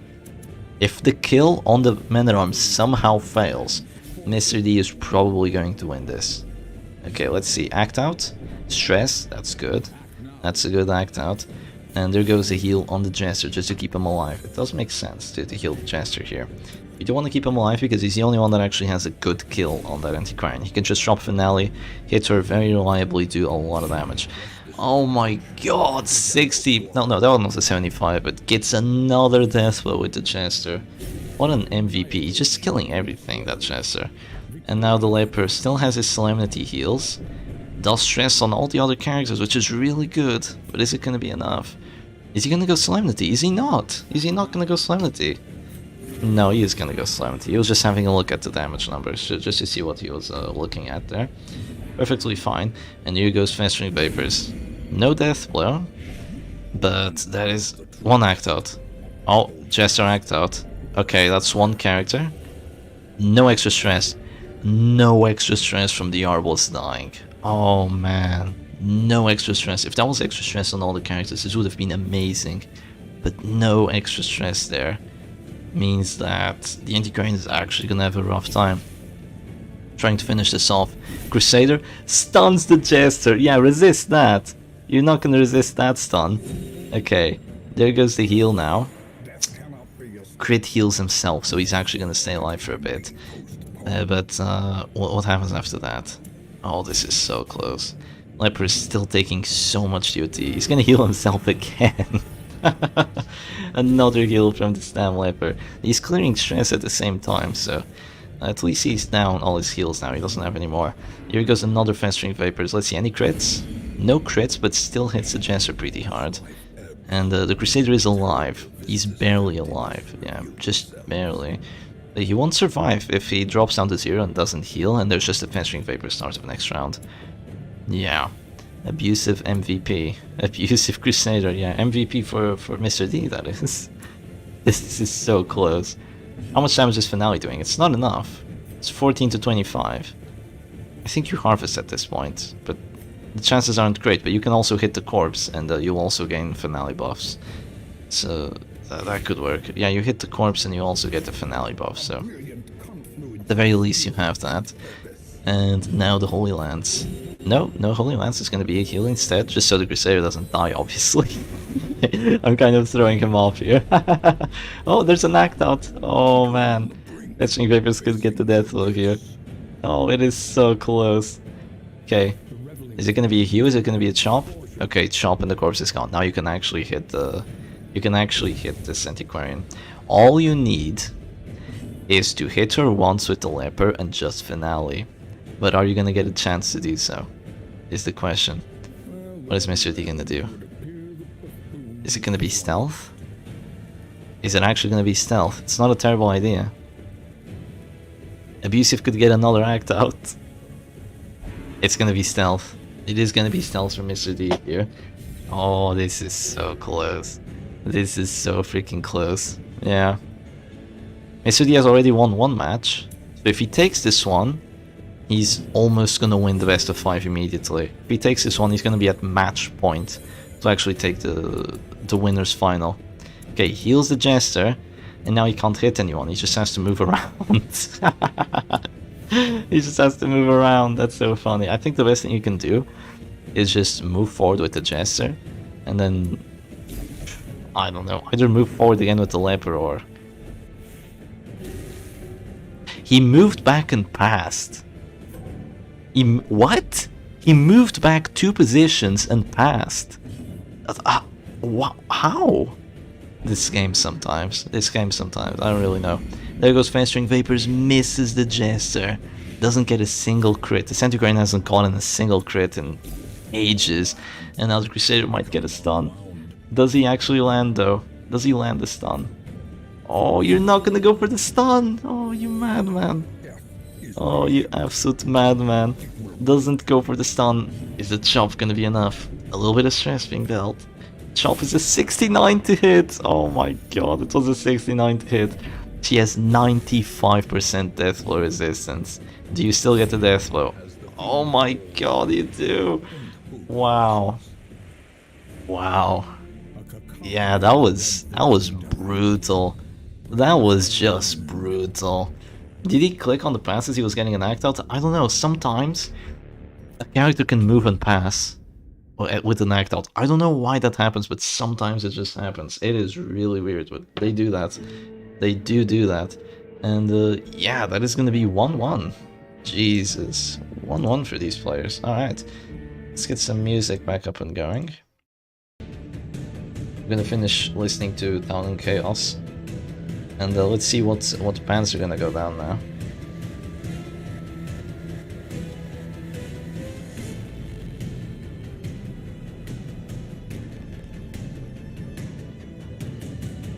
Also, I should show the brackets, right? Yeah, I should show the brackets. So let's have a quick look at the brackets. So we are currently in this. We are 1-1 at the moment. I'm sobbing for my wife. You'll get him next time, Auntie. Yeah. He's running 2 finishers at the same time. Yeah, imagine that Jester. Just yeah, get the Jester ban ready. Mr. D's gonna ban Jester. Yeah. After this, we're gonna watch Callan versus Kappa Sigma. And then we're gonna watch whoever loses versus whoever wins from here. And then the grand finals, but right now, winners finals. Yeah, it's 1-1, so here we go for the second ban. Let's see, what's the second ban gonna be? I'm gonna ask Mr. D what the ban's gonna be. I'm gonna take a really short break. And wait, no, I can't take the break or else they might start the match without me. I'm not gonna take a short break. I'm gonna take a short break after they start. Oh, Crusader ban! There was a Crusader ban, actually. So Flagellant and Crusader are both banned. Interesting, and it's 1-1. Alright. I see how it is. Okay.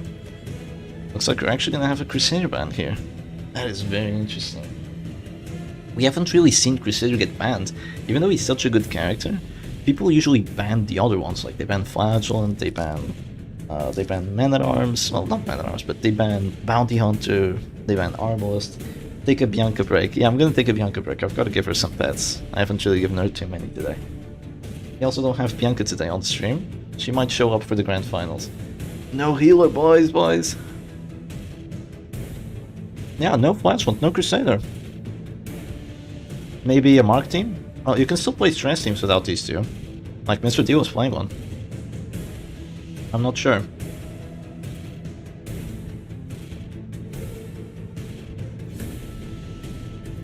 I am not entirely sure.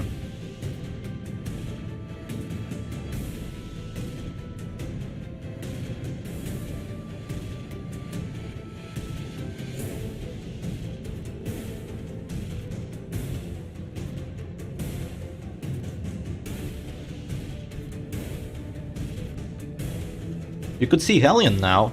There's no Crusader and no Flagellant. What's your next frontline? It's Hellion, right?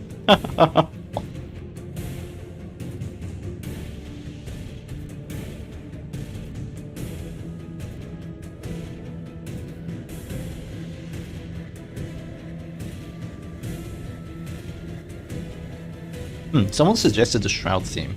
Oh yeah, nice to see you, Goblin. Nice to see you around.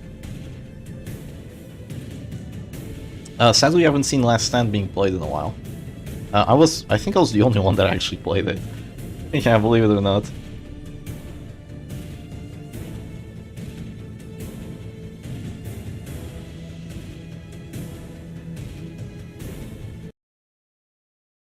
We're gonna listen to the Shroud theme now.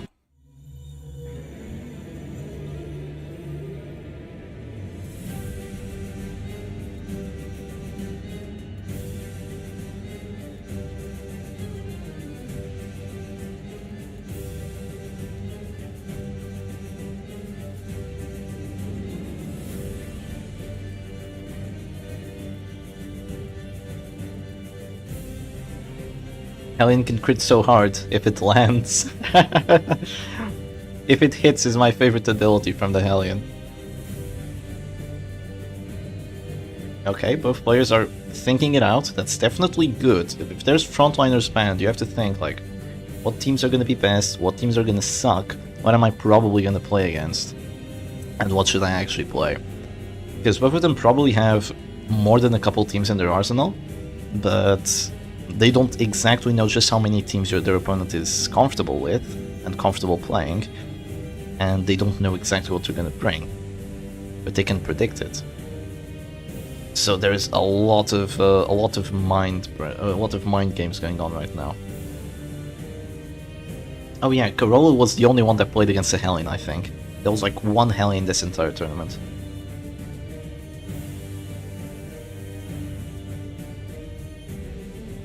Don't click the bots, by the way, they're lying to you. I'm not sure if I know how to remove them. I should make someone a moderator.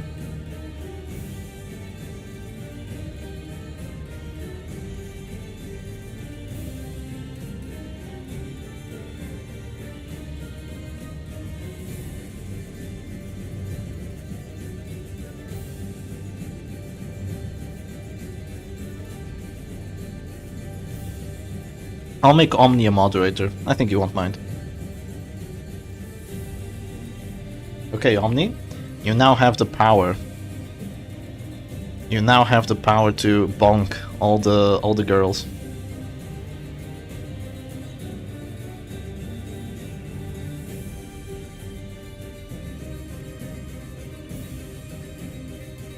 Oh, here we go. Going into the match. Alright, let's remove the host. And onto the match we go. Sweet. Okay then, let's remove the image. And wow, okay. I see. So, wow, look at that. Cosmore is just playing...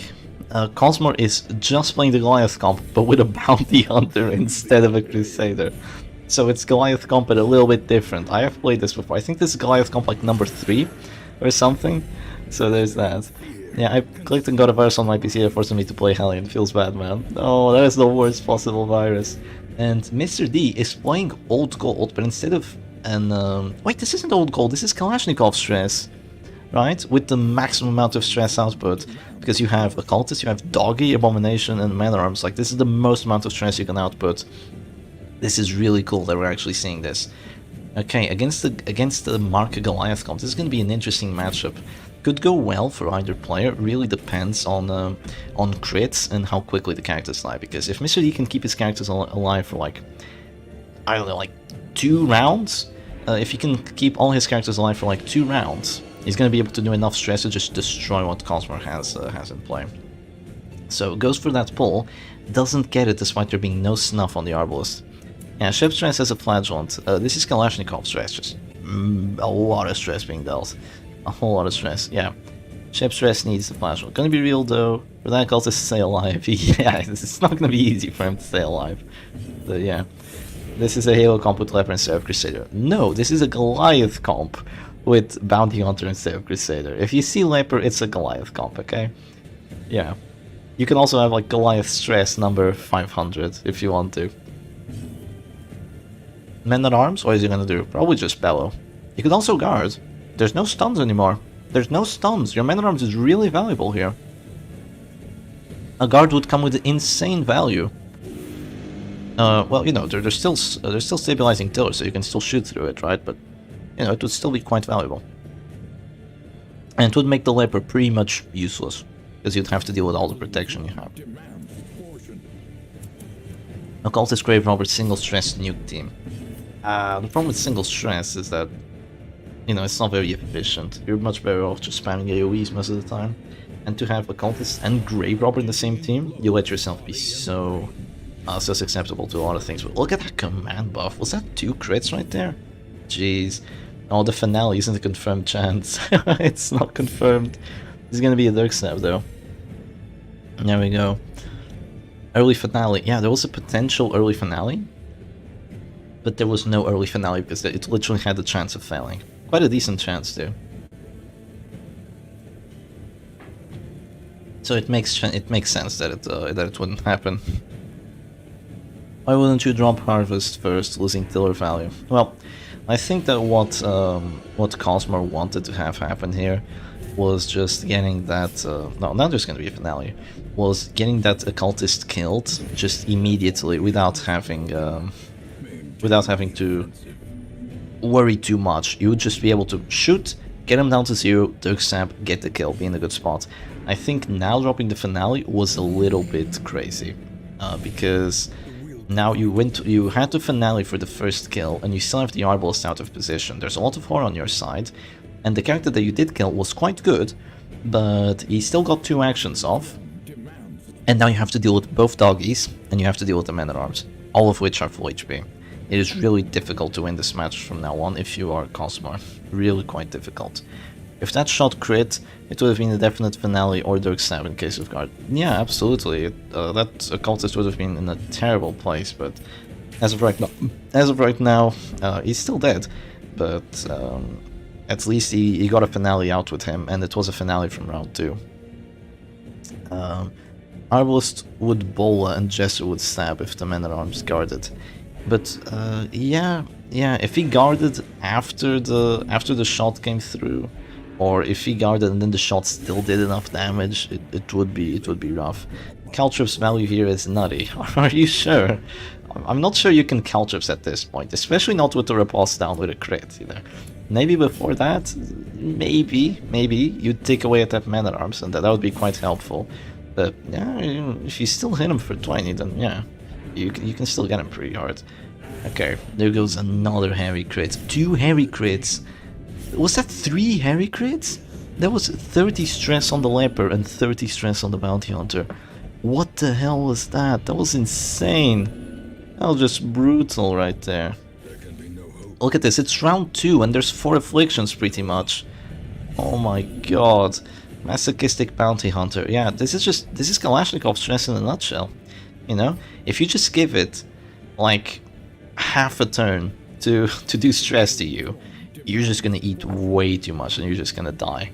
It is crazy. Very much before that, Commanders rolled it so that D will get massive crits. Yeah, so many crits like this. There's gonna be a move forward there, which, you know, it is helpful because now the Arbalist is in a position to shoot, but every turn you don't spend doing damage, Mr. D is gonna destroy your team. So here comes another Bellu. It's gonna reduce damage even further. And the Leper is gonna go Afflicted here from the Horror, I believe. The Abomination is gonna get the second round of Horror off. But not always one for Mr. D. Like, he's definitely at a huge advantage right now, but not always one, because this Man-at-Arms probably isn't gonna be too long for this world, but immediate pass from the Arbalist, I believe. Yeah, Houndmaster, last man standing victory for the... I don't think it will be a last man standing for the Houndmaster. I think it's gonna be over way before that. Not after he crits again. Like, he crit all 3 rounds with the Houndsary because of the command buff. It's completely over. Not after he crits again, and not after that. Oh, look at that, Fearful, which reduces his damage significantly, but he's still got a crit to bring the Man-at-Arms just down to enough HP that to finish him will be able to take him out. Isn't that wonderful? There's probably just going to be a Transform Slam on the Bounty Hunter, so there will be no finish him. And Caltrips... No way Caltrips does enough damage here with bow debuffs and protection that Dirk Stab is probably gonna get the kill anyway. So yeah, I wonder. Yeah, there's no world where Caltrips does enough damage. It could bleed the other characters, but I don't think Come Hither does enough damage either. At least I don't think so. Unless he's abusive and I don't know it, because he has 0 dodge. He could be abusive. Leper got Paranoid, not Fearful. Oh, someone just said Fearful, so I thought so. Yeah, that's just 0 damage. You know, but maybe Dirk Stab gets a kill. If Dirk Stab doesn't get the kill, you are so screwed. 0 damage Dirk Stab! 0 damage Dirk Stab. Did y'all see that? 0 damage goddamn Dirk Stab. Into Bellu. That's 1 kill. 2 kills? 2 kills. 3 kills, 4 kills, they're all gonna fall like dominoes, and you're not even gonna kill this Man-at-Arms. Look at this, just Kalashnikov stress is so powerful. When it works, oh, it is so great. The damage is additive, not multiplicative. Yeah, it is insane what the damage rolls just have happened here, because you're just doing 0 damage now, because so many valid debuffs. Does Ball do 0 damage? Does Ball do 0 damage? He's thinking about healing. No, it does do damage. It does do damage, but yeah. Yeah. Alright, there we go. Yeah, it's game over at this point. Shout out to Marbles for passing and not clearing debuffs. So true. Yeah, she passed instead of clearing the debuffs. That was so clutch, actually. And now, it's just gonna be a Hound's Harry. So, was that a death blow? Yeah, 25% death blow. So no more Arbalist, and yeah, at this point, no, it's completely over. Why did Cosmo bring the Heart Seeker on BH? Heartseeker, yeah, I don't know. There's no more stun synergy, so it's kind of useless at this point. Pretty weird trinket to bring, I will admit. Does give you more death blow chance though. Doesn't give you death blow chance unless, you know, it's less than if you have a finisher. It's a weird play for sure. There goes a transform rage. Does enough damage to the leper, and now the leper's completely screwed. Yeah, he can still heal and delay, but he's just gonna get raged again, and then he's gonna eat a heart attack. But that's not what's gonna happen here. He's just gonna get hit by the Harry, and then it's gonna be GG to that little leper. That was fast. Look at this, five rounds, all characters dead. Kalashnikov stress just speedrunning a W here, and that is gonna be 2-1 for Mr. D. So I'm gonna take a very short break here after this victory for Mr. D, and we're gonna see what gets banned just after that. So let me put on the music once again. Actually, you know what would be more fitting? Butcher's Boulevard. Butcher's Boulevard is way more fitting for this, especially for these two players. Like, this is epic. So yeah, let's just wait and see what they're up to, and I'll be right back. Take this moment to rest just for a bit, and we'll get back into potentially the final match of the winners finals.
Hello, hello, I have returned.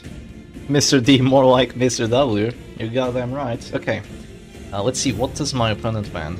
Let's ask them. I haven't heard that yet. I wonder what you're gonna ban. Ankh and Sanity's Bane are very strong there. Yeah, but Sanity's Bane was completely reworked. It's like, as long as you're not afflicted, you have these buffs. Like, that is pretty good.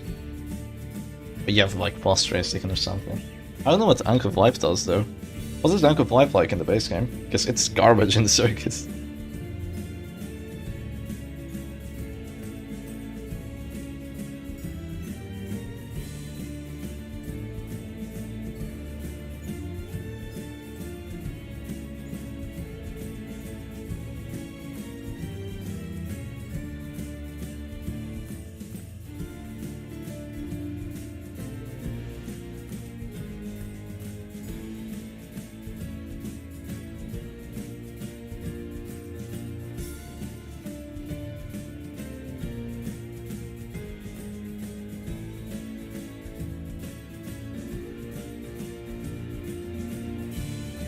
I wonder what Cosmore is gonna ban here. There might be a ban on like Abomination, and then you really have no frontliners. We don't know yet. Ankes 15 dodge at this store, 20% DVR. 20 dodge. Yeah, that is pretty insane actually, yeah. 30 dodge at this store, Jesus. Yeah, that would be brutal. You know, DBR is a myth, but dodge is also a myth, but you know, if you have enough myths together, then maybe they kind of become real. You just need to have a lot of them.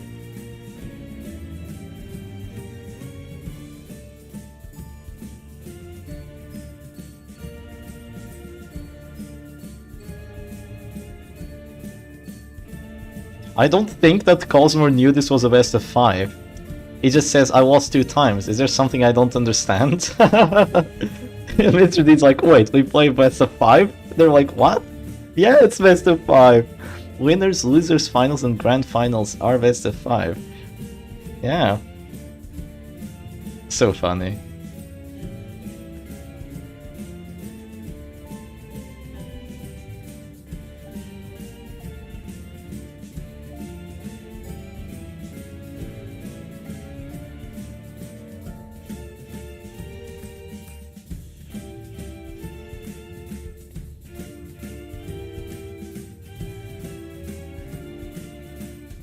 Mr. D says, let's make it best of 3, please. Oh, he's funny. Oh, that is funny.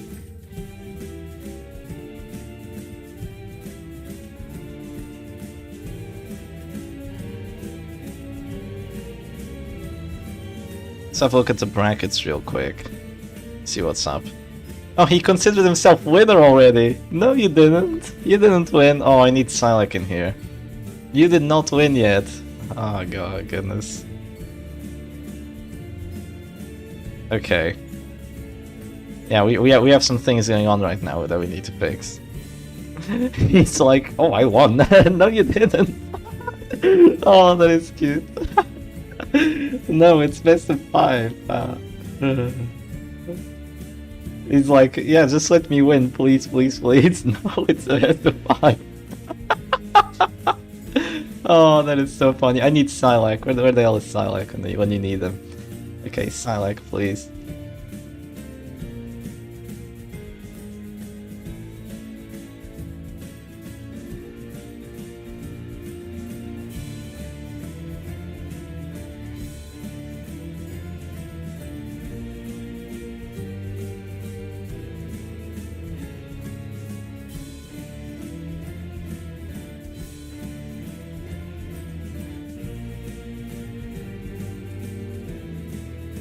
Mr. D just puts down a sad face.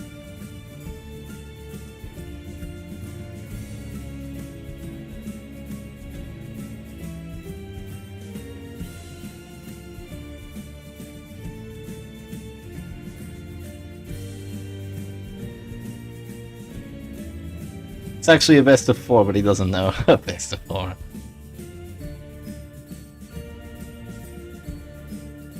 Oh, he has a really good counter for a mortal team. Oh, I see. Probably Shieldbreaker action.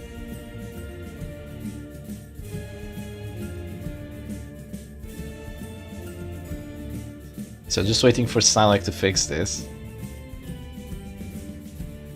And waiting for them to get back into it.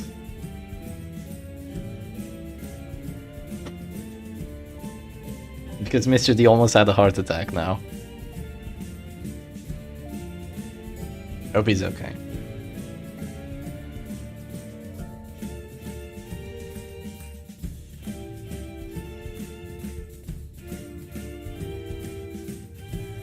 Okay, does anyone want to suggest any osts? Maybe we should listen to Sprawl. I think Sprawl is really good. I'm kind of a Sprawl fanboy, but I really like Sprawl. Let's listen to the Sprawl ost.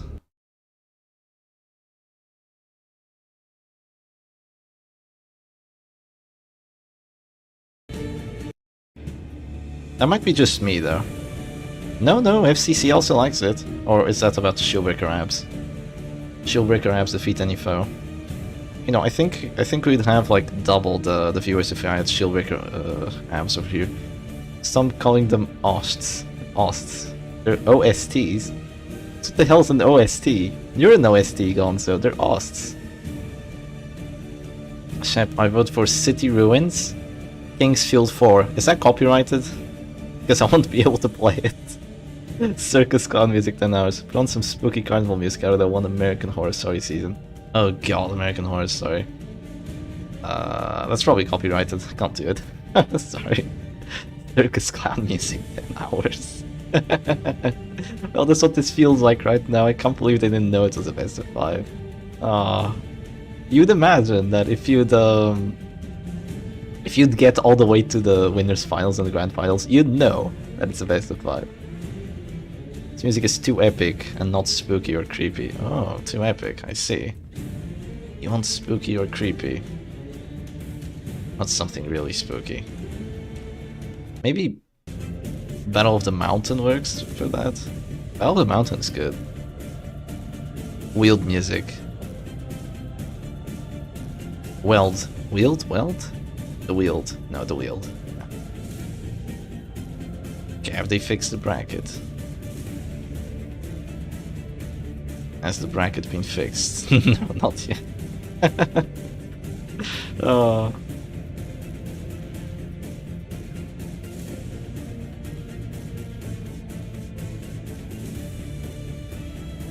Okay, I hope you know this is a best of 5, so I think Salak is changing the bracket, right?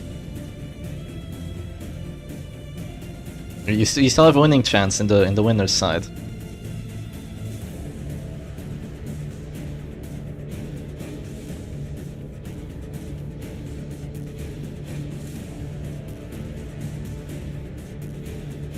Bloodthirsty from Resident Evil Village. Resident Evil Village has some good. Let's see, Bloodthirsty. Resident Evil. Surely this won't be copyrighted. Yeah. This is the OST from all the vampire girls. I really like that one. I definitely didn't simp for them though. Definitely. Surely. I don't know if this really fits the circus, to be honest.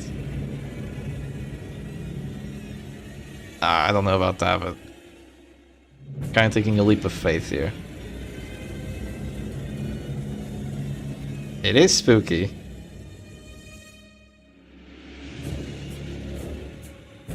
Nah, it's good, it's good, it's good. Yeah, it's good. I like it.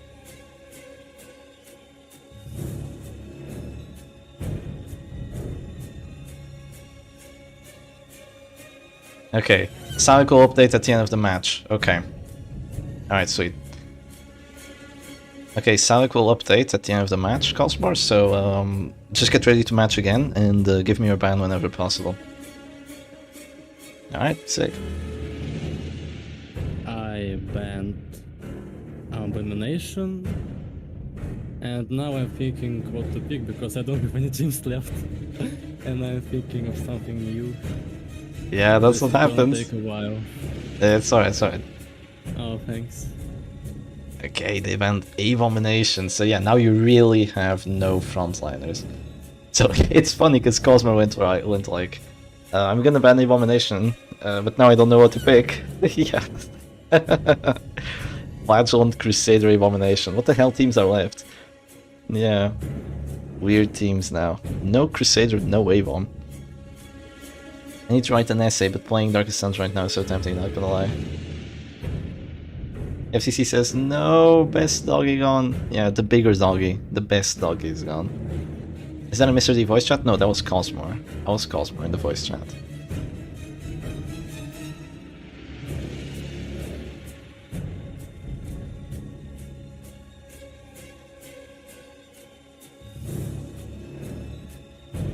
No more big doggy for anyone. What would I play, actually? Well, let's think. What would I play if there was no Flagellant, no Crusader, or no A-Bomb? Because I can't play Chef Stress, like, not even close. I can't play Hit Squad. I can't play WD. I would probably play Goliath, you know?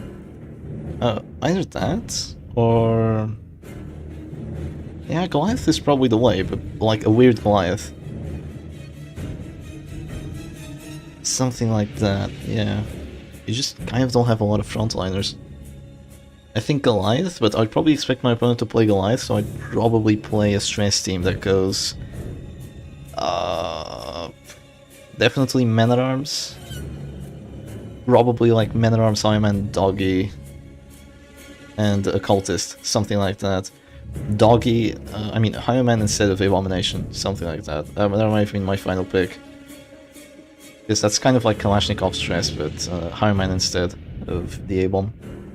Which is still really fast. Highman's amazing. And now you have Riposte too. London Residents. Man, I should have played London Residents. Goliath with PD for the Buff Leper. Yes. The DOT comp. The problem with DOT teams is that you kind of need Flagellant on them. Because without Flagellant, you get really limited in terms of what you can do. Yeah, having the Flagellant is really good.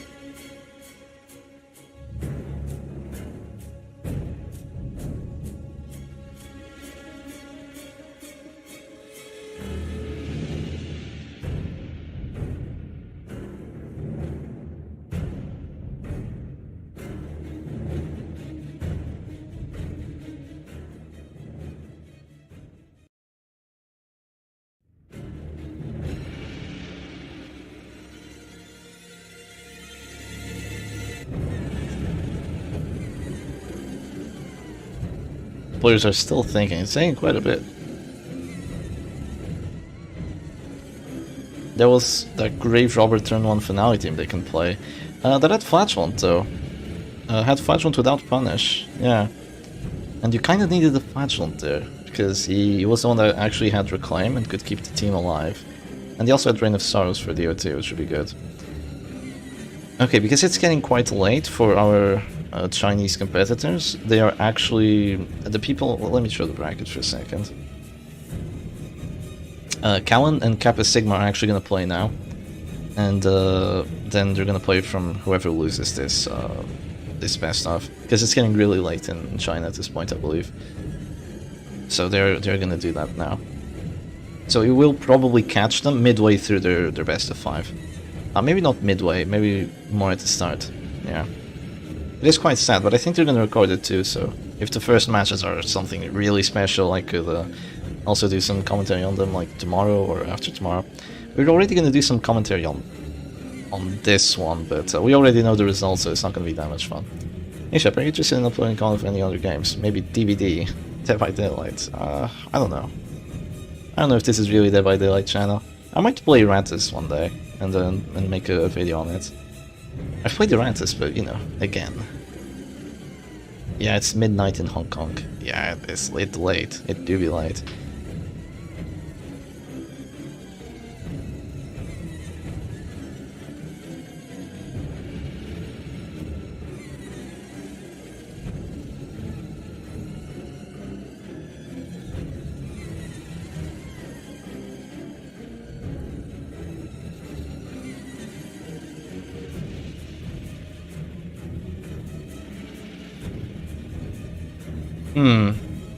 Dead by Daylight, nauseated face.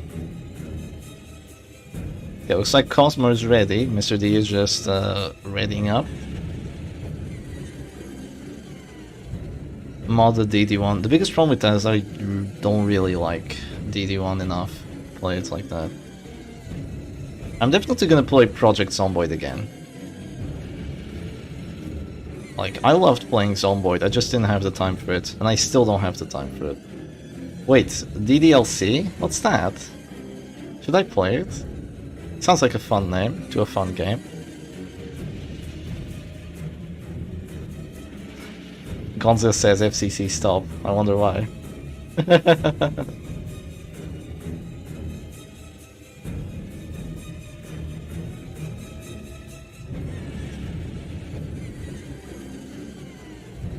Yeah, Cosmo is ready, Mr. D is just thinking of a team.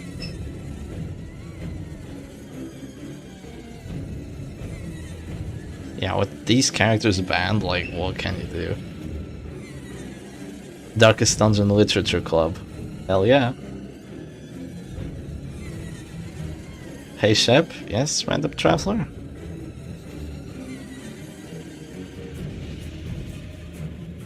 $3K hours in DD1. Oh, jeez. Yeah, I couldn't play 3K hours of base game, honestly. It looks like Kappa Pi Sigma and Callan have already started their match. So what's my opinion on the anime skin mod? I don't know. Now we're in. Oh, you're going again? You know, whatever you like, sure. Just sure you can enjoy it, but it's just weird, man. watching my favorite characters with those weird skins. Alright. Here we go. So it looks like, oh boy. Okay, that is a lot of dodge from Mr. D, but that is 2 accuracy buff characters from Cosmar. What is this counter pick? I use anime skin mods, don't judge. Yeah, I won't judge you, it's alright, it's alright. Yeah, this is really rough for Mr. D because he has a full dodge team, I believe. Like, I see Antiquarian, I see Shield Breaker, I see Man at Arms, that's a dodge team. And he's playing against a lot of accuracy, but he gets to go first.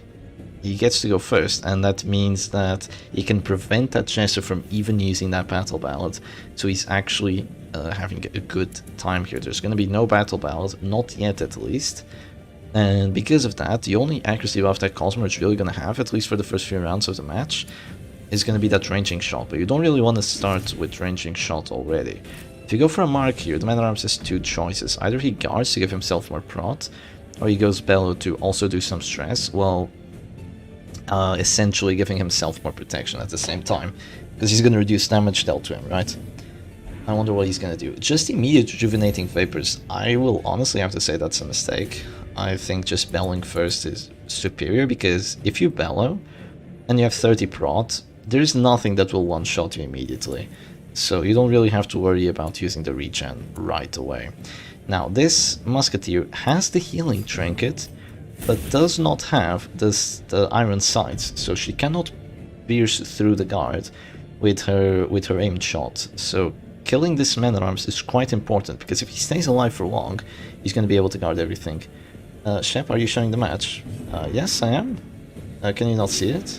Like, I can see it on the stream, because I have the stream open on my phone.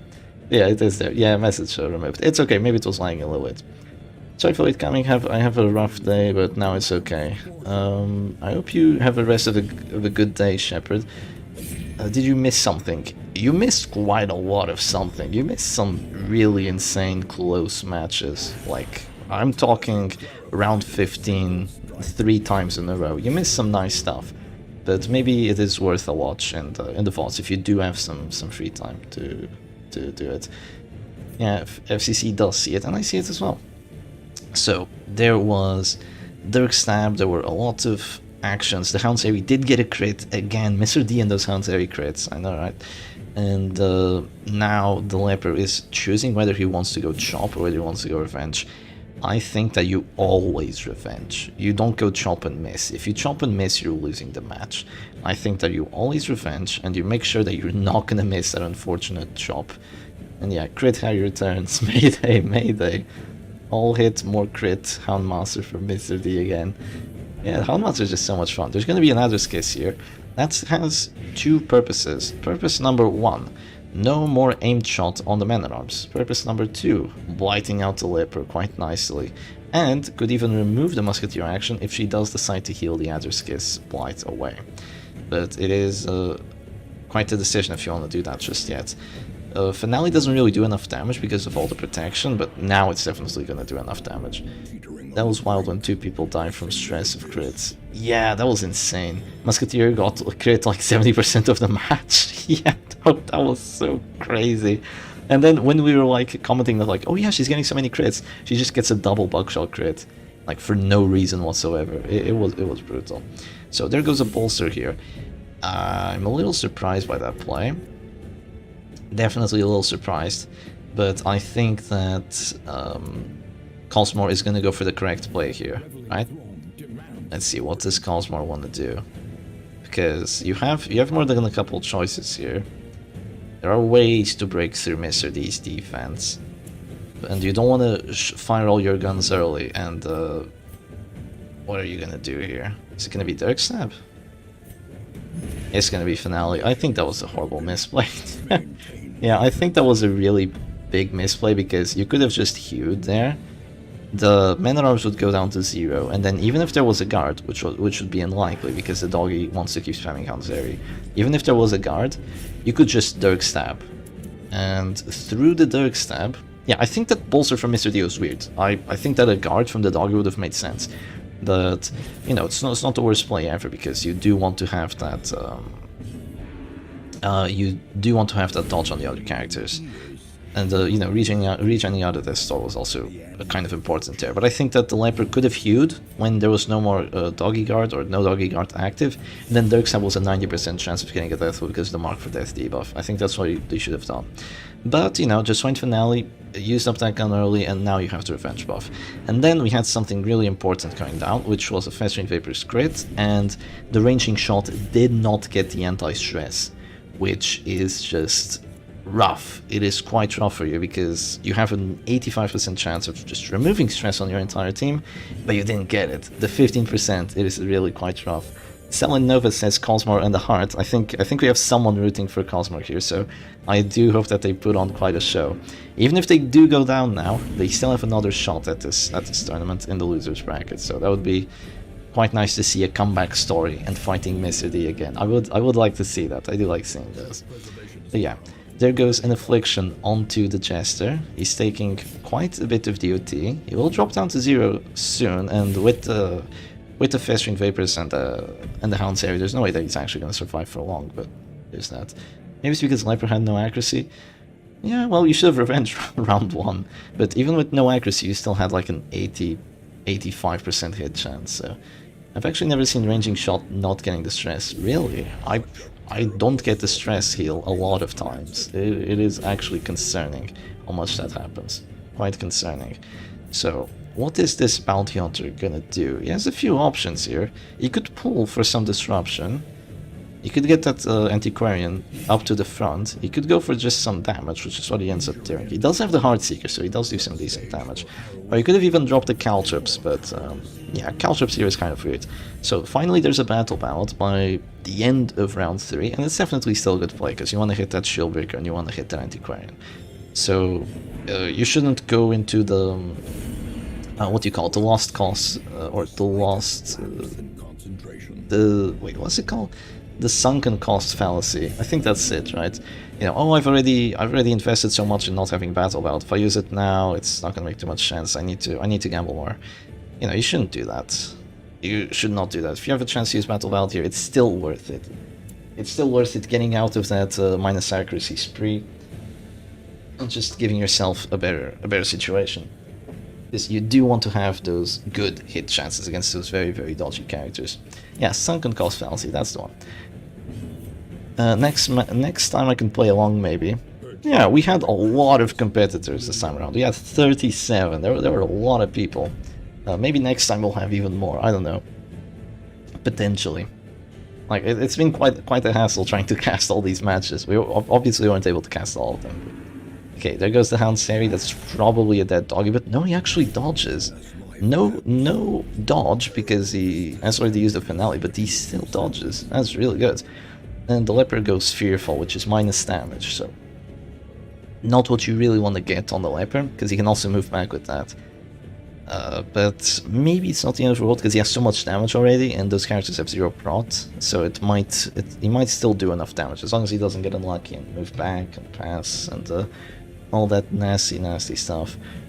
Now, the Bounty Hunter, he can get a kill here, but after he gets a kill, he's probably gonna die. Oh, we finally have Bianca. We finally have Bianca interference, let's go. At long last. Yeah, we have Bianca. Oh, she's angry. She's angry. She's like, no, don't kill the doggy, don't kill the doggy. No, Bounty Hunter, don't do it. Yeah. Is this gonna be a puncture on the Musketeer? Maybe just on the Bounty Hunter so he drops down to 0? I don't know. Oh, Bianca is so angry. Yeah, puncture on the bounty hunter, so he's dropping down to 0. Now the leper has a chance of moving back to position 3, which should be terrible. Would be quite terrible. So finish him is gonna come down here, right? Yeah, there it goes. No, not yet. Affliction on a musketeer, so that's all 4 afflictions by round 4. And there goes to finish him. Gets the death blow. Gets the hit, gets the kill. Not a confirmed kill chance because no finisher, but with the Heartseeker you still have a pretty good shot at getting it. There's gonna be a Dark Stab now onto the Shieldbreaker. Even though she has 60 dodge, when you have Battle Belt and finisher, you still have a decent, very decent hit chance. It's gonna be Festering Vapors now. Oh, listen to those dong, dong. So close to all characters just dying there. Potential 325% and GG, of course. But no, they stay alive for just a bit longer. Yeah, just a bit. We're not sure how long that's gonna last though. That Festering almost got all the death blows that it needed there. And now the Bounty Hunter is alive for a bit longer. Not very much longer, but a bit longer. Antiquarian triple death. Yeah, it would be cool to see a triple death blow, but not yet at least. This might be an exposed turn on the Bounty Hunter. Might be seeing that. I'm not entirely sure, because I would do a lot of stress to him. It would be nice. Might also be seeing a puncture on the what do you call it? On the Musketeer, but no, instead we're gonna see a Serpent Sway, which is safe. Now using Serpent Sway here is really safe because now you're gonna have 75 dodge and 2 Aegis blocks, which basically means you're kind of impossible to break through. You need like at the very least you need 2 actions to get rid of our 1 action, but you're probably gonna need a lot more than that because you're just gonna miss. And that's goodbye to the Jester. Extra stress on everyone, so amazing that actually happened. And your hit chances are garbo, absolute garbo, even with battle ballads. But of course, instead of getting the miss, you get a crit, which is gonna give you more accuracy for the next rounds. Oh, the justice in this role. I really like how it doesn't exist, you know. I like the Death Star sound effect, perfect for notification. Shame it's not downloadable. Oh, finish him, crit, come on. 26, that could have missed. That could have missed, and you get a crit for 26. Where is the justice in that? Okay, there goes the Festering Vapors. Gets a crit on the corpse. Oh, the Musketeer, she's staying alive. Jester probably dead to act out. Yeah, he's gone. It's not downloadable. The Death Star sound effect. It's probably downloadable. It's gotta be somewhere. Maybe you can just, I don't know, do something with it. Yeah, dodge just simply doesn't exist. It really doesn't. There is justice in this role. No, there isn't, Shepard. There isn't justice in this role. There is no justice. Snort, says the VH. Yeah. Okay, Shieldbreaker's thinking. Oh, Adderskiss, really? No, that is gonna drop him to 0, so that's minus accuracy for him. Yeah, that is actually an idea. I dislike spam teams, rooting for Cosmore. Well, the thing is, you don't really have too many choices of teams. Email Stewart for the MP3 file. Oh my god, gets the kill on the Musketeer. Okay, you know what? If my team won't do it, I'll take her out myself. She's not my love. Where did the Arbalist go? You replaced her. Now you'll take her place on the grave. And the Musketeer goes down, gets another crit on the Antiquarian. Stays alive, but now dies to a heart attack. What a Chad. His name was True Chad, and what a Chad he was. He goes for the Hue, misses both of them. Yeah, looks like dodge does exist. He was the last character alive, but yeah, that was brutal. That was so brutal. What a turn. What a twist. Right, he just act out, kills Musketeer, crits the Antiquarian, and then just dies to a heart attack. Jesus. Yeah, that punch broke her jaw. God damn. Now the Leper is gonna go for another Hue. Hits both of them this time around. Oh boy. But even like this, I don't think he can win. Yeah, he's gonna have to get so lucky. It's gonna be an expose now. That's gonna give a crit chance. And that is definitely gonna give some crit chance. Does it work is the question. Are we gonna see maybe a take cover even? I don't know what Mr. D wants to do here. The thing is, you still have another Serpent Sway. Yeah, take cover, but there's just Hue, so it's not great. Yeah, you just get the Festering Vapors there, and now you're definitely winning, because an Expose is probably just gonna be the W for you. And you can even just Festering Vapors if you stay alive. But there's actually just gonna be a Solemnity at this point, but I think an Expose is still gonna do enough stress. It should still do enough stress, especially if it crits. Oh, it didn't. It's not gonna do enough. 22. 22 stress. Can you believe it? It's gonna be Festering Vapors now. I mean, there's so much crits received on that Leopard that he's just gonna be eating crits every single round now. Because right now he has like plus 40% crits received. He can never resist the debuff. Okay, he's gonna go Hue. Doesn't get the death blow. Oh, it is so close though. It is so close. It's just that shield breaker. You know, this match would have really been different if the Leper hadn't, you know, if the Jester hadn't used his finale early.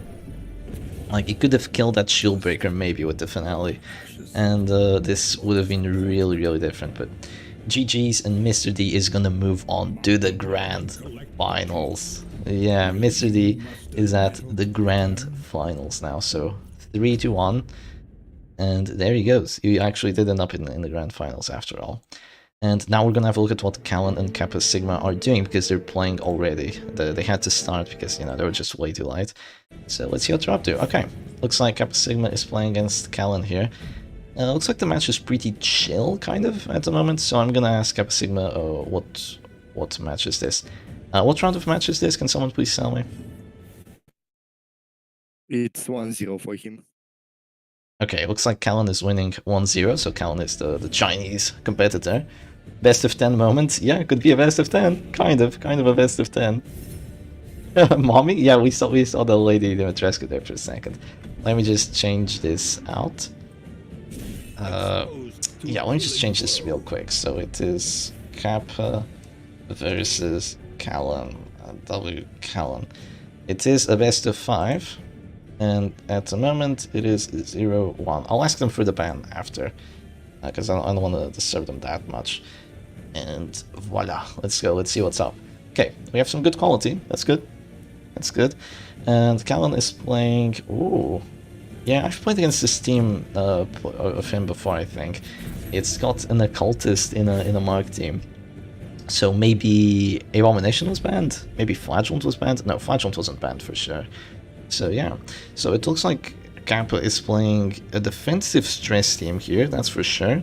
Rancid Cure Roll, Namigensen's Man at Arms. Yeah, Namigensen's Man at Arms is stunned. As it should be, I guess. Yeah, you just get in here, you see, oh yeah, the Man at Arms is Namigensen's, he'll resist some stuns. And the first way you see him is as him being stunned already. It's not fun. Okay, the Grave Robber gets marked, and Kappa just clicks the Man at Arms, so you can actually make use of that regen on her. Yeah, it is Stab Occultist. It is quite Stab Occultist. Stab Occultist isn't that bad actually. Like, it hurts, and it's always an action that you can use to deal more damage. And of course, he's a healer, and he's one of the best healers, so it's not that bad. And he's also a good death blow character. No Tiger Finger ban once again. Yeah, we really need to ban Tiger Finger. Like yesterday. That's what happens when you don't ban Tiger Finger. That's what happens. You get stunned. Tiger Finger. I still can't get over it. It's so funny. The Grave Robber does get a dodgy, which is really lucky. But now there's going to be a Demon's Pull, because it's probably a Demon's Pull out of frustration. Not really. It's a Demon's Pull to make sure that the Arbalest doesn't die to just a Panic Darts. Yeah. But there's that. Yeah, this is a really rough match for Kappa. Especially when you have a Grave Robber, because with the Grave Robber you're kind of supposed to have a bit more of a controlled match, and you're supposed to keep some of your characters alive until, at least, if the enemy team is afflicted and you still have your characters alive, then the Grave Robber can kind of just pick them off one by one with like 2 Panic Darts, but at this point it's kind of difficult. Chap, what do you say to a Brass Knuckles knife? Instead of plus 10% damage, it's minus 10% damage. Well, that does sound interesting, but then I'd like to maybe nerf the stun trinkets as well. If you want to have a better look at that, I would say just join the Discord server and ask a person by the name of Jane Moon for their document of changes to the Butcher Circus, because I think they changed stuns quite well. I think they actually did a good job at fixing stuns. Yeah. It's strange that Knuckles buffs damage. I don't think so. I think it makes sense that the Brass Knuckles buff damage. Oh, look at that! There's Eerie Eye on that occultist. Wow, what a cool play that is. Yeah, it's not every day that you see Eerie Eye occultist, but when it's there, it's just so annoying to deal with because you go Shadow Fade or take cover and you get pulled again. You're like, oh yes, now I'm okay. I get to just move back and then I'll go for my action. And then you're like, wait, what? I got pulled again. I still can't use my moves. Wait, what? What was that act out? Act out, collect bounty on the Flagellant and got the kill anyway. That was funny. Yeah, went act out, collect bounty instead of finish him, but still got the kill. I don't know what to say about that. That was just too funny. Yeah, and now that Arbalest is still alive, and yeah, the thing is, there was probably not an abomination because I don't see the Crusader and the cultist with any kind of stress on them. So I would say that I don't know what the last character was, but the character didn't survive for long because, well, they're not around. Not even their corpse are around. So all trace of them was essentially removed. There's going to be a pick to the face here, which does a lot of damage. But is it going to be enough to change the match? Because it doesn't do any stress. A Panic Dart there would have maybe even killed the Bounty Hunter because of the crit. It would have maybe even dealt enough stress if he dropped down to 0 from it. But a pick to the face is just really meh ability, especially on the stress team. On the damage team it's kind of okay. On the stress team it sucks. You kind of still need to bring it, because if you don't, then you're the last character alive, you can't do anything. But 23 pick to the face. Yeah, it's big, but it's from the Shadow Fade, that's why. And even though it's 23, it doesn't change too much. Okay, there's a move back from that Bounty Hunter. That's not bad at all, actually. And now there's just going to be a mark for death on the MAA. I'm guessing that the Arbalest decided to heal herself, or something. Maybe the Arbalest... No, the Arbalest healed the Bounty Hunter, the Occultist healed the Arbalest, that's what happened. Yeah, and some more stress being dealt, and now there's probably going to be a sniper shot, I believe. Maybe even a stun from the Crusader. Lots of different things can happen. The stun could also whiff. That is definitely a possibility that the stun does whiff now. But no, it lands. The goddamn Tiger Finger. Way too strong for Trinket. It's gonna be an affliction now. Paranoid is really good. That is exactly what you want on this Grave Robber. I don't usually like Paranoid, but in this situation, there's nothing else you'd want more. Fearful is just gonna give you too many passes. Paranoid is still gonna give you dodge, and it's gonna give you maybe not a win chance, but it's gonna give you a fighting chance. So there's gonna be a weirder construction on that Bounty Hunter. I'd say definitely don't surrender here, because there's 2 afflictions at the back, and they're both at like 150 stress. So if you manage to just stay alive with the Grave Robber for like 2 turns, if you get 2 actions with her, you can basically guarantee 2 kills. And after that you just have to deal with the Crusader and then the Cultist, which is easier said than done. But if you still had a healthy Man-at-Arms, you can kind of make it happen, but that Man-at-Arms don't look too healthy. Yeah, you don't look too healthy no more. You can't collect bounty into rank 3. He can collect bounty from rank 3, but he can't into rank 3. Yeah. I kind of wish he could. I think that would be good. Yeah, I think that would be okay. I don't think it would be overpowered at all if he was able to collect bounty into rank 3. Oh, act out from the Grave Robber hits that Man-at-Arms there. Oh god. Is she gonna go Toxin Trickery? That would give you 64 dodge, which would be great. Or you can also do that. You know what happens after you do this, right? Like, we've seen it before, it's gonna happen again. Oh, please don't do it. Okay, it's gonna be the finish him now. Does it get a crit? No, it doesn't get a crit. It's actually good for you. Now, what's gonna happen is... Oh, it is so nasty. There's no more Panic Darts. No, don't do it. No, it's so nasty. Oh, yeah. There goes the slip and slide. And she's now in position 1 with no more Panic Darts available, which means she's definitely not going to win this match. So this is going to be, so far, 2-0 for Kappa Sigma, and I'll have to hear what the bans actually were. Yeah, so this is going to have to be a reverse sweep from Kappa Sigma if he still wants to stay in the tournament. So there's that, because we are in the loser's bracket. You know, it can be done. It can be done. A reverse sweep is definitely possible. That's how I won the previous tournament. It was with a reverse sweep. But it is, oh man, it is stressful. It is so stressful and difficult to pull off. You need some RNG on your side. Our corpse is still cleared on a miss. Their sport. I don't know. You don't really see Demon's Pool missing. Probably. Probably. Okay. Please let me know what both your bans were. And there's still this is a best of 5, if you didn't know. So I banned Jester first game and now Bounty Hunter. Alright. Okay, so Jester was banned in the first game. Yeah, that makes sense for the dodge grave robber. So Jester was banned. And now Bounty Hunter.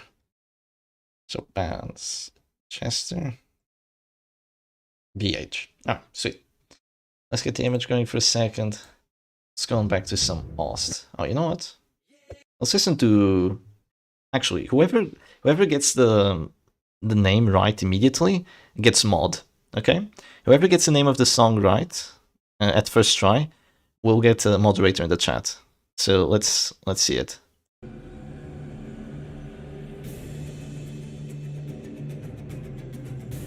It should be pretty easy.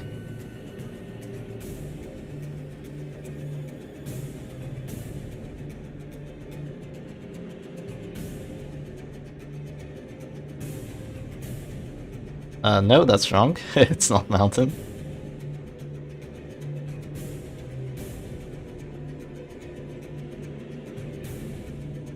Oh, Stone actually got it. Wow, can you believe it?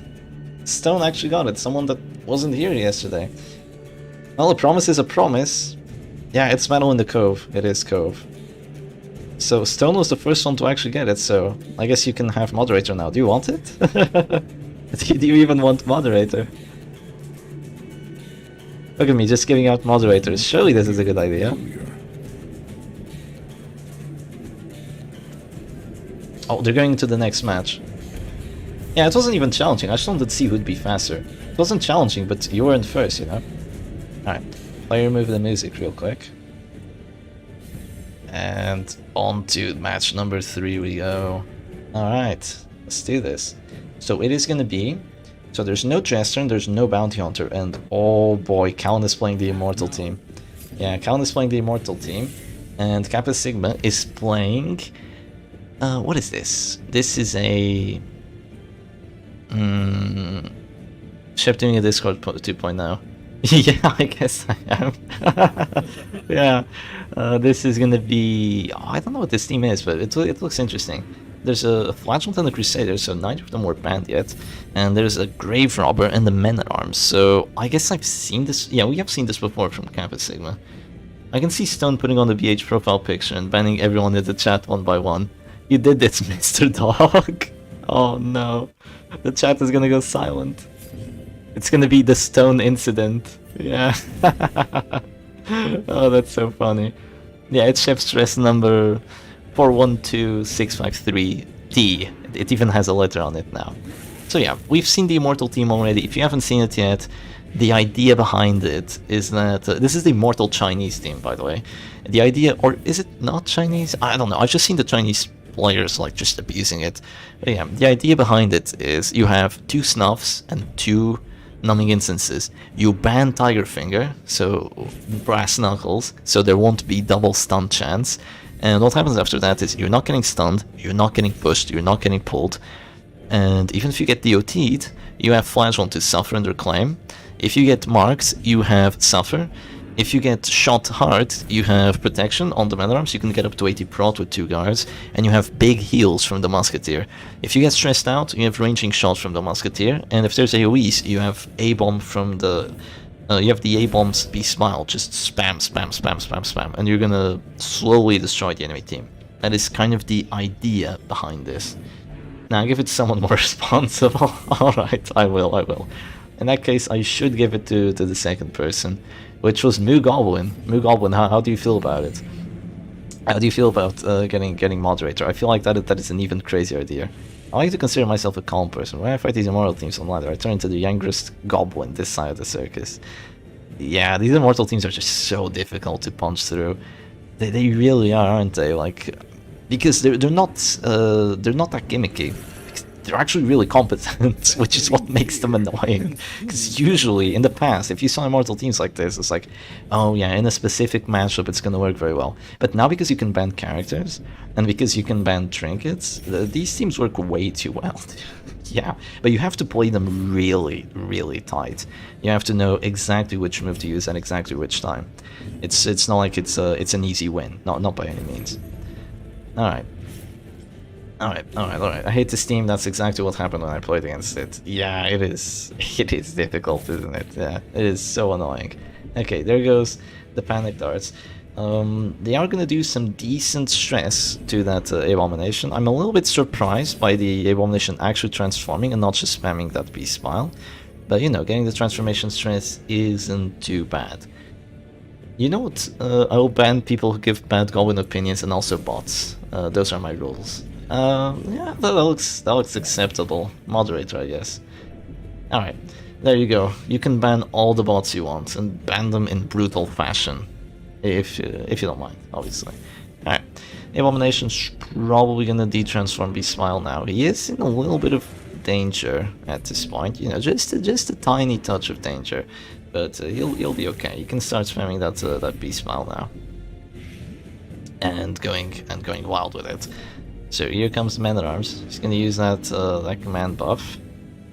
I'm not sure if the accuracy is really that good here, but Bellow is kind of not doing anything either. It is reducing damage, so the riposte doesn't hurt. No one drop bad Goblin takes. Oh no.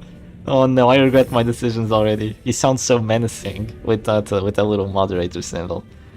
Yeah. Just remember that I once had the power to erase you all. Yeah, watch it. Stone once had the power to erase us all, but he let it down because he was too good in his art. New Goblin is very handsome or beautiful. I don't think simping is gonna work. I still think you're gonna get banned if you drop a bad Goblin take. Okay, so here come the heals on the Abomination. This is just this is just gonna be Immortal Team 101. The Abomination is just gonna get healed. Whatever character you pressure, character gets healed, character gets saved from the other one. So this is a team that really needs to be dynamic for it to work. It's not like every character is doing its own thing, like, yes, let me spam stress. It's not gonna work like that. Yeah. I'm gonna change my name to Shepherd Hobgoblin real quick. Hobgoblin. That's a funny one. Alright, kind of an early redeem from Callan. I don't know, I'm not sure if I agree with the way Callan is playing this team. At least I don't think that the real veterans of the Immortal team would agree with it. But Callan has made it further than they have, so maybe he knows what's up. Maybe he knows what's up better than the people that I actually saw playing this before Callan did. So there's that. Wow, was that 3 Bellow debuff resists? Wow, all of them 10%. Can you imagine failing 3 90%? What is the chance of that? That is brutal. Like, it's not going to change too much, but still. Goblin went from clueless to clue communist real quick. Agree with me or you will be purged, comrade. Alright. Grave Robber, Panic Darts, dodges the riposte. That is really nice that the riposte is dodged. But the stress output is just so laughable. And now there's a ranging shot and it's gonna clear it. If that point adds up too big, the Musketeer is gonna clear it too. Oh jeez, this team is just so annoying. So annoying to break through. Like, how do you do it? Mr. D says he has a way. Mr. D says he has a way to actually beat it. I don't know. About the same chance as Fearful passing 3 times in a row, which is possibly the worst feeling in existence. I've seen Selfish pass 5 times. And I think that one's even crazier. Yeah, it feels really bad. And it was on my opponent's side too. I was so freaking lucky. It was a Haru, man. I mean, you probably saw it the other way around, Shep. Instead of 10% resist, 12% crit 3 times with Anticrine or Doggy. Yeah, actually, now that you mention it. Yeah. This game is kind of crazy, isn't it? Gonzo says this is kinda already over. I don't know. Maybe Callan slips up with the Flagellant and lets himself go down. The biggest problem here is that I think this is the second time Kappa Sigma is playing himself by not bringing any disruption. Remember when he thought she was sub-Hellion tier? Musketeer sub-Hellion tier. Yeah, she really isn't. She really isn't. I mean, I never thought that she was sub-Hellion tier. I just thought she was like a worse Arbalist. But like considerably worse. Like Arbalist is S tier, Musketeer is at like the bottom of A tier. You know, she's almost as good as an Arbalist in damage teams. But she has a real specific use with her ranging shot. It's not just flare but worse. It's far from it. If you look at it, if you try to compare it with Cry Havoc, like Cry Havoc heals stress, ranging shot heals stress, but it heals everyone, instead of it being a chance like each and every single character has like this chance of success. Ranging shot is all or nothing.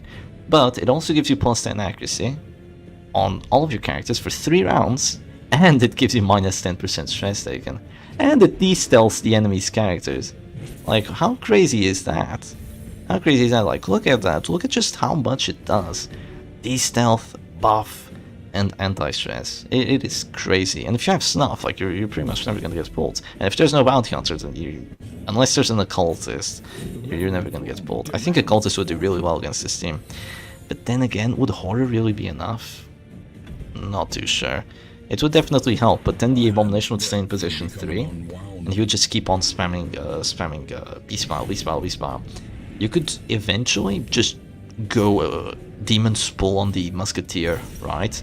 But eventually the Man-at-Arms would guard her, and then you'd be in the rough spot, which is why you really need Shieldbreaker. Because the team that Callan has, like, it's very defensive, it definitely has a lot of defensive tools, but eventually it's gonna have to slow down a bit, and it's gonna have to protect their characters by shifting focus away to other characters. And it's at this point you need to prevent that from happening. That's why they banned Tiger Finger. They don't want double stuns, because then you won't be able to protect your other characters. Right? But if you have either double stun or if you have a shield breaker, then there's no way they will be able to break through that quite as well.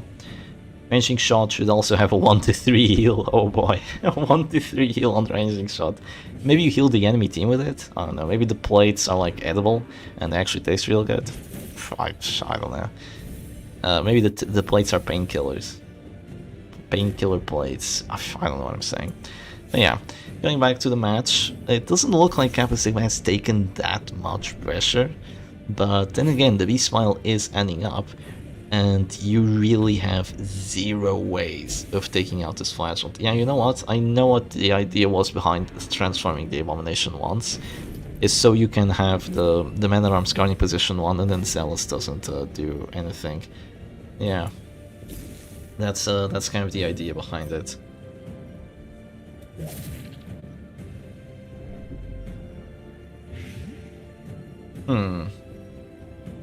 Okay, more panic darts being dealt after that suffer. It just doesn't do any stress. Kappa Sigma's like, oh, come on. Oh, I'm slowly dying. I'm slowly dying and I hate it. If I drop Zealous now, I don't accomplish anything. You know what? You see that Glorious Standard right there? It would have been really good. It would have been really good to actually have Glorious Standard with Inspiring Cry, because I think like one of the original Immortal teams, like I have this team in I think the first video of my channel from like over 2 years ago. It is really, really crazy. And what I have there is an Immortal team that has a Man-at-Arms in position 1, a Flagellant in position 2, and then an Antiquarian and a Doggy. What happens is, the Man-at-Arms is spamming Bellow, just Bellow. And then the Doggy is a stress healer. He heals like 30 stress a pop, because he has a Brass Bugle and he has the Chew Toy. He has lots of anti-stress. The Antiquarian has the Rejuvenating Vapors, and the Flagellant also has his healing. So you eventually end up having a lot of healing, you end up having a lot of anti-stress, and you can completely prevent stress, like that's for sure, especially with Content of Absolution. And you can fight damage teams like relatively okay. The biggest weakness with the team is Disruption, like Disruption just sucks. But the good thing about that team is that it would be able to counter the B-Smile. B-Smile wouldn't actually hurt you quite as much, because you can counter it, and you would eventually make the Flagellant of Callan's team maybe run out of heals. I think that old unkillable comp would actually beat the Immortal team. That's one of the ways I see it. Would Last Stand win against the Immortal? Last Stand... maybe? maybe, I mean, you also don't have infinite sustain. Tried it yesterday and it failed. I mean, the thing with Grape Shot is that then the Flagellant's gonna keep himself out of this store, right? Last stand is kind of slow, but you do have Grape Shot to just kind of destroy everything, but there's a lot of anti-stress. Way too much anti-stress. The Grape Shot's gonna do no anti-stress, and there's also Bellow debuffs and all that. And there's Beast Smile every time you get hit by it. So I'm not quite sure if that would actually do the job. I think you'd really need an unkillable comp like the one of old. That, or you just bring WD with 2 stun trinkets and the Abomination to slam, and the team just crumbles apart. Yeah, that's really what you need. It's just when Tiger Fingers banned that WD is garbage against this, because you won't have a way of really breaking through that Man-at-Arms too well after the Abomination transforms both his times. And at that point, if you haven't gotten a kill, it's over. Yeah, I think WD is probably the best conventional way of facing on a team like this, I will say.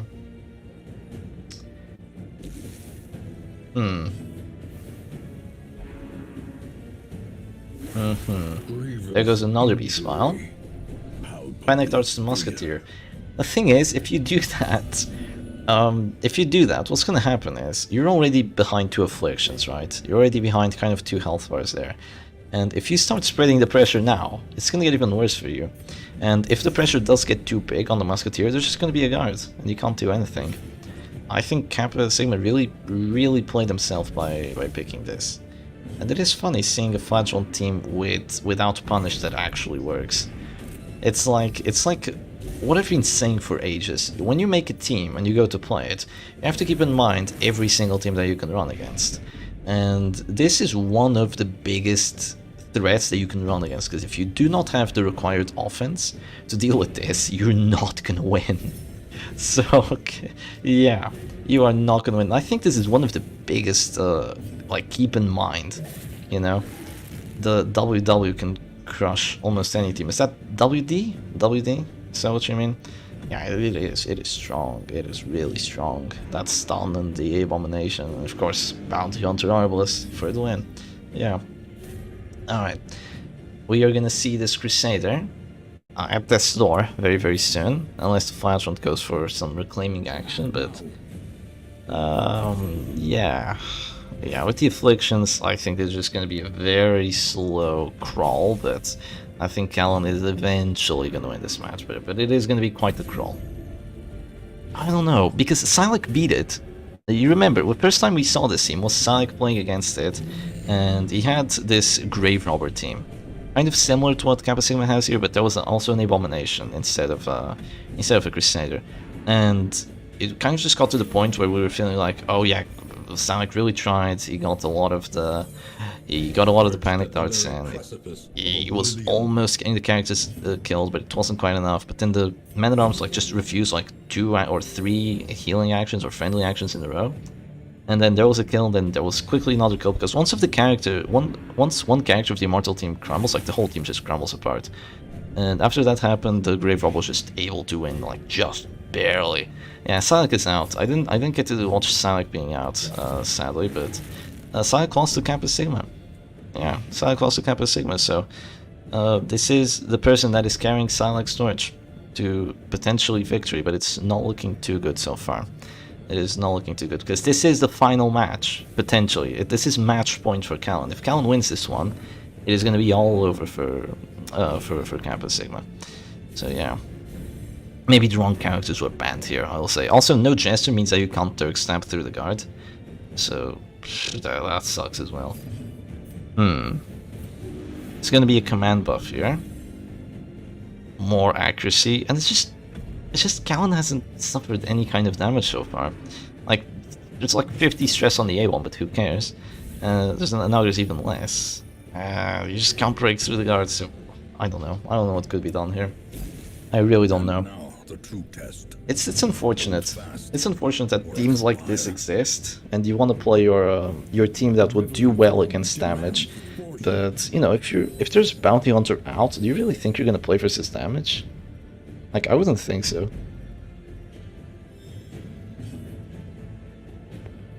Because almost every damage team has Bounty Hunter. Apart from like Goliath comp, which is a one-off. At least it's kind of how it goes. Bounty Hunters are just so freaking good. And if there's no Bounty Hunter, then there's gonna be Jester. And there isn't even a Jester here. So I don't know. I feel like I would have prepared for anti-stress if I was Kappa Sigma. I feel like if I were playing with Bounty Hunter and Jester banned, I would have immediately picked Shep Stress. I think Shep Stress would have a good matchup against this because I don't see all these defenses holding up against Reign of Sorrows with Crimson Hook and Hanseri. I just don't see it holding up. And if they did hold up for quite a bit, I would eventually just have Transform Slam and I would probably be able to win like that. But I'm not entirely sure. I haven't played the matchup yet, so maybe I'd win, maybe I wouldn't win. That Musketeer would definitely be annoying, but if I got enough hits in with the Reign of Sorrows and that, it would be okay. And I could also spam B-Spile into their B-Spile if I wanted to, at least before I slammed. It would also matter a lot who went first, because that would decide who would have to eat Bile after you spam Bile first. So there is that. I mean, both BH plus Jester. Yeah, there's no damage finisher, there really isn't. Without Jester or BH, you just don't really know what to do if you're playing a damage team. That's kind of why I'd pick Chef Stress, because it has a really good matchup against Stress. Did Mr. D leave? No, I don't think so. He's gonna play after this, right? Well, no, Cosmore is gonna play to whoever wins from here. Yeah. I don't think Mr. D has left. No, of course not. Wants to win the prize, right? Exposed to a killing blow. It's not too late yet. We're only how many hours in? We're only like 5 hours in yet. Oh, we're already 5 hours in. Oh my god, how is it possible? They just flew by. Almost 5 hours in, not quite. Yeah. We still have a few matches to cover. Jeez, these Immortal teams take so long. Hellion finisher. Oh, it's so garbage. She just has nothing going for her. It's so bad. You could play Grave Robber finisher. You could unironically play Grave Robber finisher. If you're having trouble with guards, you just Shadow Fade with Cloak and Dagger, and then yeet with the lunge, and you just kill something with that. That would be really good. Okay, that's a nice stress heal though, and the crit heal there. So is he still in the tourney? I wanted to say like no point launching anymore. Of course he's still in the tourney. He won the winners finals. He's in the grand finals, Annie. From the winners side, he's primed to win the tournament. He just has to win one best of 5 out of 2. Mr. D is going wild. Yeah, he won against Cosmore. The grand finals have a reset best of 5 for the losers bracket fighter. Reset best of 5 for the losers bracket fighter. I'm not sure what you mean by that, but the losers, the loser from that goes up to the grand finals has to win 2 best of 5s. So there's that. And it doesn't matter if the winner like wins 2 matches of the first best of 5. Those matches don't stay, obviously. Like that would be broken. You'd have to win 6 times, and your opponent would only have to win 3 times. And that would be insane. Oh, you had dinner, so you missed it. Oh, you missed the Mr. D fights. How could you? Al, you're gonna potentially watch the grand finals. That's gonna be the best part. So there goes a guard onto the flagellant, and it's gonna be guard into Bellow. Well, who could have guessed? Like 4 stress, 7. Let's just Kappa, please just surrender. I can't see this anymore. You just can't win. He really doesn't want to surrender because. If you're at if you're backed up into a wall, there's nothing to back up away from, you know. Yeah, that's the pass right there. The afflictions are coming in. There's just I don't think there's anything you can do here. There's gonna be more bellows, more stress, and yeah, I'm usually very optimistic. I kind of try to figure out a way that people can still win matches, and there's always, almost always like a little glimmer of hope. But in this match, I don't know. Even if I try staying optimistic, the Immortal team is just built to deal with things like this. It just eats rot stress teams like their breakfast. Okay, there goes. Oh, actually, that costs stress because ranging shot actually hits the enemy characters, kind of. So it costs stress on them. Yeah, that is interesting. All right, someone's telling me to check the Discord. Well, I can't really check the Discord while I'm streaming, can I? It's not too easy, I will say. but I will try. Road to round 20. You're definitely on the road to round 20. Okay, 2 heart attacks are finally coming down. That should be close to the end. Wait, is this the 4th time Kappa runs this comp? Yeah, it's like the 4th time. Almost the 4th time here, I think. Maybe even more. Like, he's played this team a lot. He played this team like 3 times the last time around, and he finally surrenders. Kind of saving our time here. You know, it's definitely not because he played poorly. There was nothing he could do here. He just picked the wrong team at the wrong time, and just nothing that could be done. Yeah, so GG's. He got really far. He played quite well. Just the last match was kind of impossible. And yeah, let's have a look at brackets real quick. So he is gonna go down here, and Callan is gonna move forward. So let's have a look at Callan's journey because we haven't really seen it yet. So Callan started in round 2, beat Sleepy the Snowboy, beat Dr. Ozd, which we haven't seen before, lost to Tetris, which has gone down, and then Callan went here, beat Peculiar Tag, Lieutenant Lapio, which beat the Chinese person that beat me, and then beat the other Chinese person that beat me, and now beat Kappa Sigma, and now they're going to fight against Cosmar. So we're going to have Callan versus Cosmar, and then whoever wins this is going to go up and fight Mr. D.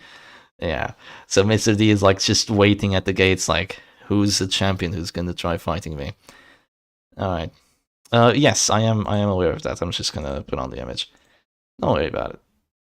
Alright, sick. So we just gotta wait for gotta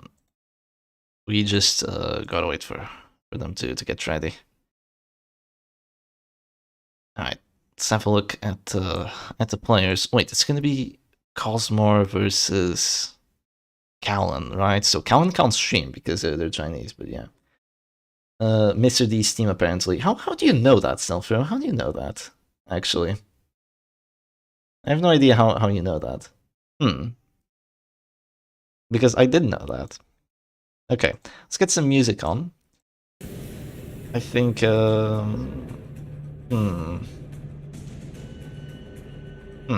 here likes the tangle? I personally like the tangle, I don't like that. Let's listen to the tangle for a bit. Callan probably wants to take, you know, a short break as well. Bit of a short break, because, you know, he just came from a best of 5. These things are tiring. Yeah. These best of 5s are very tiring, so I'm just gonna have a look-see here. All right, you can add Callan whenever possible, and you can get started whenever you're both ready and whenever he has a little rest.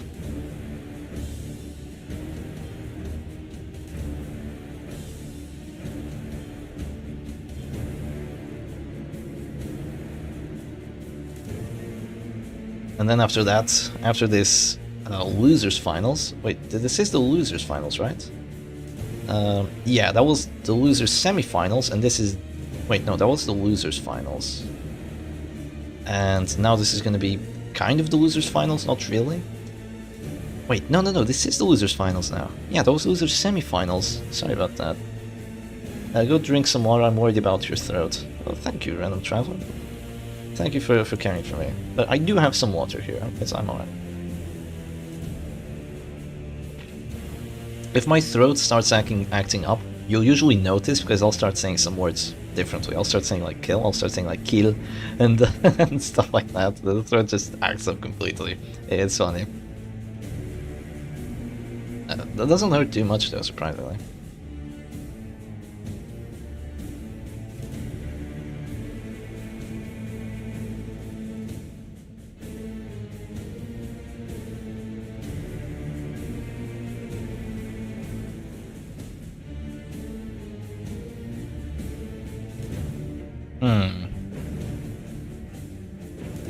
I'm gonna take a short little break while these two get ready. Let me just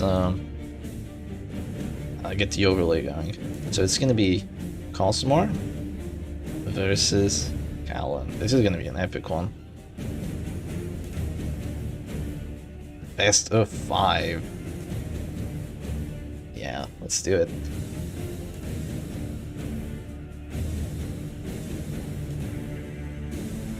Yeah, I really like the tango music though, it just feels heavy, you know?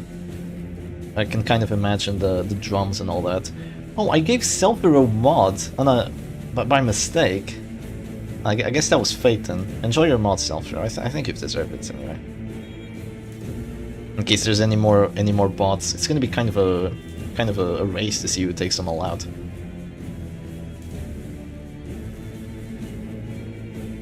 So yeah, I'm gonna take just a short little break and I'll be right back. Yeah, Sprawl is really good too, I like it.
Alright, I have returned. Let's see, what are the players up to? Think they're still getting ready, huh? Alright, Cosmo, you're getting ready with Callan, right? Everything's good?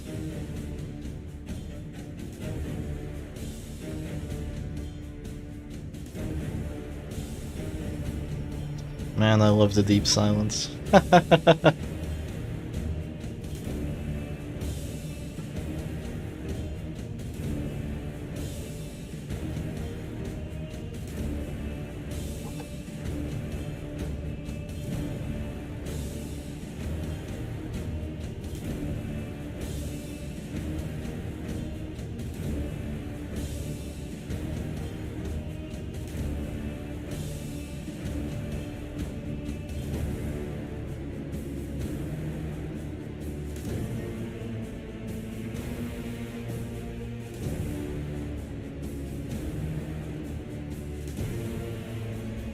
Chip, did you check your DMs?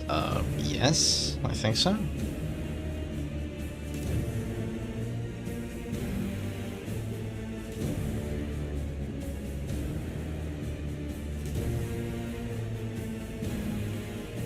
And also,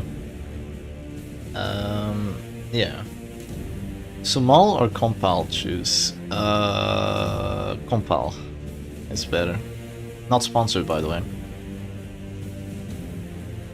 No, I don't usually drink that. I prefer like real orange juice.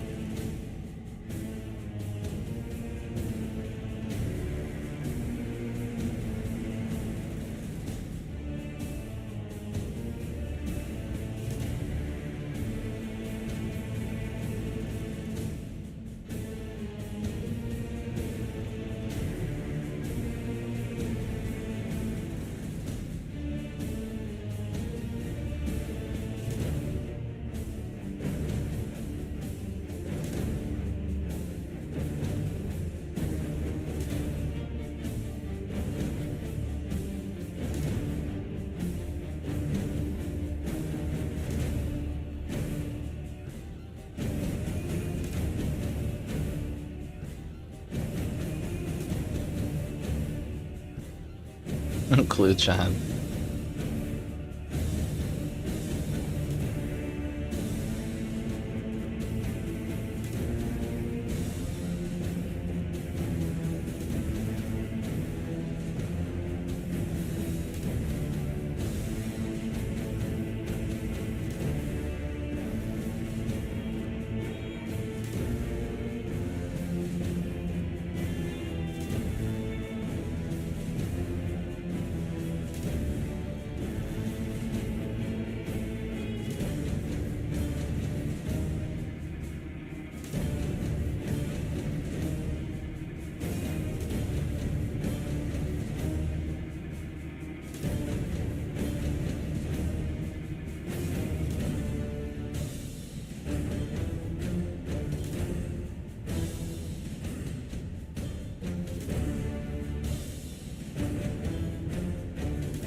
Fab, tell us about food and stuff in Portugal. Everything in the US is 90% high fructose corn syrup. Well, you have really good food. I'll say I'm not the best in translating foods, but I'm gonna write down some names and you can search them up yourself. You can copy and search them up yourself. See if they look good or not. Portuguese food is overall like really healthy.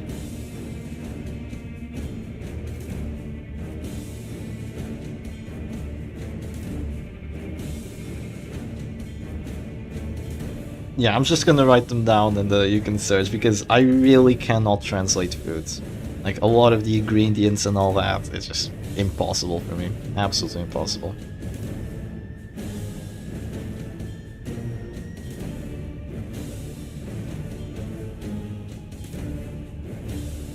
Yeah, I have talked about the cod before. That's because it's my favorite food. We have a lot of healthy foods.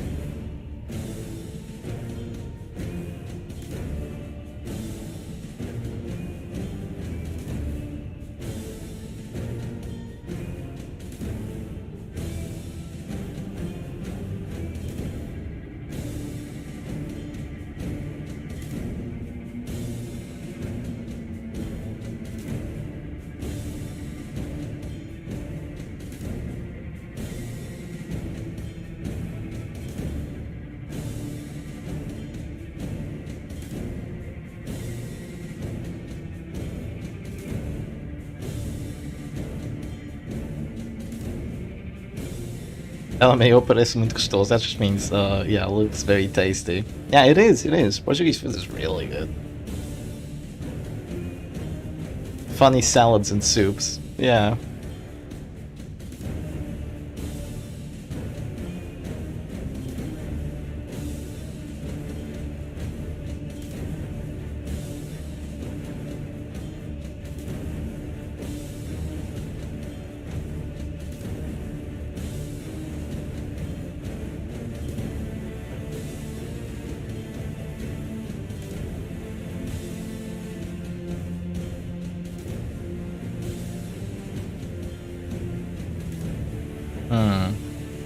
We have a little bit of a problem, but... Oh, no, I think we're good. We're going to have yeah, the tournament is going to go on. We have a little bit of a problem because it is really late in China. It's past 1 AM, I believe. So it was dubious whether we were actually going to finish the tournament today. But it looks like our Chinese competitor, Callan, is going to stay alive. Eu gosto de galão. That's nice. But you have to put the till on it. I tried these, but the ingredients probably cost like $1 more billion here. Yeah, bacalhau com natas. It has cod, right? It has cod. Cod is expensive. Depending on where you live, too. Because I guess, like, if you live, let me think of like in Montana. If you live in Montana, I don't think there's cod even available, probably.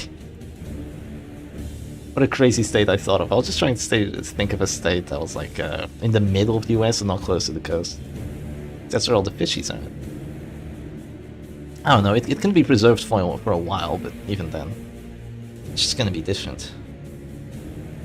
We have a lot of seafood and seafood culture, because most of Portugal is like literally at sea. My keyboard is English, no accents. Oh really?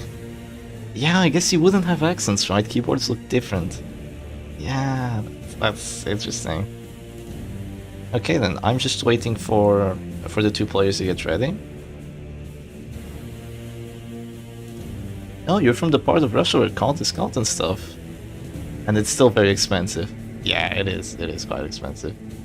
But you know, it's worth it every now and then. You know, especially if it's your favorite food.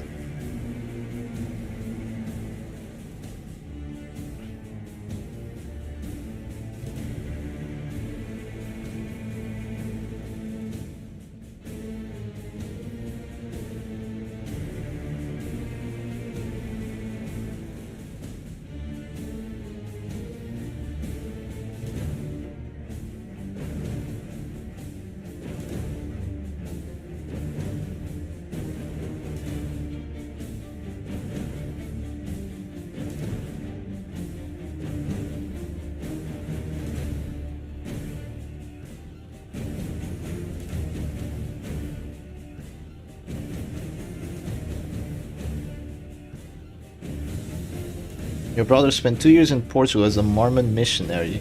Big help for being Mormon, but at least he liked the food and everything else. Yeah, religion in Portugal is just Catholic, and that's pretty much it. We really don't have Protestants and other Christian religions around here. You know, of course other religions are accepted, but you're not gonna find like different churches in most of the cities. You're gonna find multiple churches, but not multiple religion churches.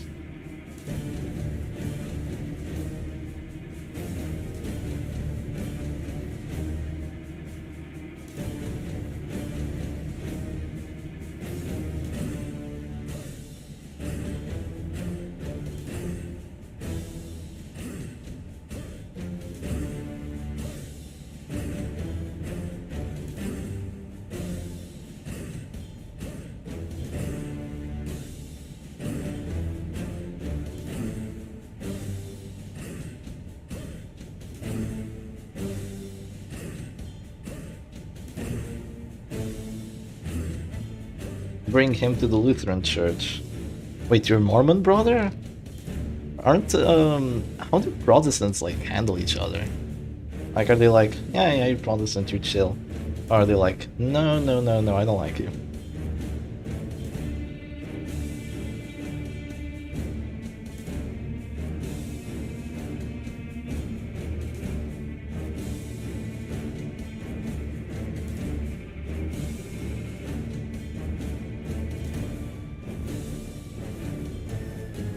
Yeah, Lisbon is the go-to place in Portugal.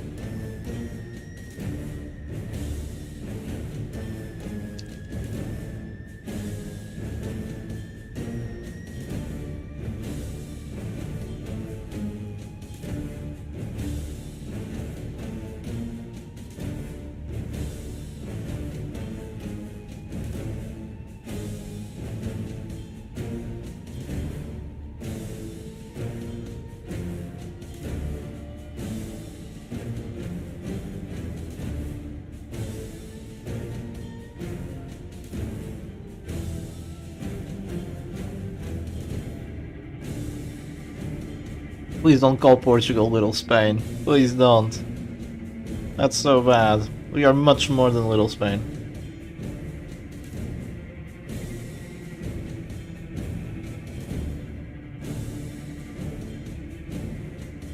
Oh, that's not very nice, is it? Yeah, religions get kind of crazy sometimes.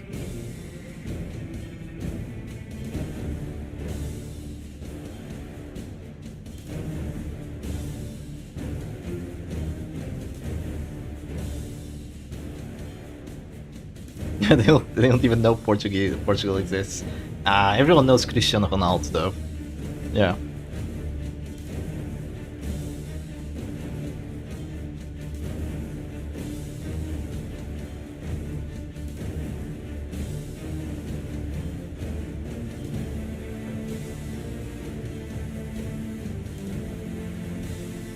You know, you'd think we'd get tired from being like, oh, Portugal? Oh yeah, Cristiano Ronaldo. You'd think we'd get tired from hearing that, but actually not. Oh look, the match is just started. Alright, let's have a look. They're finally doing it. Best of 5, here we go. Losers finals, right? Yeah, losers finals, here we go. The last 3 people, these are 2 of them. Whoever wins this best of 5 is gonna fight against the one and only Mr. D. Alright. It is gonna be a Halo comp from Cosmore into... What is that? It looks like kind of a Halo comp variant from Callan, but with Bounty Hunter instead of... I mean, with Highwayman instead of Bounty Hunter. That is interesting. Pedro Álvares Cabral. That is a historical Portuguese figure. I mean.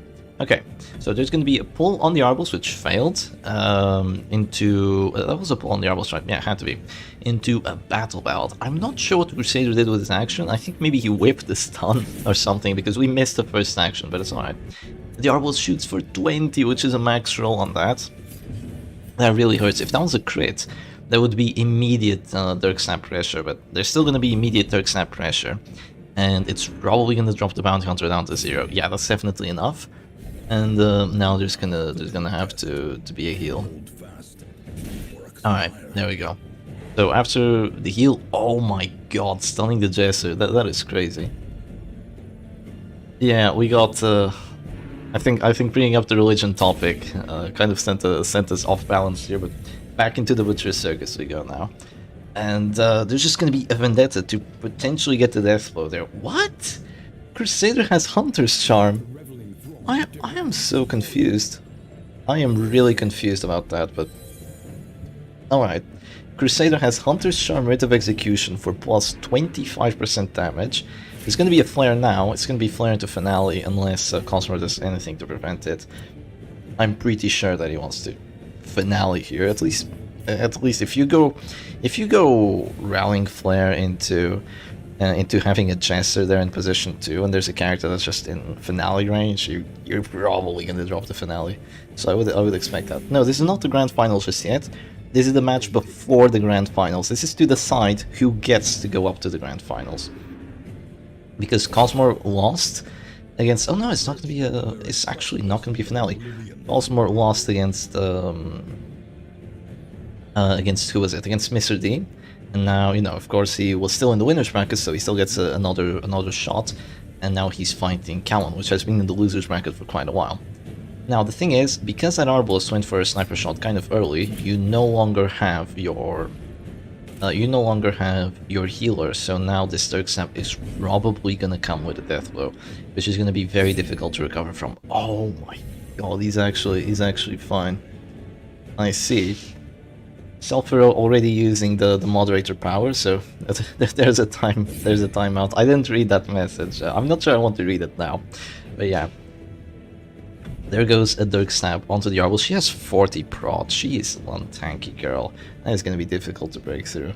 There was Block of Light in the first round trip. Oh, was there? I see. Block of Light. Yeah, okay. Yeah, that's why she has 40 prod. Whoops. I see. Champ, please play at the Grand Finale, All Things Must Come, or Battle of the Mountain. I'll play All Things Must Come. I think All Things Must Come is great. Yeah. Okay then. The Dirk Snap finally comes with a death blow, which was the 3rd try, or...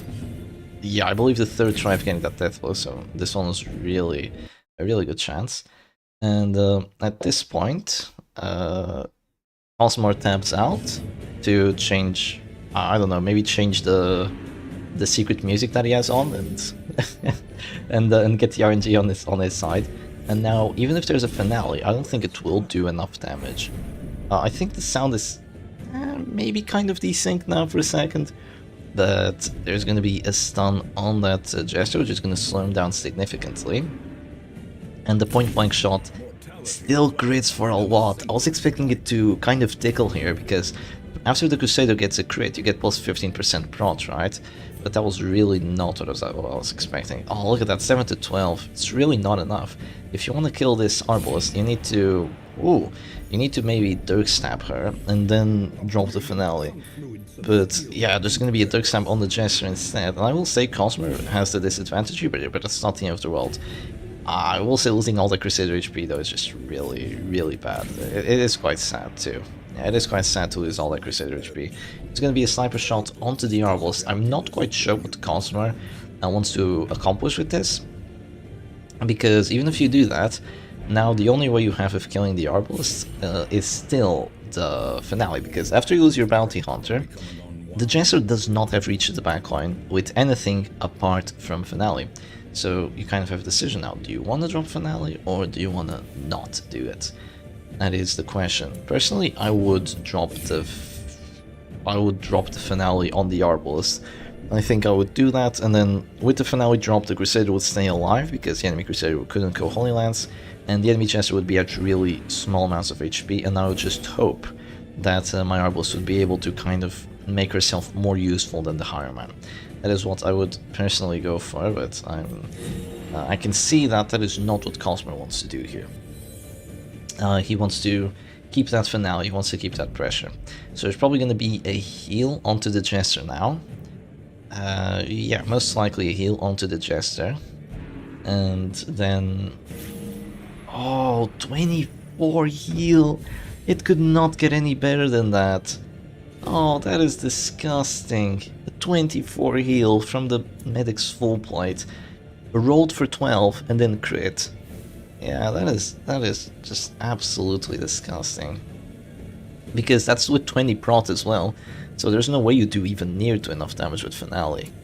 Jeez, yeah, I don't know how you're gonna deal with that now. That is just nasty. How do you kill this Jester now? Just 24 HP. It is broken what Arbalest with Medic's full plate can do. And now, even though there's a stun, there's just going to be an immediate player because Callan has the action advantage. And yeah, just after that Bounty Hunter died, there was just nothing you can do. It's kind of unsettling to see Halo Comp actually lose to this Iron Man team, I will say. But the Arbalest is at death's door. You can force a 25 here. The 25 would be really good, but just going to be a sniper shot onto the Jester. I feel like it could have been better off just having dropped the finale earlier. Maybe you'd have like a good chance. Like, this doesn't look good anymore. A sniper shot definitely hurt the Jester quite a bit. 20 is quite good. If it was a crit, then the crit from the heal wouldn't have mattered, but sadly that's not the way of the Butcher's Circus, because there is no justice, right? Okay, there's gonna be the Dirk Snap now. Brings the Crusader down to 0. You have no heals available. If you drop finale right now, you're gonna walk straight into point blank shot. Okay, I guess this is I guess Cosmore doesn't mind walking straight into point blank shot. And if this point blank shot crits, which Callan really wants, there could just be a stun onto the Arbalest after it. It's not a crit, but it is indeed a death blow. And now there's gonna be a heal on the Arbalest, and I don't think you win this. I really don't think you win this. There's 2 healing characters and there's a Higher Man against your 2 characters, so it's just kind of impossible at this point. You know, definitely an attempt at trying to get back at it, but yeah, so many crits this match. I would think that once again, maybe the first 2 rounds were played a little bit too quickly. The players were playing them like just a tad too fast, and I don't think that has really helped them. And now the Dirk Sap does 5 damage, the 40% protection comes in clutch, and there's just nothing you can do to save this match at this point. The Cosmore is going to keep trying, but it is over. Yeah. So match number 1 is going to go for Callan. And I wonder what Callan's gonna do now, because usually Callan kind of loses, but then takes it back by banning, you know, Tiger Finger. And, and after banning Tiger Finger, you play the Immortal comp. So I wonder what's gonna happen here. Let's see what they actually want to ban.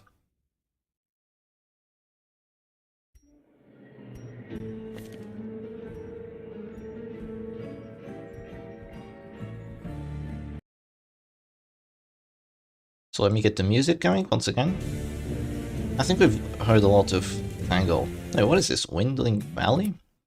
The Winding Valley. I've never heard this one, actually. Yeah, that was surprisingly fast compared to the other ones, you know? I'm not asking you to play, like, Immortal teams every single match and take 30 seconds every single action, but the first two actions, like the first two rounds, with Mark teams, are by far the most important. So you should really take your time to consider every single possibility that you have. Alright, I'm gonna ask Cosmore what the ban was. What are you going to ban?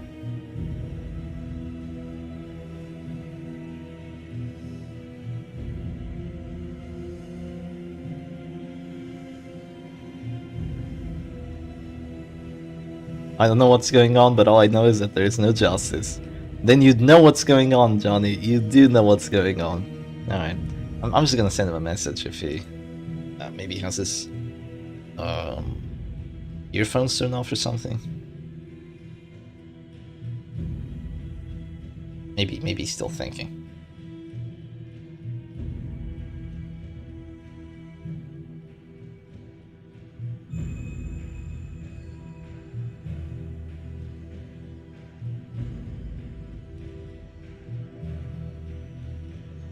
Flagellant.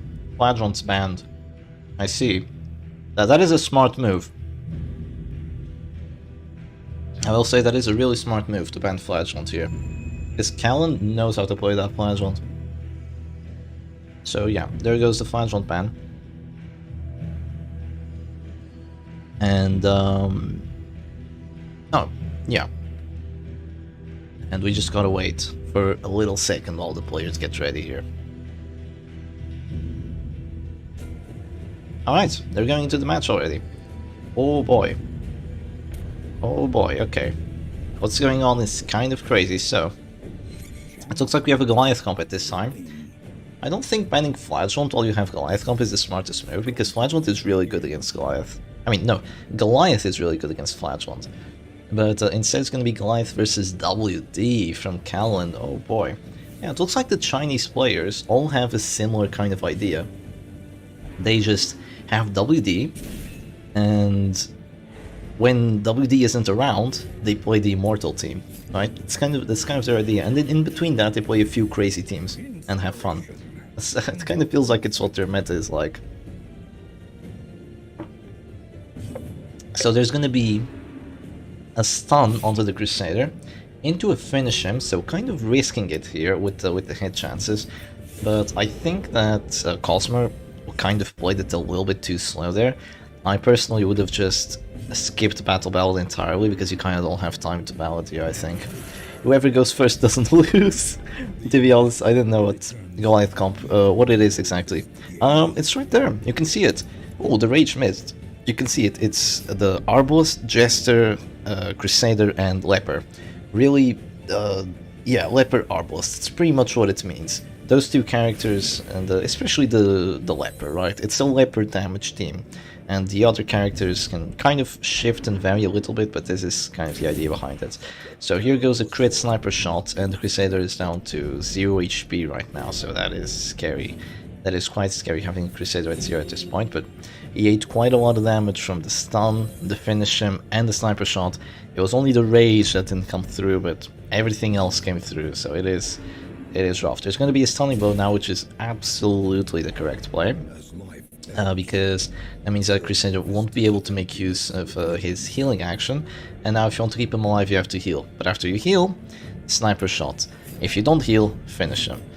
And oh, the crit heal for 18! That could potentially save him. That might be his saving grace. He might actually survive for a little bit here.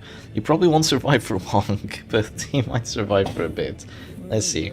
Here goes the sniper shot, and 15. Yeah, he's gonna survive for a bit. He won't survive for long, but now what you need to do is counter pressure. Just counter pressure. The Leopard needs to force counter pressure now. And I would say that just chop, crit, keep going from there. Chop after chop, you start healing once they start healing. And it's almost enough, but Turk Snap's gonna bring him down to 0. If you had dropped Turk Snap by the start of last round, which you're fighting against 5 dodge, you'll need accuracy. But if you had dropped Turk Snap by the start of last round, the Abomination would be at 0 HP right now, which would have saved your Crusader. But, you know, it's okay. You're gonna be 1 Crusader down, but you're gonna kill the Abomination because they don't have heals. Now, you are gonna go first. And why is that? Because Cosmore is smart. Cosmore doesn't click the Crusader, Cosmore clicks the Jester. Stabs the Abomination, it gets hit with the finish him, dies, and now goes for a Turk Snap. Plays it greedy, because if you don't, you lose. Plays it greedy, goes for a Turk Snap, and oh, doesn't get it. Oh, that is really sad. It was a 60, you know. Almost a save. Almost a save with that 60, but oh, now it is quite rough. The Abomination is going to heal, but even after he heals, you still have Hugh. It's not the end of the world, but it is quite sad you did not get that 60. Oh, that is greedy. That is so risky. Saving grace! The greed from Callan! Come on. Oh, this stupid ass game. Why? It's a 60 and a 40. Why did it not go through? Oh, this silly game.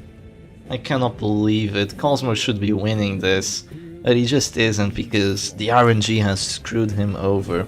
God damn. Alright, the Abomination, now he's gonna play it safe. Just so greedy from the Chinese players. The other Chinese player also went for a super greedy play. I remember going for a Manacles with the Abomination instead of self-healing, like trying to go for some crazy moves. But you have an advantage, right? You just heal here. So almost gave Cosmore a win there. Because if he had gotten a kill, he would have been in a prime position to actually win the match. But now it is not so easy, especially considering that stun right there. With that stun, it's rough. And also a max roll from the Arbalest. Actually not a max roll because there's revenge. But yeah, 60 plus 40 equals 100. Surely that would have been a guaranteed death blow. Surely it would have been a guaranteed death blow, yeah. Oh, surely. No. It's not quite. So here goes the Hugh. Very nice. Almost drops the Crusader down to 0, but of course he got the crit, so he's a little bit tankier. But the problem here is that you don't really have any sort of follow-up right now. It's gonna be the sniper shot, and you wish you could flare here, but you also wish you could heal, and you have to heal. But at the same time, after you heal, there's Zealous. It is a rough place that Cosmore has put himself in. Nah, that math don't add up. it don't add up. Yeah, it really don't add up. It'd be nice if it did. Here comes the Zealous, gets a crit on it, wow. And the finish him should get a death blow, then the Abomination just self-heals again. And at that point, even if you get a finale by the start of next round, then now it's way too late. Yeah. There was an argument in going finale onto that Abomination just to get 100% death blow chance, right? But if you did that, you would not have finale, and yeah, it would just be difficult. It would just be really difficult regardless. But you know, Cosmore made his decision, and that is going to be a very, very fast W, but that's kind of what happens when you play against WD. It's either a fast W or it's a fast L. So yeah, that's going to be 2-0 for Callan. And let's see what Cosmore is going to ban. This is going to have to be a reverse sweep. I think that person that was here before that was giving Cosmore some love has to give it again, because he really needs some assistance right now. He needs some support. Alright, I still don't have the image on, so let me just put that on.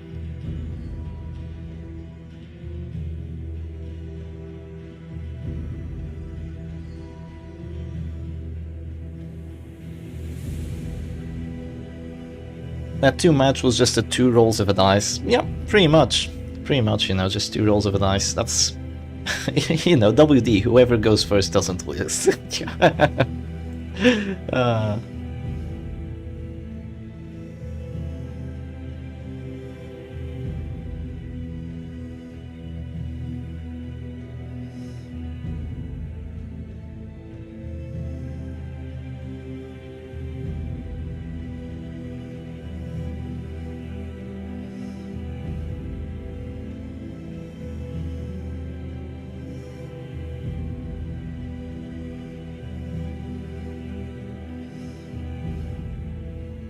Okay, I'm gonna ask Cosmo what the ban was.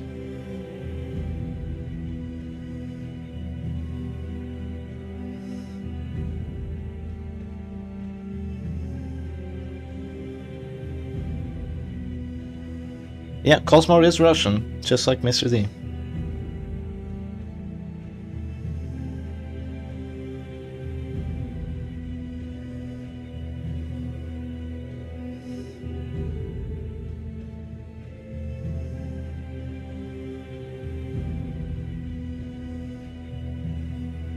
Alright, Cosmo is thinking for the ban. Smart. Very smart, giving it a good think as to what his opponent could actually do here. If it was down to me, I would ban a marked character. But at the same time, then I would be able to play marked teams. I don't know. It's just that if you're down 0-2 and there's no flashland, I would not want to play against WD 3 times in a row, because I don't think you ever win that.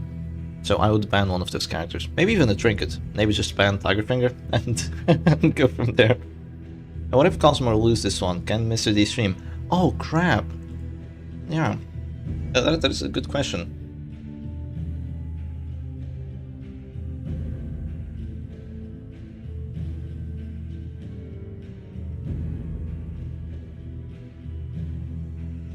That is a very good question.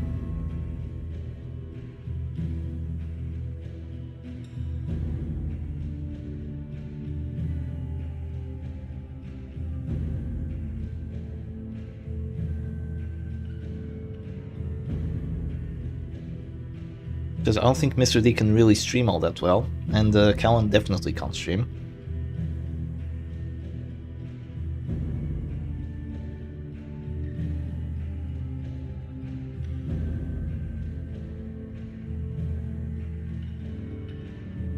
Okay, Mr. D says he can try. Maybe.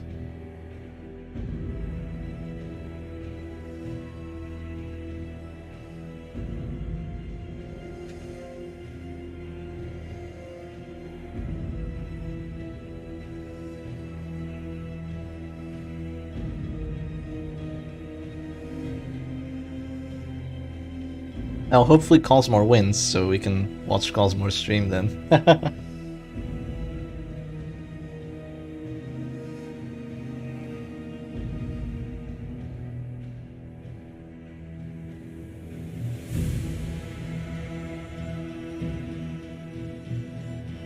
What if Mr. D gets someone else to play for him, but gives them actions through the M's like a puppeteer? Yeah, that's an idea. That's an idea. But that would take a lot of coordination. Yeah, that's an idea. That's an idea. It sounds kind of insane, not gonna lie. And I think that the puppeteer, like the puppets, would kind of be like, I want to do this. I want to do this, but I can't.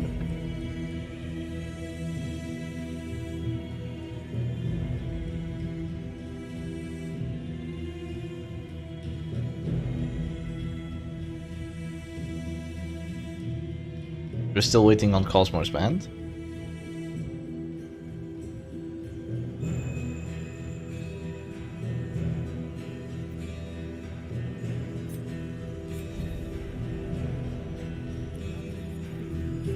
Alright, Mr. D's stream actually works. Oh god. Mr. D has skins. Guess what kind of skins he has?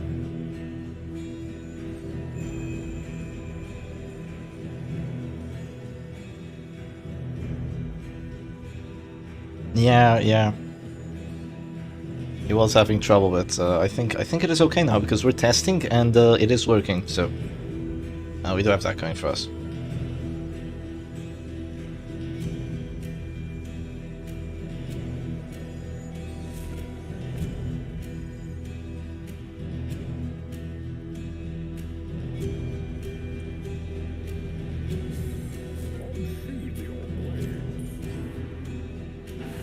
Actually, I'm not sure if it is working. Maybe it's not. Ooh. Loot Plague Doctor. Yeah, it's definitely anime skins. Definitely, saucy anime skins.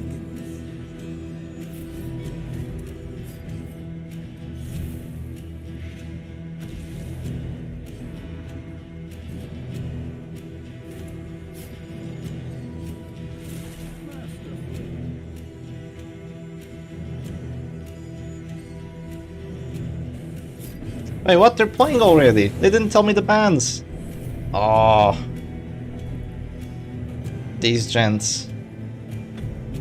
These gents did not tell me the band and just went on ahead and played. God damn it. Alright. Well, looks like Bounty Hunter wasn't banned. Maybe Abomination or something. Okay. Well, Cosmore is playing against Callan, and it looks like it's going to be Halo Comp versus Callan's Occultist team. Alright, I see. It's going to be an Occultist Mark Comp. Yeah, they didn't even tell me. It's like, oh, god damn it. How rude. Can I not show, what, the skins on stream? Skins. Okay. Yeah, there we go. So it looks like Halo Comp versus Arbalest, but I think this is going well. Yeah, it's definitely going, oh, really well for Cosmore. No, you stun. You stun. No, you know, you do whatever you want. But I would personally stun here. Yeah. I remember a tournament last year where someone used a very NSFW Grave Robber skin. Luckily, no one was streaming to YouTube back then. I don't think Mr. D's skins are that crazy, but yeah, they are definitely on the crazy side here, I will say. I would have 100% not gone for a sniper shot there. I would have either stunned the Crusader or gone for a... yeah, stunned the Crusader or gone for... What else would I have gone for? Stunning on the Arbalest, yeah. But, you know, shooting the Arbalest isn't the end of the world here, but now there's going to be a stunning blow dodge, thank goodness. And that dodge from the monkey spawn actually comes in clutch, but doesn't get the death blow. Oh my god. Oh jeez. Why wouldn't you use NSFW skins? Well, maybe because you get me demonetized? And we're streaming? I don't know. What's a Halo comp? It's this that you're watching right now. It is Arbalest, Bounty Hunter, Jester, and Crusader.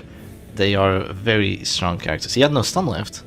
Wait, he didn't have a Crusader action?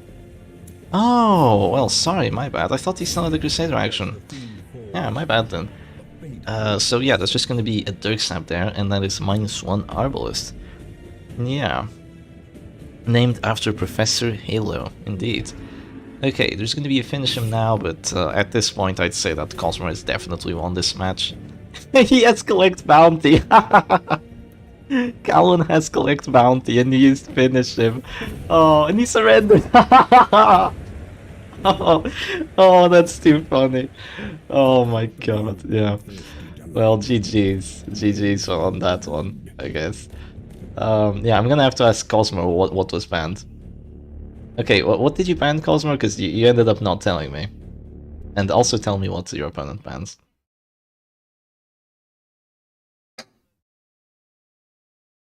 Oh, I'm so sorry. I forgot, really. I banned Abomination. Sorry that I didn't tell. Yeah, I guess this so. I guess as much. Alright, GG's.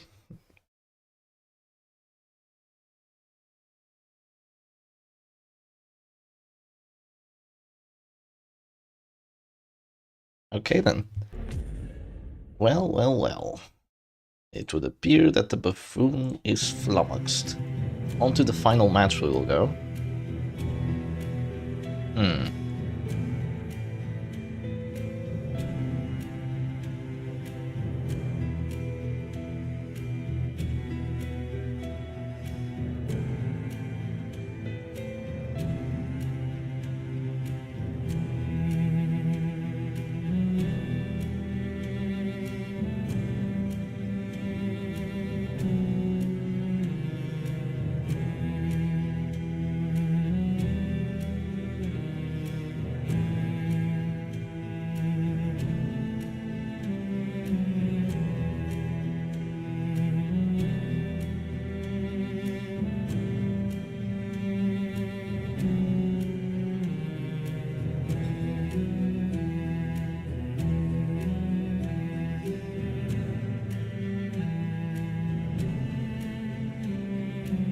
Alright, Cosmo, I moved you over to here. I just changed his place. I moved him over to here because there are other people watching, and I don't want people watching the stream. If you want to watch the matches, you can watch the stream, but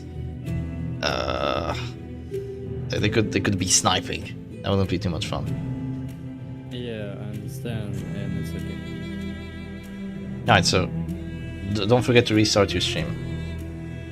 Yeah.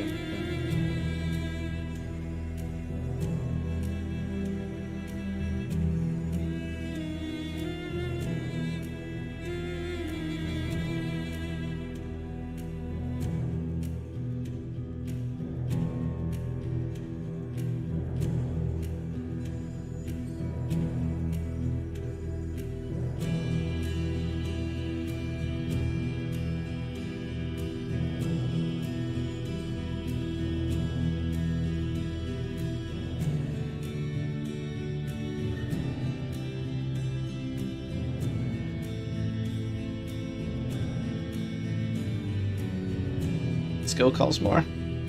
You can do it. I started stream. What did your opponent ban, by the way?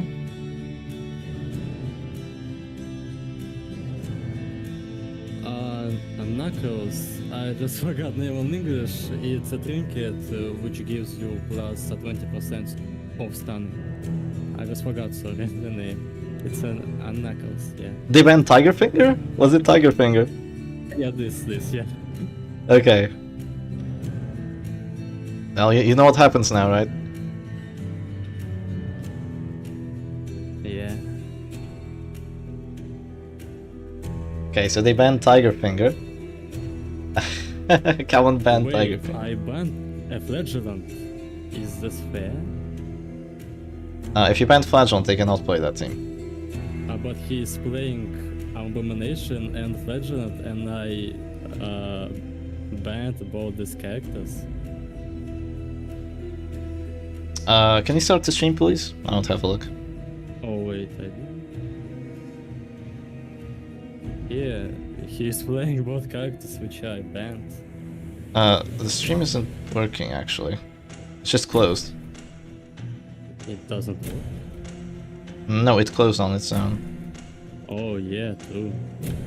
Wait, can you try again? Maybe it's because of this room. I'll drag you out. 1 second.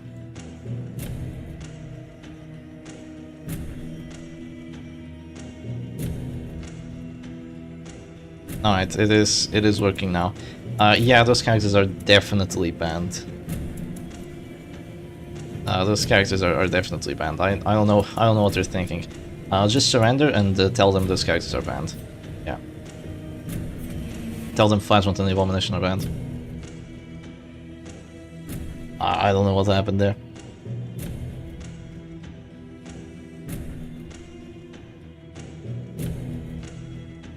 Tell them Flagellant and Abomination I banned last 2 rounds or something.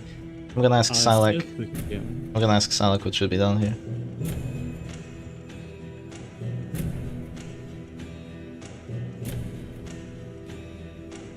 He says no, but I clearly said it to him.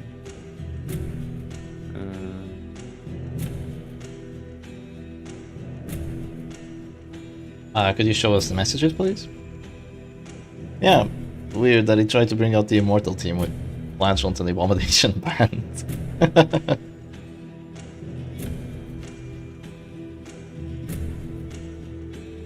Yes, I can show, sure.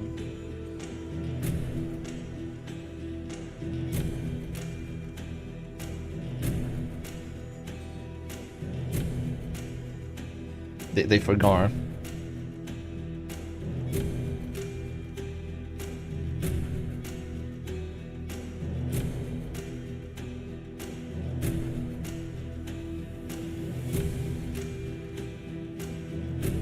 He says that since it's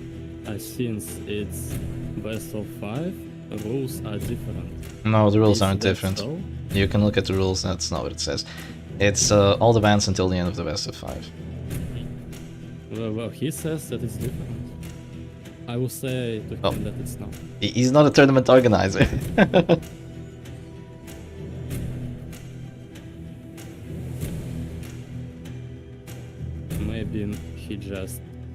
misunderstood.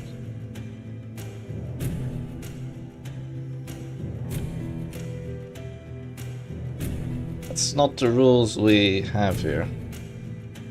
I don't know what the Chinese players are saying. I will just say to him that let's not count that much and just make a new one with a new team, okay? Yeah, banning glass until the end of the best of 5. Yeah, that's what Salak is saying here. I don't know what Resolution J is saying with the weird stuff.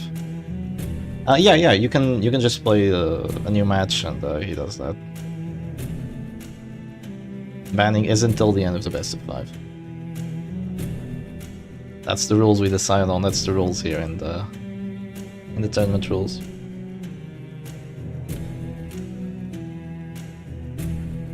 The chosen character or trinket cannot be used by either player until the end of the best of. Yeah, it's not for one round. There's nothing here that says that. I can't just make a decision because, you know, I'm organizing this tournament with other people, but I just want to make sure.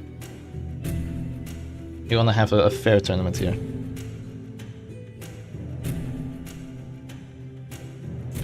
Let me just put the image on top while we get things sorted out.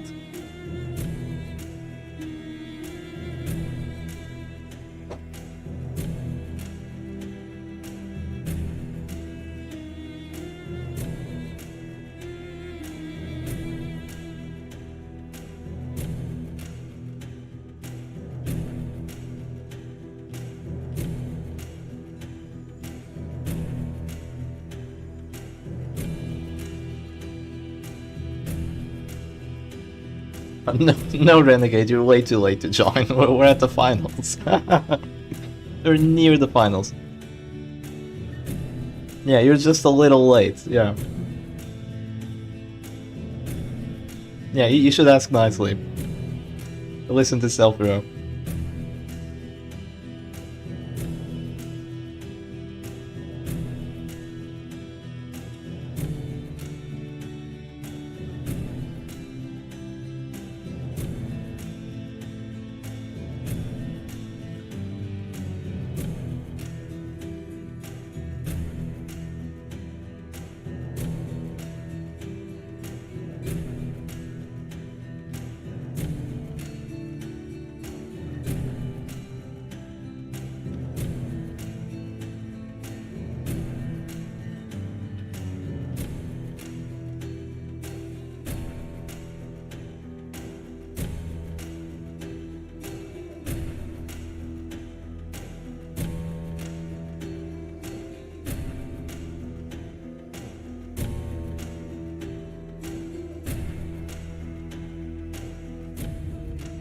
Yeah, he wants to bring the Immortal team, but it's banned, right?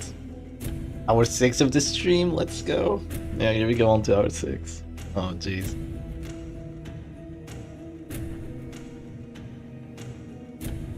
I think that Resolution J just gave him the wrong rules. I think that's what happened here. Because we are arguing with another tournament organizer inside the Discord server. I'm waiting for Silex's verdict.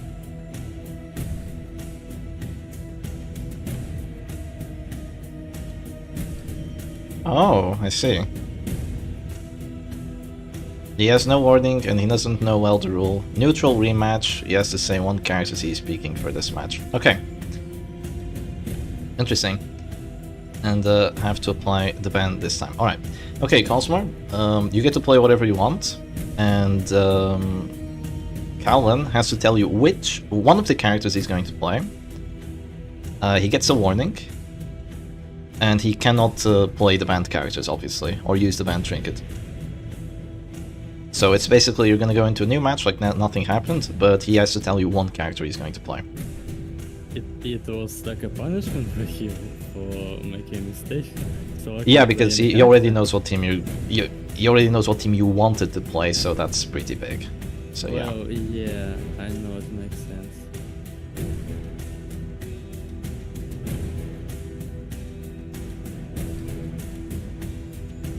Has there been anyone here that hasn't used Flagellant? No, of course not. I think everyone has used Flagell. Yeah. It wasn't my penalty, it was Silak. Quite an interesting one, actually. It makes sense, you know? And it's not like, you know, lose the match.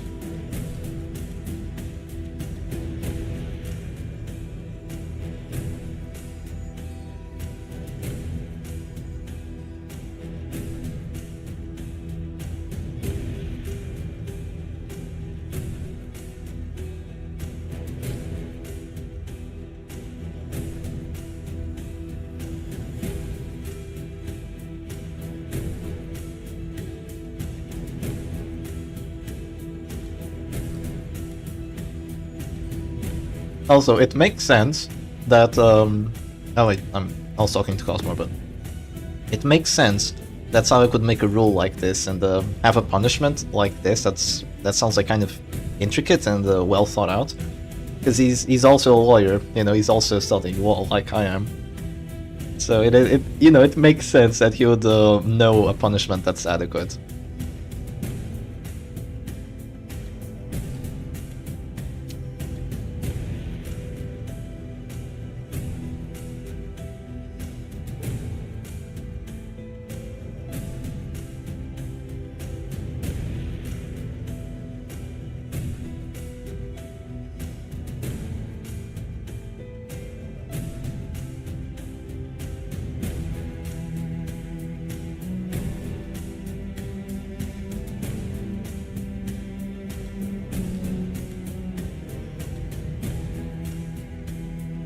Where do you find the Discord server anyway?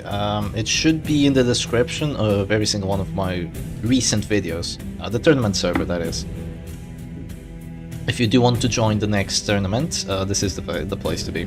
I will also advertise it on my own server, but for the tournament you have to be in this one.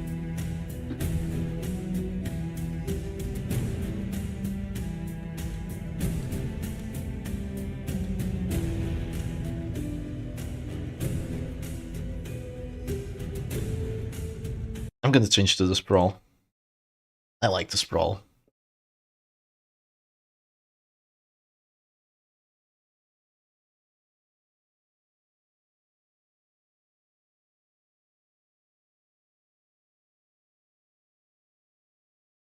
Alright, here we go with the sprawl last.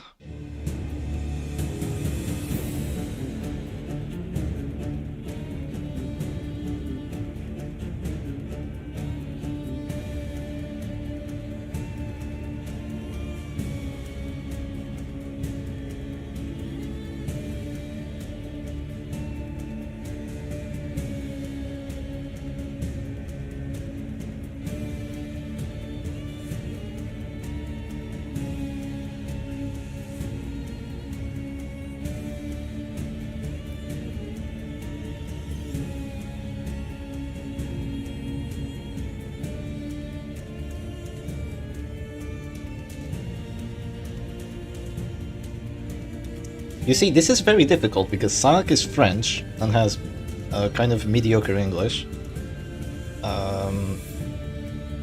The Chinese have mediocre English, so it is very difficult to communicate, and I just figured out what happened.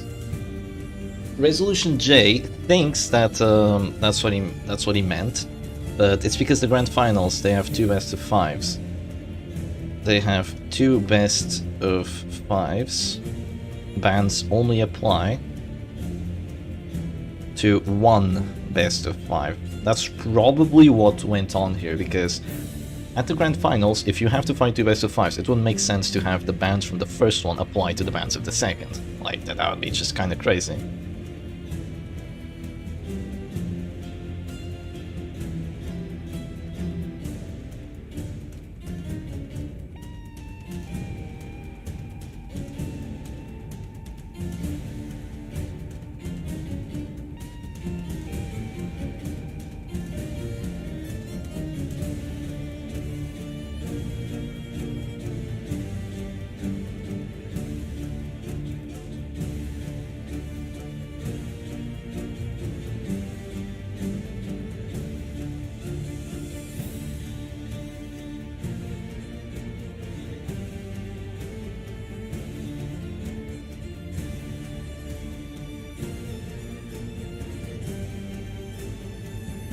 Okay, I think they're gonna play. Alright, so don't forget to stream, Cosmar. He did tell you one of his characters, right? Yeah, he did. Alright, good.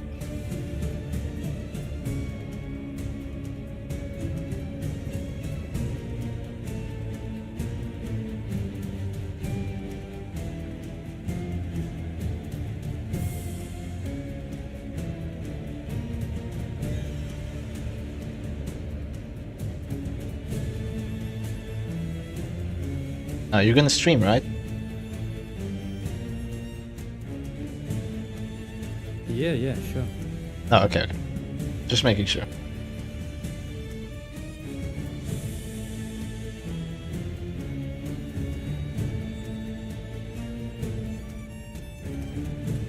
he calls more.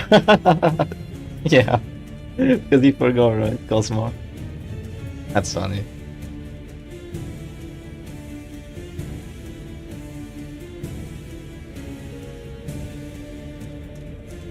How many matches until the grand finals? Well, this should be pretty much it. Yeah.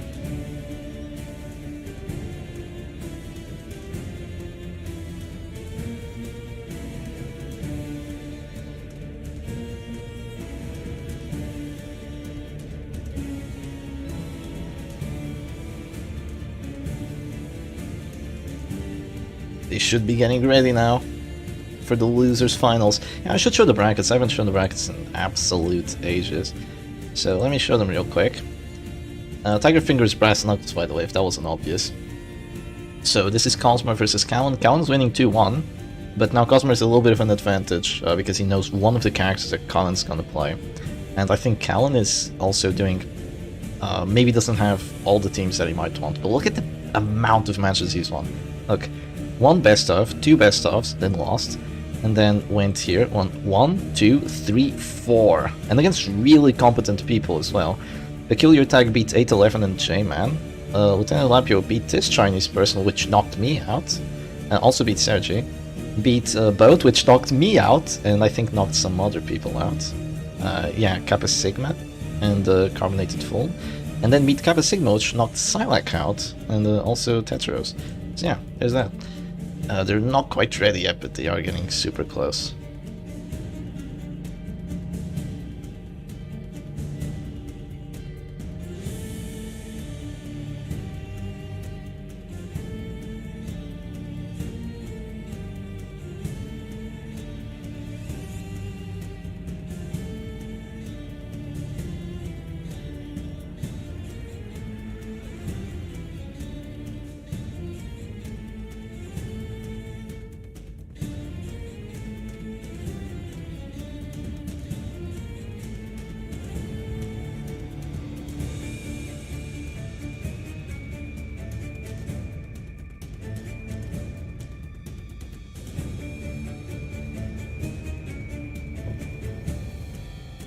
Grand finale is indeed next.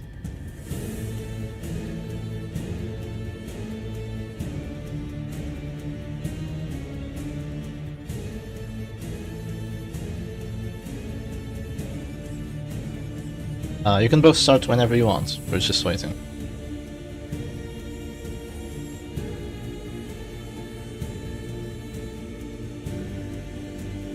The deep silence. I love it. Once again.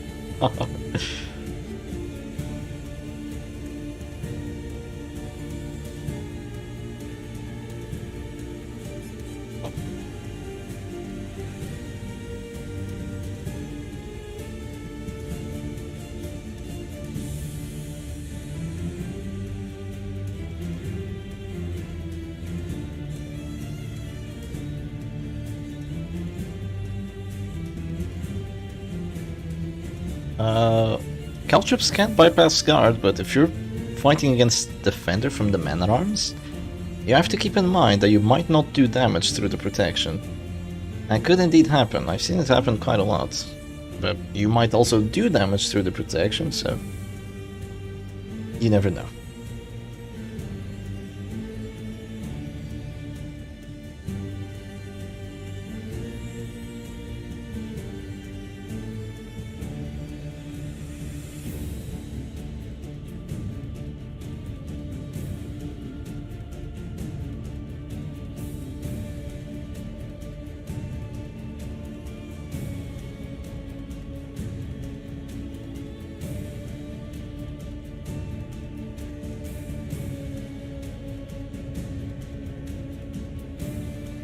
sorry that it takes so long.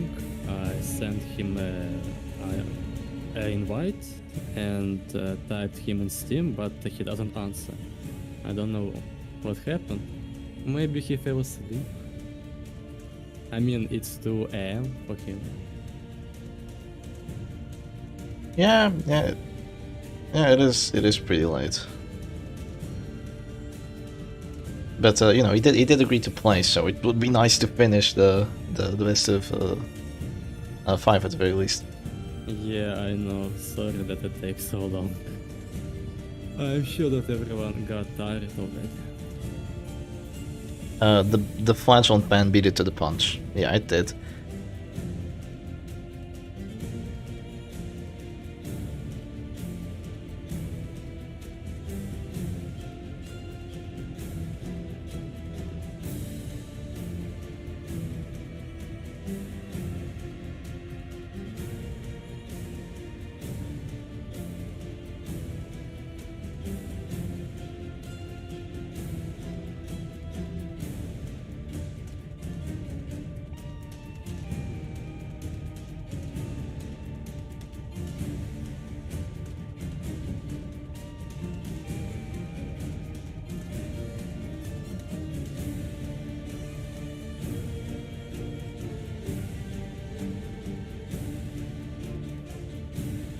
How often do these tournaments happen?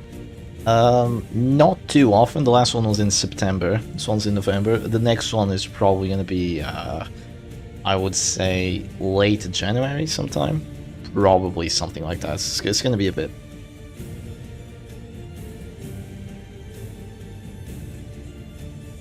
Shep holding them hostage the game.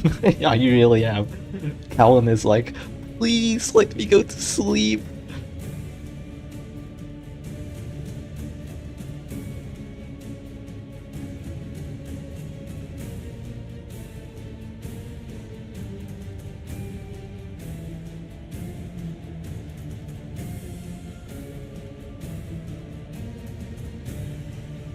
We are ready now, he joined. Alright, so you're ready?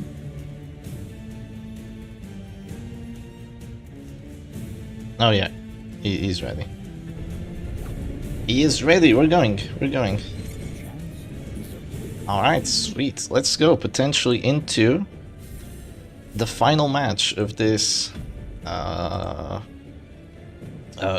losers finals. So it looks like Callan is playing. Oh, I think they've played this team before already. Right now, celebrating the holidays with the Circus. Yeah, no Christmas Circus. Like this just takes way too long to do, and I kind of want to spend time with my family during that time. At least for me.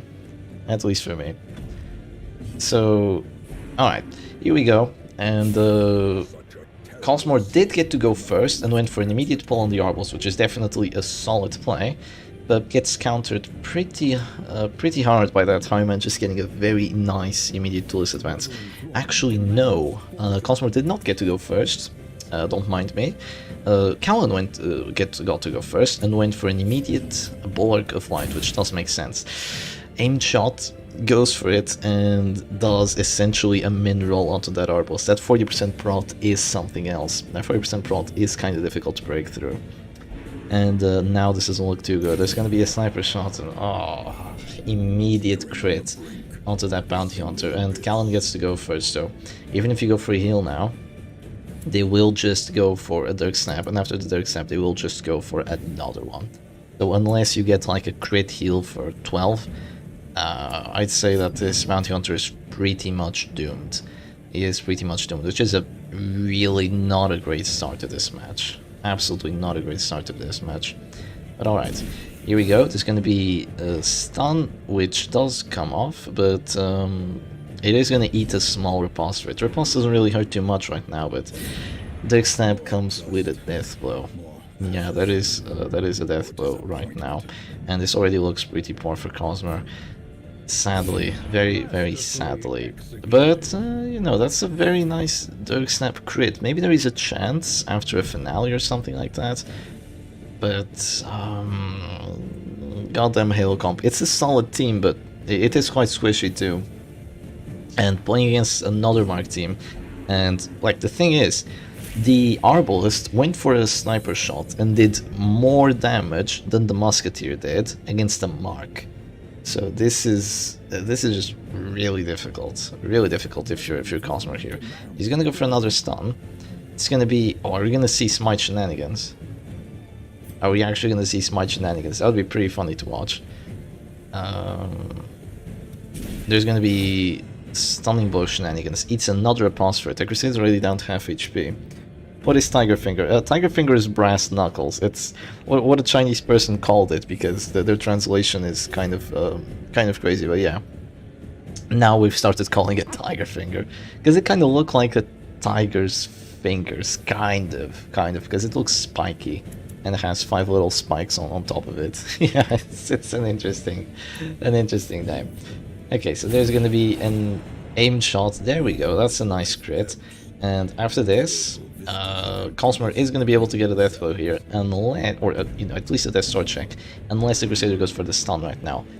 What? Crusader doesn't have stun? Crusader has Zealous. That is so interesting. Okay, he's going to have to eat a riposte for it, unless he wants to go Dirks, or unless he wants to go Finale. Now the thing is, it's his choice. It's his choice, but he already lost 1 match to that 60% failing.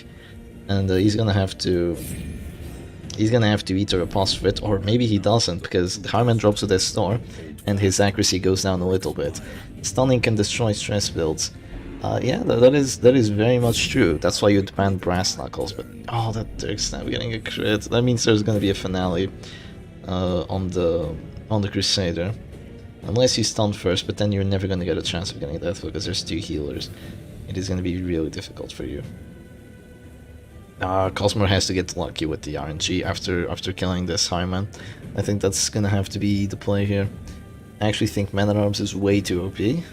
I don't think Man-at-Arms is way too OP. I think there's more OP characters. Goes for the death blow, gets it.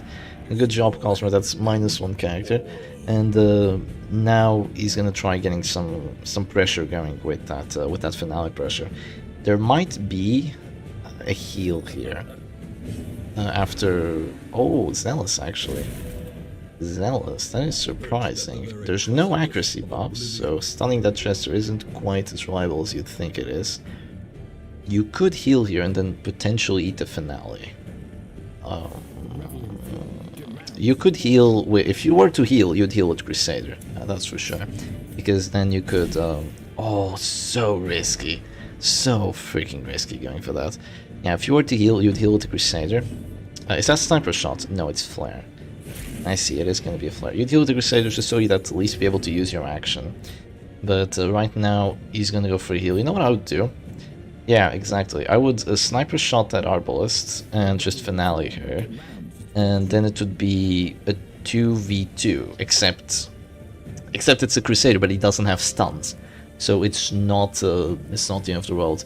The name Tiger Finger probably just comes about from it being offensive and jarring. Tiger brings bright and flashy, while Finger refers it to being a poke, attributed to a tiger as powerful. I don't know, I think it's just translation gone wrong. I think that's literally what happened there. So there goes that, and they're still gonna have their finale. But now you definitely have to drop the finale on the Arbalist. That's no-brainer. There's nothing else you can do. You could potentially drop finale on the Jester if you have the damage for it, but no, there goes the finale onto the Arbalist. So there is a winning chance here, and that winning chance is called aimed shot crits. You need aimed shot crits right now. Alright, wait, I'm a mod, I don't need to simp. Yeah, you don't need to simp for Goblin anymore, Selfra. Yeah, you're a mod now too. Okay, here goes aimed shot. Not bad, but not great either. Yeah, not great, not terrible. But thankfully, Zell's accusation doesn't really hit any character at this point, so that's really good. There's gonna be another aimed shot. Snuff is giving you more damage. There we go, that's the crit we wanted to see. Oh, does Cosmer have a chance here? Does Cosmer actually have a chance? I see it, I see it, I see the victory approaching. There's gonna be another Dirk Snap. I think after this Dirk Snap there's finale. So you need to... you need to get lucky here. You definitely need to get lucky. He's gonna heal now. But after the heal, you shoot And then I'm not sure if Jester will have enough damage to finale your Jester. I think he has 4 buffs because he got stunned one of those times. Yeah, I think Buckshot is the play if it does enough damage. But no, it doesn't, probably wouldn't do enough damage there, because there's 35 prot. And now Callan is probably gonna go finale. Is there enough damage on it? If there is, it's GG. Yeah, there's enough damage on it. So it was pretty close there. If that didn't do enough damage, or if it killed the Musketeer instead, there could have just been Dirk Stab on the Crusader, then it would have been a spar between the Jesters. But at this point, with Crusader healing, it's just too late, sadly. But yeah, it was definitely a good attempt by Cosmar. The only way you can win against the Crusader healing is if he messes up, or if you get afflictions. And getting afflictions is still very, very, very far away. A double Buckshot crit is gonna help, but he's just gonna keep healing. What's the most interesting team we've seen so far? Probably one of the teams that actually defeated me. Like the one with the Grave Arbor that just went to lunch and just went nuts with it. That one was really fun. Okay, here comes a Dirk Stab, and yeah, at this point, it's sadly probably over. It's gonna be Mr. D versus Callan. It is probably gonna be that. It is just broken how Rally to the Flame can just, just keep on spamming and spam. It is quite sad. Guy is gonna time me out of catching him simping. We live in a society. Yeah. Alright. So there's gonna be a heal there, so yeah, just a full-on support Crusader, and it's gonna be GG from now on, because Rally to the Flame is infinite uses, and as long as you have another character, it's just not gonna work. I think that the Crusader just took a little bit too much damage from hitting to those ripostes, and yeah, the first kill did not go in Cosmar's way, but such is the way of the Butcher's Circus, so GG, and Callan is gonna take the W. So let's go on to the image for a bit, and next is gonna be the Grand Finals. Now the thing is, we have a little bit of a dilemma here, which is the fact that the Chinese person might be playing at 2 AM. So they might want to actually leave it for tomorrow. Well, we're not entirely sure yet. We're just gonna have to wait and see what they do. Yeah, because I don't think they want to play today because it's 2 AM. I think it is 2 AM at this point. Did someone get banned yet? No one get banned yet. Yeah, I think it cannot be today. Because it's just way too late, sadly. Really wish we'd see the Grand Finals, but let's have a look at the bracket. I guess we're gonna have to have some delayed satisfactions here. So Callan won 3-1 against Cosmar, and they're gonna go into here, winner of losers bracket, and they're gonna fight Mr. D. Now the thing is, Mr. D has a trick up his sleeve. He has a counter to all of Callan's teams. Mr. D was discussing with me, and he has all the counters to all of teams that the Callan has actually played this tournament. So Mr. D is more than ready, and if you give him more time, he's going to be even more ready. So there's that.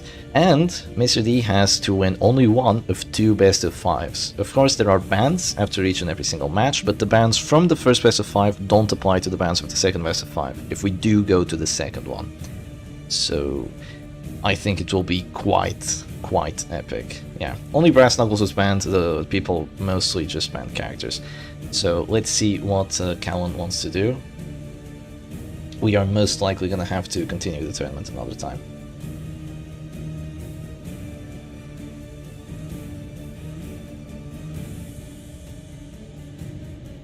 What are Brass Knuckles? I only know Tiger Finger. We first thought it was Monkey's Paw, because it's a finger, and that's the only trinket that actually has like a finger on it. That's like very visible. But no, it wasn't. It wasn't.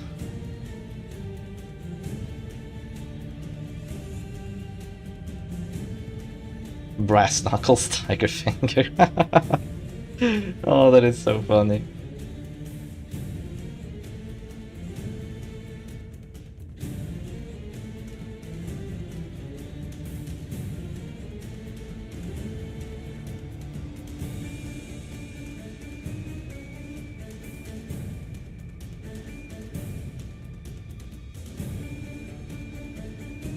Alright, we do have confirmation. We are going to be playing the Grand Finals tomorrow. Or at least not today. At the very least not today. So only the Grand Finals remain. And Callan is saying, what about tomorrow? So we have to ask D how that works for them. I will be able to stream tomorrow, but only at about this time.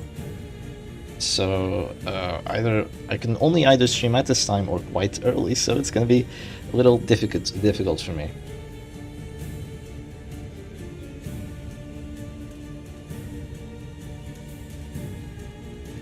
So we just have to decide on the time, and it looks like the Grand Finals are gonna have to be played another day. But it is guaranteed that one of these players already has a €20 prize, so even if they lose at this point, the prize is €50 for the winner and 20 for the second place.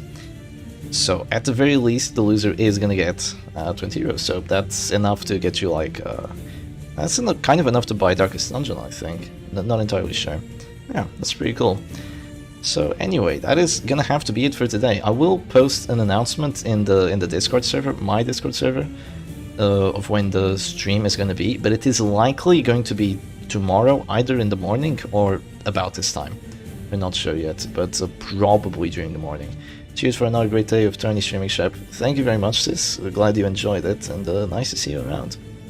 I joined late. Yeah, you definitely joined late. Central European time, 4 PM. That doesn't work for me, but I'll have to discuss with them. This is perfect. Moscow time, perfect. Alright, anyway, hope y'all enjoyed it, and I'll see you again another time. Cheers.